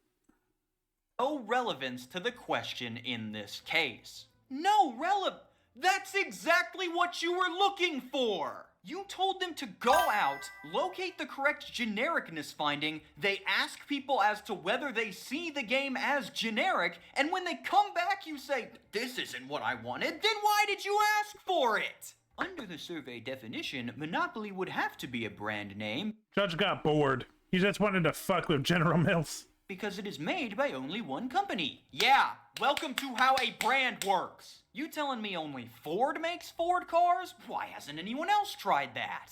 Second survey. Anti-Monopoly survey this time. People were asked, are you familiar with business board games of the kind in which players buy, sell, mortgage, and trade city streets, utilities, and railroads, build houses, collect rents, and win by bankrupting all other players, or not? About 53% said that they were, and those people were then asked, if you were going to buy this kind of game, what would you ask for? That is, what would you tell the sales clerk that you wanted? About 80% of them said Monopoly. What the heck game were the other 20% thinking of? Okay, it's a board game, you buy properties, you buy railroads, you build houses, you can mortgage properties. Ticket to Ride! You ever heard of this before? Oh yeah, dude, I love backgammon. The appeals court says that this works for the case, partially because they've got money on the anti-monopoly money line, and partially because we think that the results of this survey are compelling evidence of a proposition that is also dictated by common sense. An overwhelming portion of those who are familiar with the game would ask for it by the name Monopoly. Dude, they remembered the name of a product they enjoyed? Can't be having that. Third survey, the motivation survey. Remember the anti-monopoly survey that was thrown out of the last court due to the slight issue of it being overwhelmingly prone to errors of subjective grading? Yes. Yeah, they allowed that back in as evidence because... Fourth survey, the Tide survey. General Mills submits a survey from Tide, where people were asked if they primarily buy Tide because they like the Tide detergent or because they liked Procter & Gamble's products, with 68% saying that they bought it because they liked the detergent. You may have recognized that this question is almost exactly the same as the anti-monopoly survey that was just admitted, where they asked, did you buy Monopoly due to liking the product or because you like Parker Brothers products? The appeals court didn't think so, saying that the results in the Tide survey are of no relevance. These judges are dumb. To this case. Surely, they must have a dang good explanation for this one, because I'm about to call for an investigation. Quote, there were various respects in which the survey was different from the motivation survey used by anti-monopoly, but we shall not suddenly attach great importance to technical considerations. What? Oh yeah. The court system. Technical is most of what you do.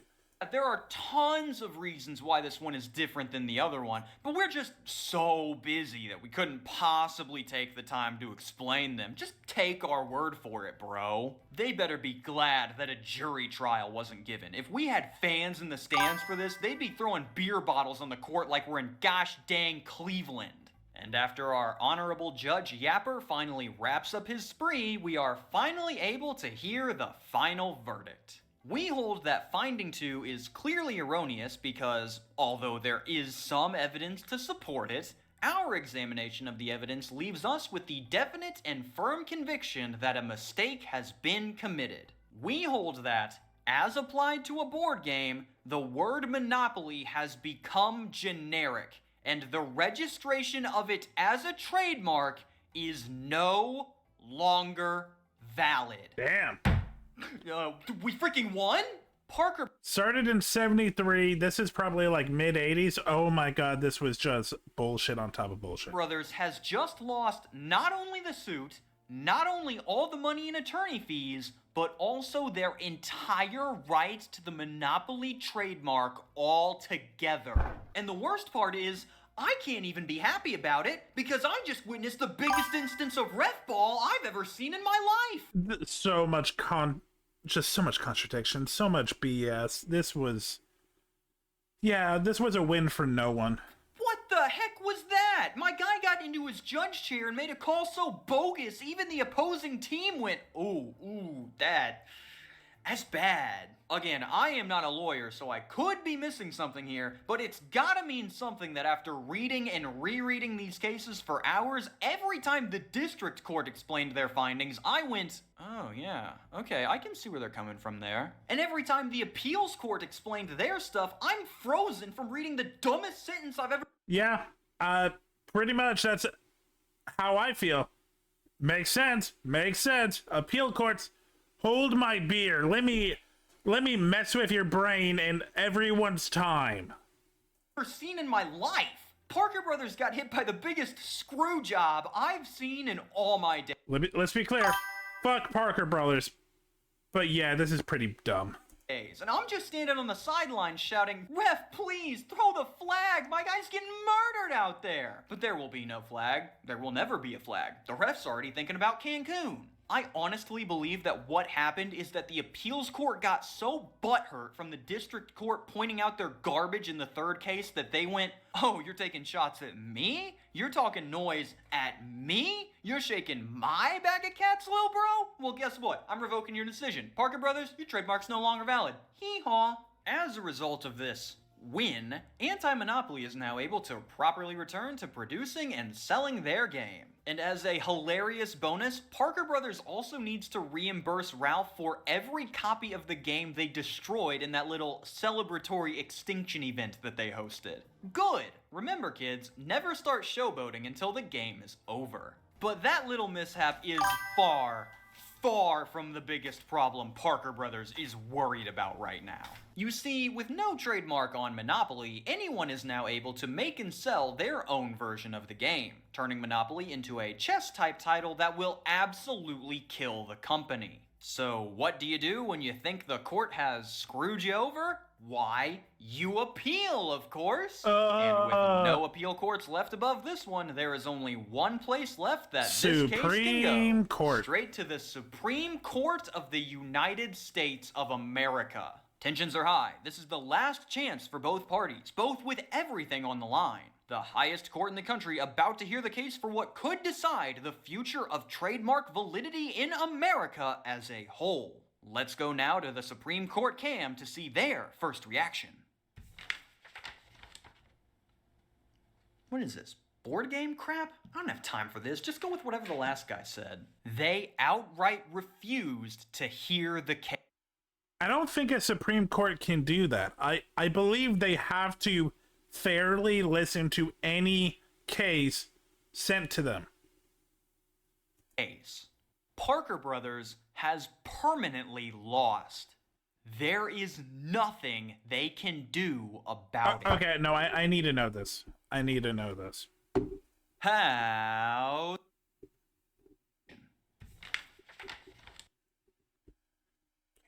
does the Supreme Court have to take every case given to them? No, the Supreme Court above the U.S. and Canada does not have to take every case given to them. In fact, they denied the vast majority of petitions. Justices exercise. Okay, so this feels stupid.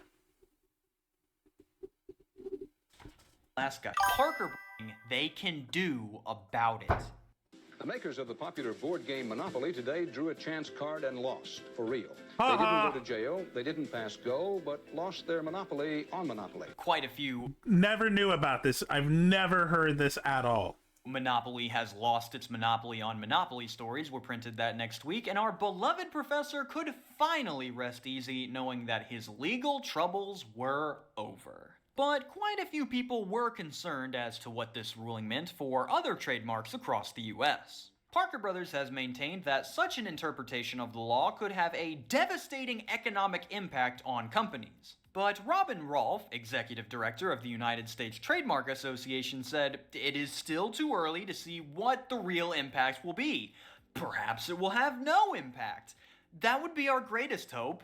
Now, you might be sitting there thinking that, wow, that guy was right. Generic monopolies haven't flooded the market, and companies still carry on like normal with their trademarks. What gives? Well, those execs across the nation were shaking and quaking in their boots for what this could do to their bottom line until they remembered their oldest and greatest tool that they could use to protect corporate interests. That's right, ladies and gentlemen, it's time for another exciting round of Money in Politics! Boo! Every time. Recognizing that spending a ton of money now is better than losing all future money forever, Parker Brothers rounded up some of its corporate pals and began lobbying like there's no...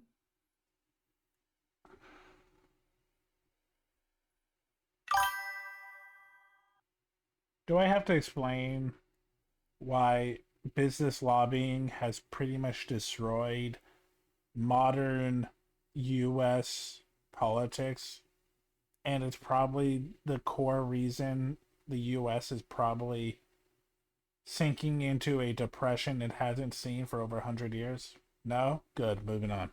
No tomorrow. And I kid you not, it took them the sum total of 8 months in order to get the Trademark Clarification Act of 1983 read by the Senate. Good. Glad that we can act clearly and quickly on the things that actually matter. It took approximately a year to get it through the congressional system, but it made it through there nonetheless. And with all of their hard work, the Lanham Act was amended in 1984, making it so a registered trademark has not become generic and therefore cancelable solely because such mark is...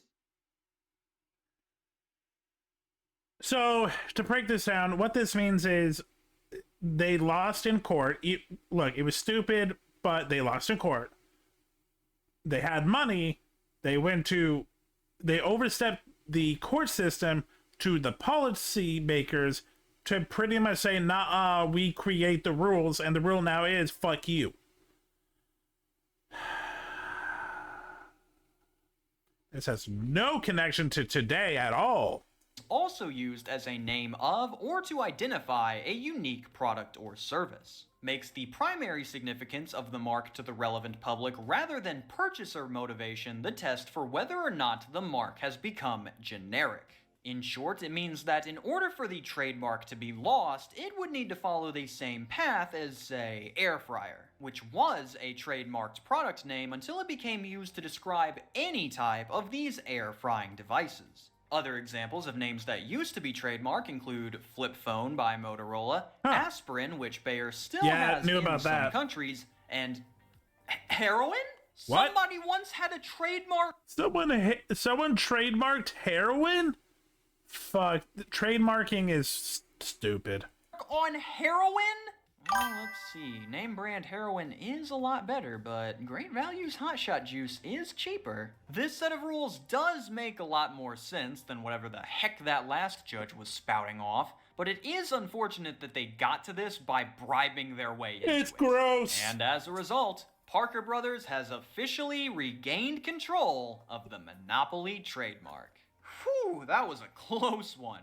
But now that we got that taken care of, we should be able to keep this company up and running for quite some time. Now, this is not the end of the story, but it is the end of my collection of court documents and congressional announcements. So from here on out, we are going to be dealing with tons of contrasting reports and timeline gaps that make it pretty hard to pin down the truth. Heck, that documentary from earlier straight up said that Ralph appealed to the Supreme Court and they ruled in favor of him. Lies! Which, A, Ralph had already won at that point, and B, the Supreme Court never even heard the case. As a result, this section's gonna be a lot more hazy than the rest, but there is still nothing worse than knockoff heroin. a lot to unpack. First, with Monopoly now back in control of its own trademark, this once again opens the door to possible legal trouble with anti-monopoly. Hooray! But after everything they had already been through, both sides were kind of just like, do you want to go back in there? No. Do you? Heck no! And decided to settle out of court. The details all it took was, what, 12 years?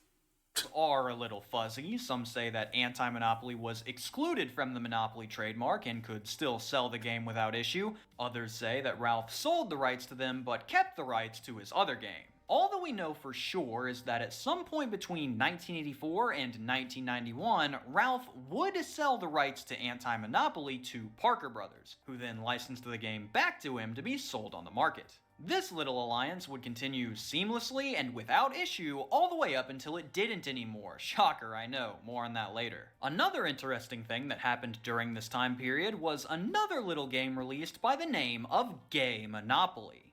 I do know about Gay Monopoly. I do Nice to know meet about you. Gay I'm Monopoly. Dolph. This is real. Title that we've looked at prior that dropped in 1983 before getting atomized in a lawsuit by Parker Brothers. I found this timing interesting as how was Anti-Monopoly able to win their suit against Parker Brothers while Gay Monopoly got obliterated? Yeah, Gay Monopoly has a circle. It's not even a square like normal Monopoly. Also, it's very gay. And what I was able to come up with was that Gay Monopoly was under fire for a completely different reason: copyright infringement. See, Anti-Monopoly was in violation of the trademark. It used the word monopoly not to say that it was anti the board game, it was anti the general economic concept of a monopoly. That word just happened to be under trademark when used as the title of a board game. Gay Monopoly, meanwhile, is not referring to a homosexual company that controls the market and barriers to entry. Okay, I gotta look this up. Incoming ad break. Is there a gay monopoly company?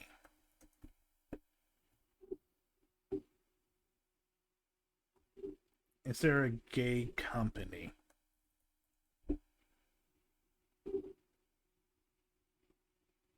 Yeah, gay group of companies. Huh. Go figure. More you learn.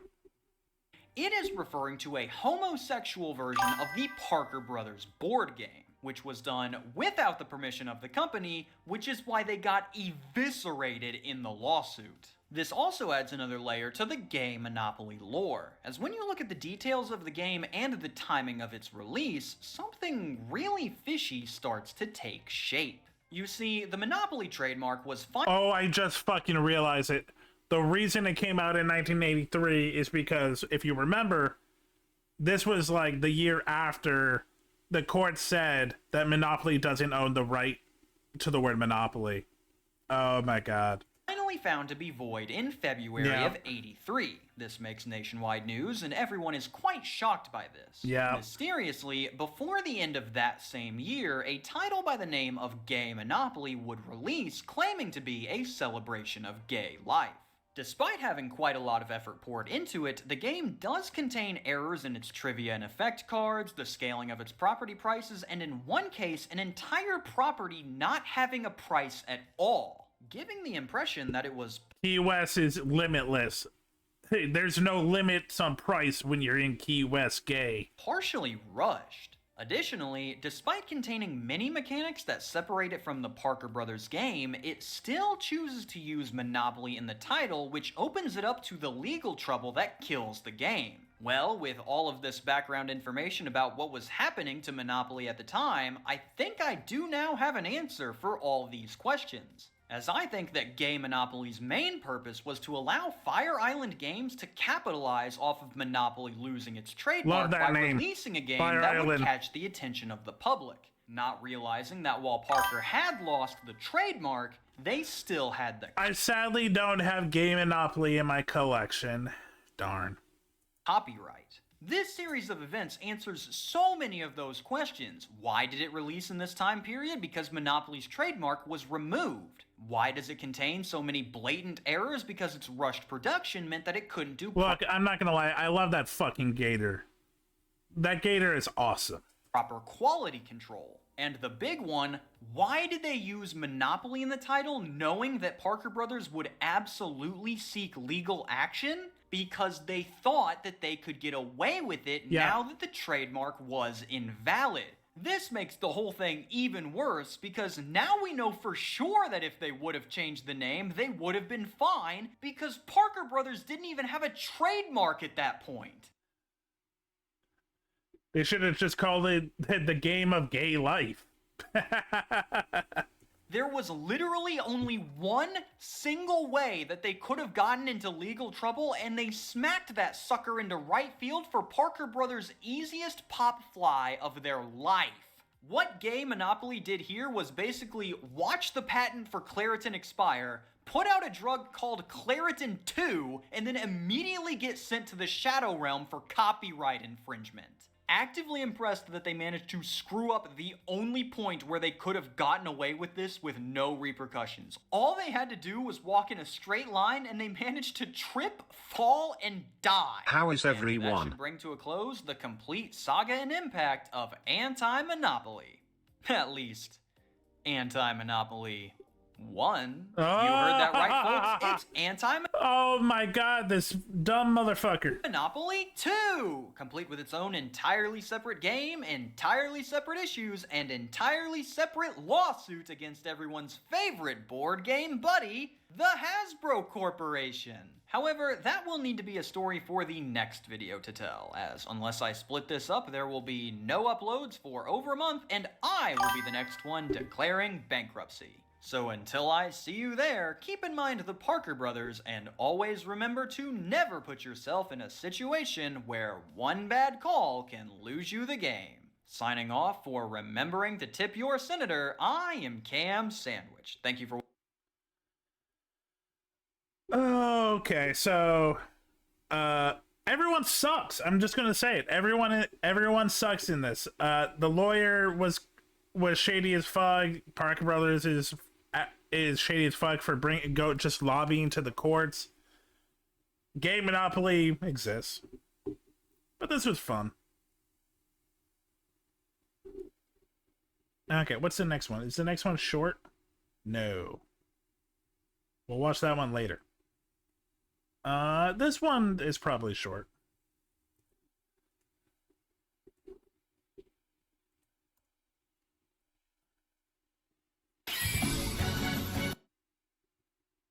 Okay, Deadlock video. Deadlock vote for Apollo. Brodid AD.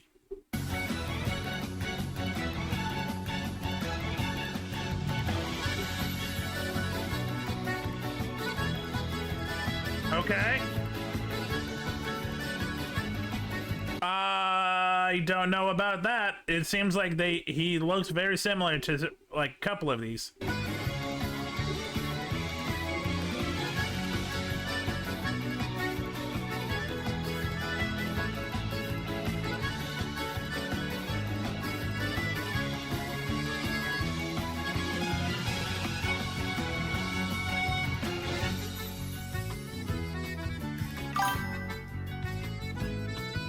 I'm interested in what they mean by mobility, because Lash is, in my opinion, an extremely mobile character, but his tags only have high flying. So I imagine he'll have some sort of lunge ability to push him forward. I'm also curious what he'll be like at range. Will his rapier shoot a projectile, or will he do like a piece of thing to shoot enemies? Will he be more of a close-range character, or be more reliant on poke damage? There's so much about him that remains a mystery, and I can't wait to try a new high-skill ceiling character. I also love the idea of them expanding the lore of Ixia because they've set up a lot about it. He is an Ixian prince, isn't that so cool?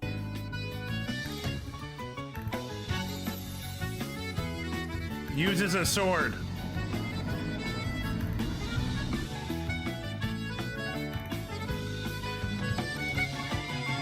Damn, Apollo, motherfucker. That's my guy right there. That's my guy right there. Right, there it is. That's Apollo. So, I think Apollo did get voted, but all I know is, fuck him, fuck her, fuck whatever that is, fuck him. This, I know because people keep telling me to play Deadlock, because this is Silver the Werewolf. And she's in the game now. Motherfucker, that's my guy right there. That's my guy right there. Right, there it is. That's my guy right there. They all the characters look cool. I want all of them. I want Apollo the most, give me dude. all of them. I need this motherfucker. He looks. Give me He looks like a bitch. He does look like a bitch. Yeah.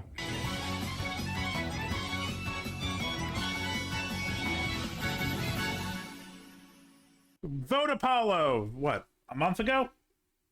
2 weeks ago. Vote for Apollo. And then vote for Silver because Silver's the right choice.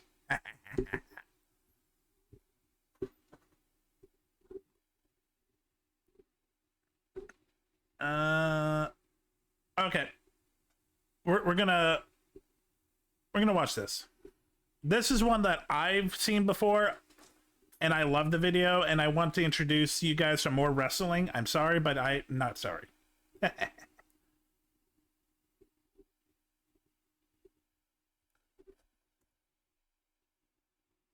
Okay, so this is Cultaholic. The greatest trick that... This is Cultaholic, the rise and fall of All Japan Pro Wrestling. Devil ever pulled was to convince humankind that he does not exist, then the greatest trick modern New Japan have pulled is convincing people that they are the be-all and end-all in Japanese professional wrestling and always were. But while...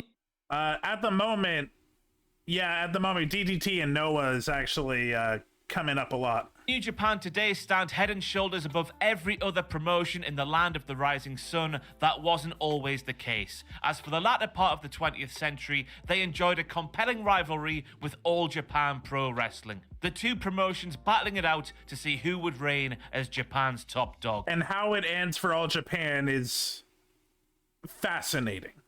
All Japan was the bigger of the two promotions from day one, and would battle NJPW for the top spot for the better part of 30 years. From the Barbar versus the World years, through the Saruta Tenryu dynasties, to the hallowed Four Pillars of Heaven, All Japan became a byword for incredible wrestling, fighting spirit, and the breathtaking but highly hazardous King's Road style. But all good times must end eventually, and where All Japan once ran sold-out shows at Budokan Hall and inside the Tokyo Dome and shattered attendance records, it now battles for relevancy in a wrestling world that has all but passed them by. All Japan's fall was drastic, but how did things go so wrong for such a respected and at times untouchable promotion? I'm Ross Tweddle from Cultaholic.com, and this is the rise and fall of All Japan Pro Wrestling.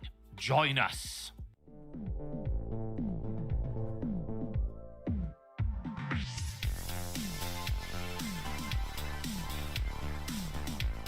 The JWA. Pro wrestling's initial success in Japan is pretty much all down to one man, Rikidozan, a Korean... So Rikidozan, pretty much, if you are into wrestling, but more importantly, Japanese wrestling, is the godfather, grandfather of Japanese wrestling.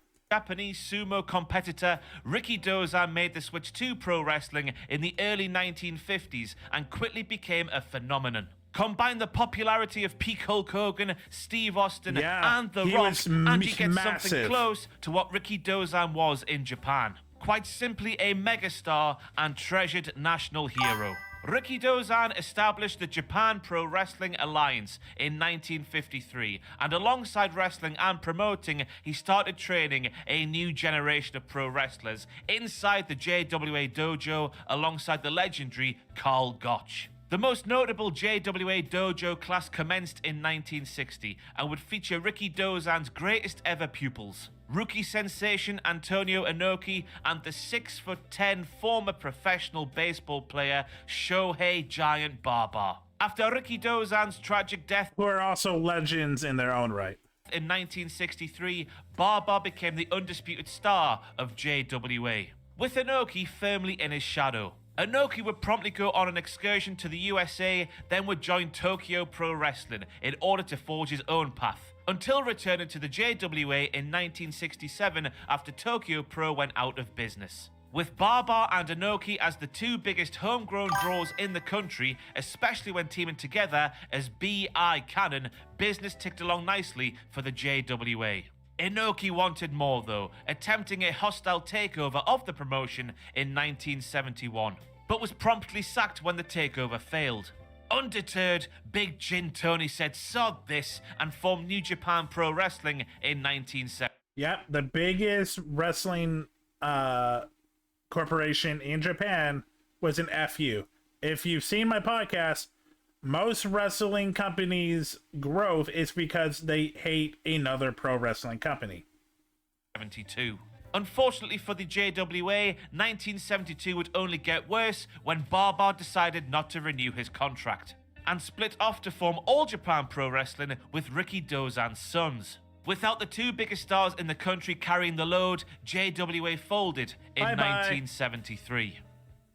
All Japan takes off. Damn. In the wake of Baba and Inoki leaving JWA, there was a mass exodus of talent, with many hitching their wagons to All Japan due to Baba's immense popularity at the time, coupled with All Japan signing a TV deal with Nippon TV. Baba established the Pacific Wrestling Federation as All Japan's governing body. And after beating the likes of Bruno Sammartino, Bobo Brazil, and others, Baba was installed as the first ever PWF World Champion. He held that belt for over 5 years, because of course he did. Despite the PWF title sitting as All Japan's main championship for 15 years, it vied for attention with a number of NWA titles due to a firm partnership between All Japan and the NWA, mirroring the relationship Riki Dozan's JWA enjoyed with the American governing body. This partnership paved a road into Japan for many top American stars, with the likes of the Funk Brothers, Bruiser Brody, and Stan Hansen reaching megastar status due to their work in All Japan. A lot of these people, bigger in Japan to this day, like there are 56-year-old men who still love Stan Hansen, this just burly, big, pacey cowboy from America. As the promotion followed the Riki Dozan booking philosophy of Japan versus the world, something that certainly struck a chord with domestic audiences in the wake of the Second World War. The partnership between AJPW and the NWA went two ways, with Baba himself ending Jack Briscoe's year-long NWA World's title reign. Baba would go on to have 3 reigns with the 10 pounds of gold, even though he would only hold it for a couple of weeks across all 3 of those reigns. It all helped to further build the legend of Baba as an all-conquering Japanese hero. As All Japan entered the 80s, Baba was still riding high as the promotion's unchallenged top star. But he had an eye on the future, pushing his students Jumbo Tsuruta, Genichiro Tenryu, and his protege, All Japan's junior heavyweight Atsushi Onita. With the 3 having successful excursions in the States, a rite of passage for any would-be Japanese star, before returning to take All Japan into a new era. Whilst Onita would eventually retire due to multiple injuries, before being reborn as an absolute head case with a penchant for That is a video on its own. What this man does in Japanese wrestling is a clusterfuck of a story. Explosion barbed wire death matches, Tenryu and Jumbo slowly rose up the ranks to the main event position, whilst an aging Baba stepped down the card in order to focus more on the organization's booking and behind-the-scenes business. The rise of the King's Road. Throughout the 80s, All Japan remained in contention to be the top promotion in Japan.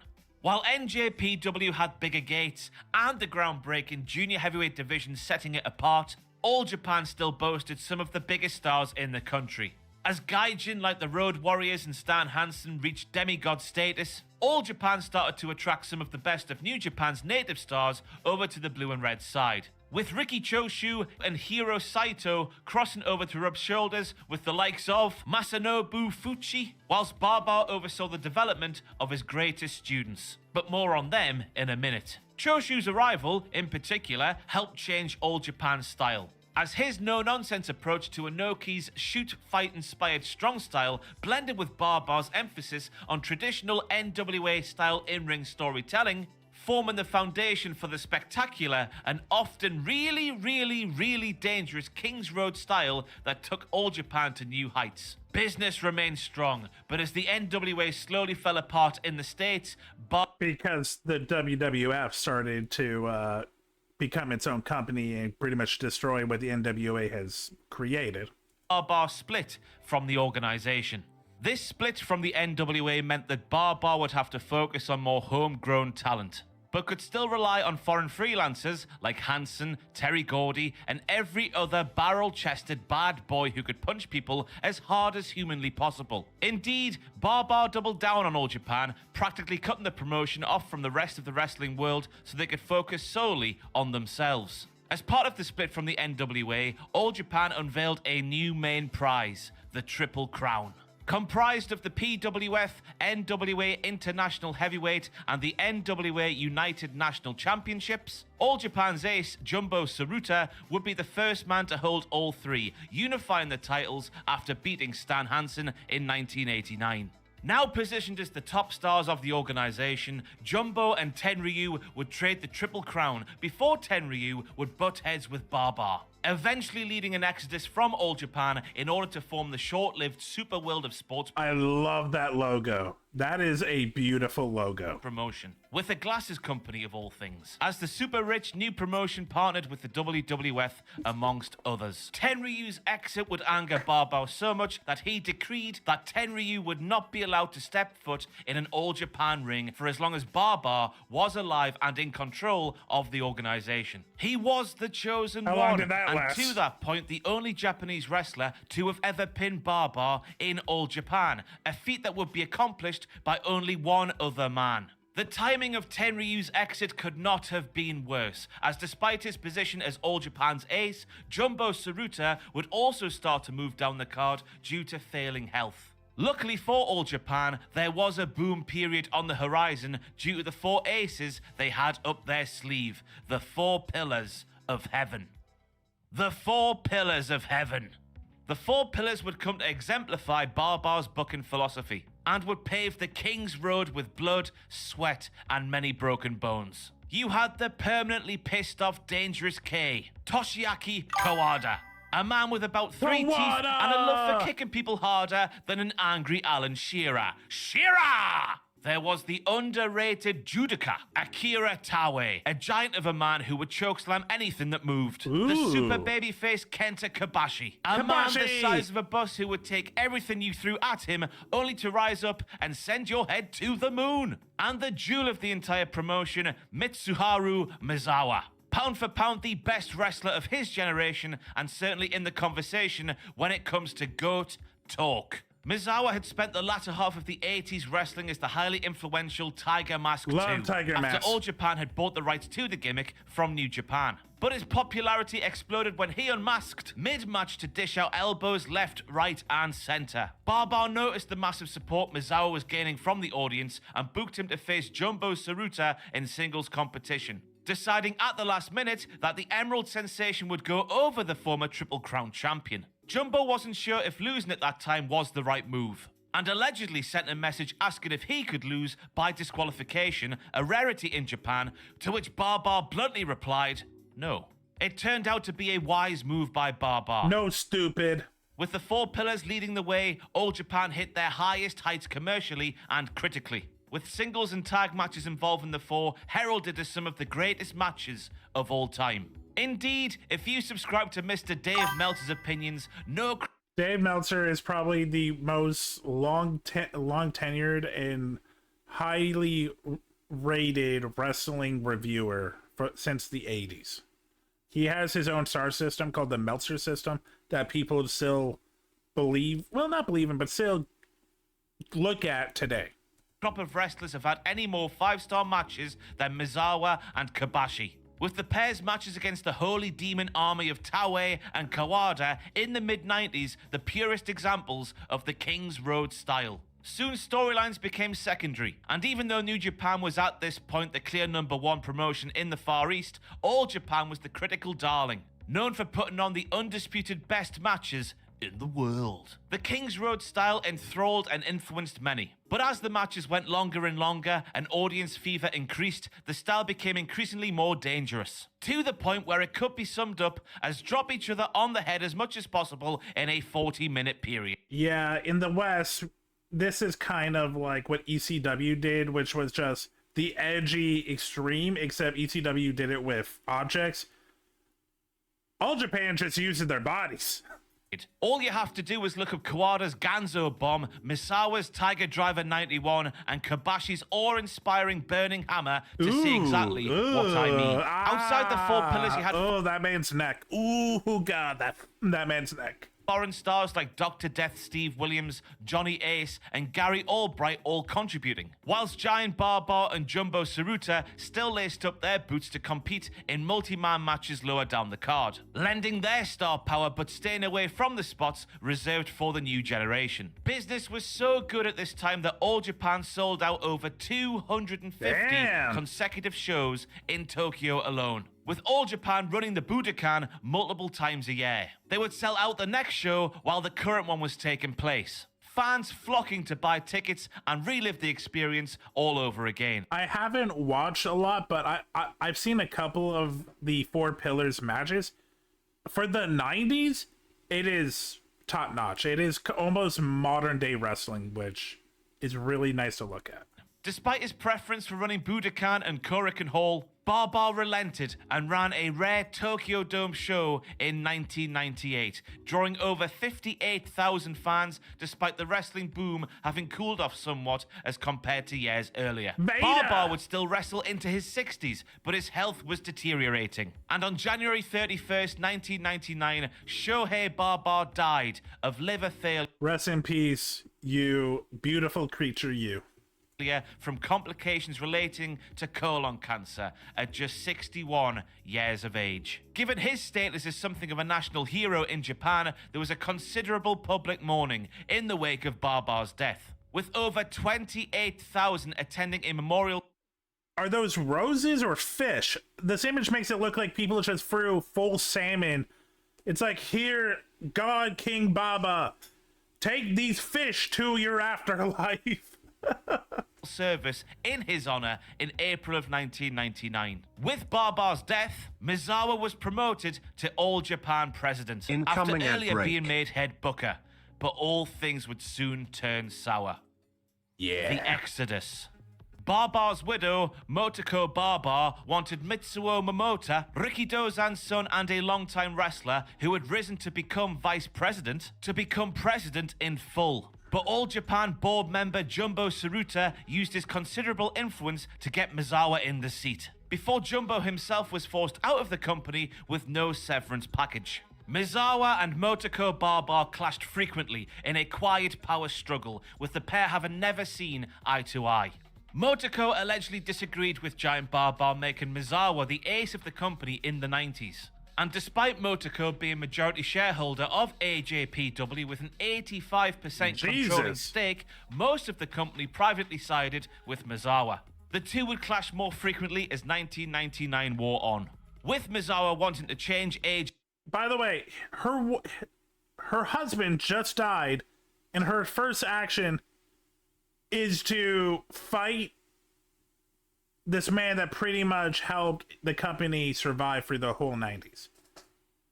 JPW's direction and push younger talents like Jun Akiyama, whilst Motoko wanted to honor Giant Barbar's legacy and adopt a conservative approach to AJPW's future, realizing that the company was then on a downswing. Misawa approached Nippon TV at some point in 1999 and informed them that he would be leaving All Japan and was confident that the locker room would follow. Nippon TV, who owned the other 15% of All Japan, sided with Misawa, but wanted to keep everything hush-hush for a year. So there was enough distance from Giant Barbar's death before the split was to take flight. In the ring, it was business as usual, with Vader getting in on the Triple Crown action and naturally belting people very hard. Also, if you want to see this man's acting career, he was in an episode of Boy Meets World. I'm not even kidding. And dropping them on their bastard heads. But behind the scenes, it was becoming more fraught with each passing day, with box office business starting to drop. After Misawa was unable to make proposed reforms to All Japan contracts in order to provide health cover and injury pay as well as stock options for contract. In the 2000s, that's unheard of. That's fucking amazing, and that's human rights and like awesome. To players, he was removed from his position as president by the All Japan Executive Board in May 2000. Misawa allegedly tried a peaceful transition and wanted Motoko to give a public blessing for Misawa to leave and start a new company. Due to his respect for Giant Barbar and due to the recent death of Jumbo Tsuruta. But Motoko refused and did not give a public blessing to Misawa's exit. Later saying that Misawa took no responsibility and abandoned his duty in a written press release. You tried to remove this man's ability. You didn't trust him from the beginning, and you made his life a living hell. Misawa's ousting was revealed by the press on June the 12th. And on June the 13th, an emergency meeting was held by the All Japan Non-Executive Board, with Kenta Kobashi, Akira Taue, Mitsuo Momota, Yoshihiro Momota, the oldest son of Riki Dozan, and Kenichi Oyagi, the managing director of All Japan, all formally resigning from their positions. God damn. The fallout was quite simply catastrophic. Toshiaki Kawada and Masa Fuchi stayed loyal to All Japan, but the rest of the contracted locker room and the majority of the front office sided with Misawa and departed the company, with Triple Crown champion Kobashi forfeiting the title as a result. To put this in perspective, imagine if during the Ruthless Aggression era, The Undertaker and Triple H remained with WWE, but Eddie, Jericho, Angle, Brock, Edge, Mysterio, Cena, and every other major name departed. It would have spelled certain doom for WWE. Misawa held a press conference to announce the creation of Pro Wrestling Noah, named in allusion to the biblical story, a new promotion that would allow wrestlers to move forward in a modern style. Noah still around, and actually, honestly, really solid work. Like, they're not as like shiny as New Japan, but like Noah does some real good wrestling. Nippon TV cancelled All Japan's slot, which it had held for 27 years, and announced they would be airing Noah instead. And, as they still had that 15% stake in All Japan, they had the veto power to keep AJPW from ever being on a new network. Quite simply, All Japan were buggered. Misawa's exit was very similar to how Giant Barbar split from JWA and started All Japan back in the 70s. Yeah. And time would tell if All Japan would... He respected and learned from the greats. meet the same fate as the JWA. Pro Wrestling Love. Noah's start was rocky, but they eventually found their groove, with Misawa, Kobashi, Taue, Yoshihiro Takayama, and Jun Akiyama putting on clinics, while junior heavyweight stars Kenta and Naomichi Marufuji blazed their own paths. They would soon grow into the #2 promotion in the country. As for All Japan, after the Noah crew wrestled their final contracted shows and officially departed, and after Stan Hansen retired from in-ring competition, it was rebuilding time. Motoko Barbar announced the unthinkable. Genichiro Tenryu would be returning to All Japan for the first time in 10 years, despite Giant Barbar saying Tenryu would never step foot in an All Japan ring again after his decision in 1990. Even more unthinkable, All Japan entered a full-on cross-promotional partnership with New Japan, where new ace Kawada would defeat IWGP heavyweight champion Kensuke Sasaki. in non-title action in front of a sold-out Tokyo Dome. Damn. The relationship That between sounds the good. two companies would last until 2002, with New Japan So, icon a year. Keiji Muto shockingly defecting to All Japan after the January 4th Tokyo Dome show, with Satoshi Kojima and Kendo Kashin following suit. During All Japan's 30th anniversary party in September 2002, Motoko Baba instated Muto as the new president and transferred all Baba family stock to him, allegedly angering Tenryu, who felt he should have taken over rather than New Japan's fabled musketeer. This period under Muto was known as the Pro Wrestling Love era, with the Mist Master aggressively hunting down merchandise and opportunities and forging cross-promotional relationships in order to repair All Japan's financial state Smart. and remind the Japanese audience that All Japan was still a force to be reckoned with. The working agreement with New Japan was restored, and we finally had a champion versus champion dream match, where Triple Crown champion Satoshi Kojima defeated Hiroyoshi Tenzan for the IWG. Kojima's still wrestling today, by the way. Like, dude's in his 50s, and I'm not gonna say it's his best work, but it's still some really enjoyable matches. EP Heavyweight Championship. This partnership would foster the cross-promotional Wrestle Kingdom 1 in 2007. Taking place at the traditional January 4th New Japan Pro Wrestling Tokyo Dome show, while All Japan would also forge a relationship with the growing TNA in the USA. Surprisingly, All Japan would even work with Pro Wrestling Noah, with Muto wrestling in the famed Green Ring, whilst Misawa would return for several AJPW matches in 2004. This partnership would eventually see Kawada and Misawa have one last high-profile clash in 2005 in a Noah ring. Despite Muto negotiating a new TV deal, pushing the likes of Suwama and Joe Doring, and even battling for the #1 spot with the ever-growing Noah, and a battered post-Enochiism New Japan, All Japan was simply no longer the force it once was. Muto's work was admirable, but he would step down as president in 2011, taking full responsibility for a backstage fight between Muto's a legend, and Muto tried his best. Yoshikazu Taru and Nobukazu Hirai, which caused Hirai to suffer a stroke. Jesus! Muto would sell the promotion in 2012 for 200 million yen, about $1.7 million when adjusted for inflation, before leaving altogether in 2013 following disagreements with the new owners, Speed Partners Corporation, after they removed Muto's longtime right-hand man, Masayuki Uchida, from his position as All Japan's president, with Speed Partners Nobuo Shiraishi installing himself as president, despite having no background in pro wrestling. Of course. Muto allegedly tried to buy back the company, but when that failed, he led an exodus of talent to form Wrestle One, and All Japan was once again... It doesn't matter if it's in Japan, it doesn't matter if it's America.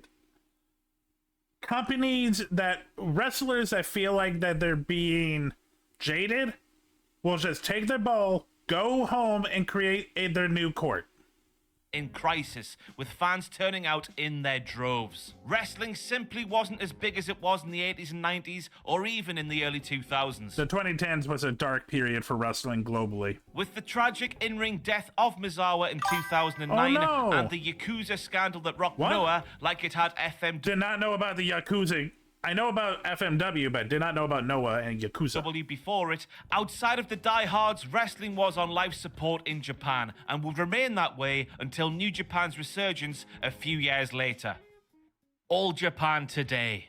All Japan's ownership basically became a confusing hot potato after the Muto scandal. First, in 2013, all AJPW shares were moved from Speed Partners to Shiraishi's Red Wall Japan Corporation, with the company name changing to Zen Nihon Pro Wrestling Systems. And not as catchy. Shiraishi then stepped down as president, but would remain owner of All Japan. Of course he would. Then, a year... I want to make money, but it turns out I'm a dum-dum. Later, Shiraishi changed his mind and wanted out. Fifth Pillar of Heaven Jun Akiyama took over as president after returning from Noah a year earlier. Then, shortly after, the company changed names again to All Japan Pro Wrestling Kabushiki Too much. Geisha, and relocated from Tokyo to Yokohama. In layman's terms, Akiyama formed a new company with the original All Japan founded by Barbar in 1972 legally and technically dead after Shiraishi's bungled ownership. Akiyama had the IPs, the belts, all the good stuff that you want, but officially this was a whole new company, but it was still called All Japan. Are you still with me? Kind of. Please say you are. Kind of. Hello? Under Akiyama, All Japan started to yo-yo dramatically. With big stars joining, big stars leaving, Motoko Barbar returning to inject some money into the promotion before leaving after clashing with Akiyama as she once did Misawa. Akiyama eventually steadied the ship, with All Japan becoming a steady, good if not unspectacular promotion, inking new TV deals and launching a streaming service. This new All Japan is under no illusions as to where it stands in the current pro wrestling landscape, cementing itself as something of a Japanese super indie. Rather than try a TNA circa 2010 and go headfirst into a war with the uncatchable New Japan Pro Wrestling. Akiyama's goal as president was simply to keep the company alive, and he achieved that handedly before stepping down from the position in 2019 and ultimately leaving All Japan for DDT Pro in 2021. But with the average attendances hovering around the 600 mark, All Japan is simply just another promotion in a crowded landscape. Rather than the groundbreaking force it once was. In All Japan's defense, they have... In comparison, it's very much like NWA in today. Very important to the wrestling history, but not important today. Have successfully built several new stars in recent times. Most notably, Kento Miyahara, who at 33 is already a 5-time Triple Crown holder. They still do well whenever they run Korakuen Hall, and they are celebrating their 50th anniversary this year. A feat which seemed improbable after the great exodus of the year 2000. And for most of the last 20 years, if we're all honest. However, with each new president, every sale of Family Silver, and reimagining of the product, All Japan decreases in size and in relevance. And it will surely take a miracle now to boost them back to the top of the Japanese scene. So here's to you, All Japan Pro Wrestling, with your legendary matches and fighting spirit, refusing to die after Misawa and company left you in the dust. May you once again scale the mountain and regain your past glories, but preferably in a far, far safer way than walking the King's Road once again. There you go.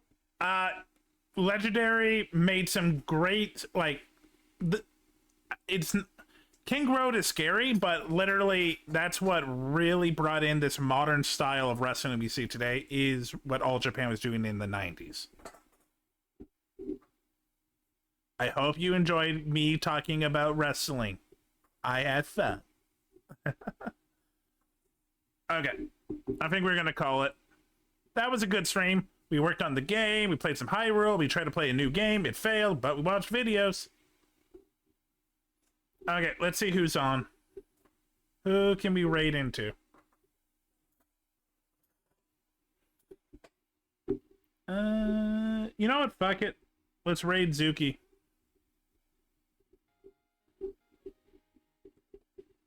Let's raid the cookie.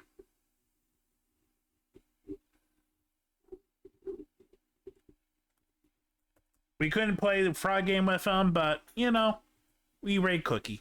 Okay, guys, I'll see you tomorrow, 4 p.m. PST.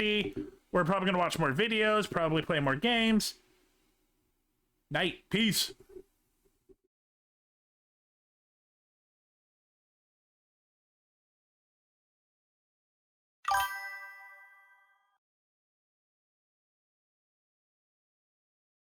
Welcome, SilverDFanng.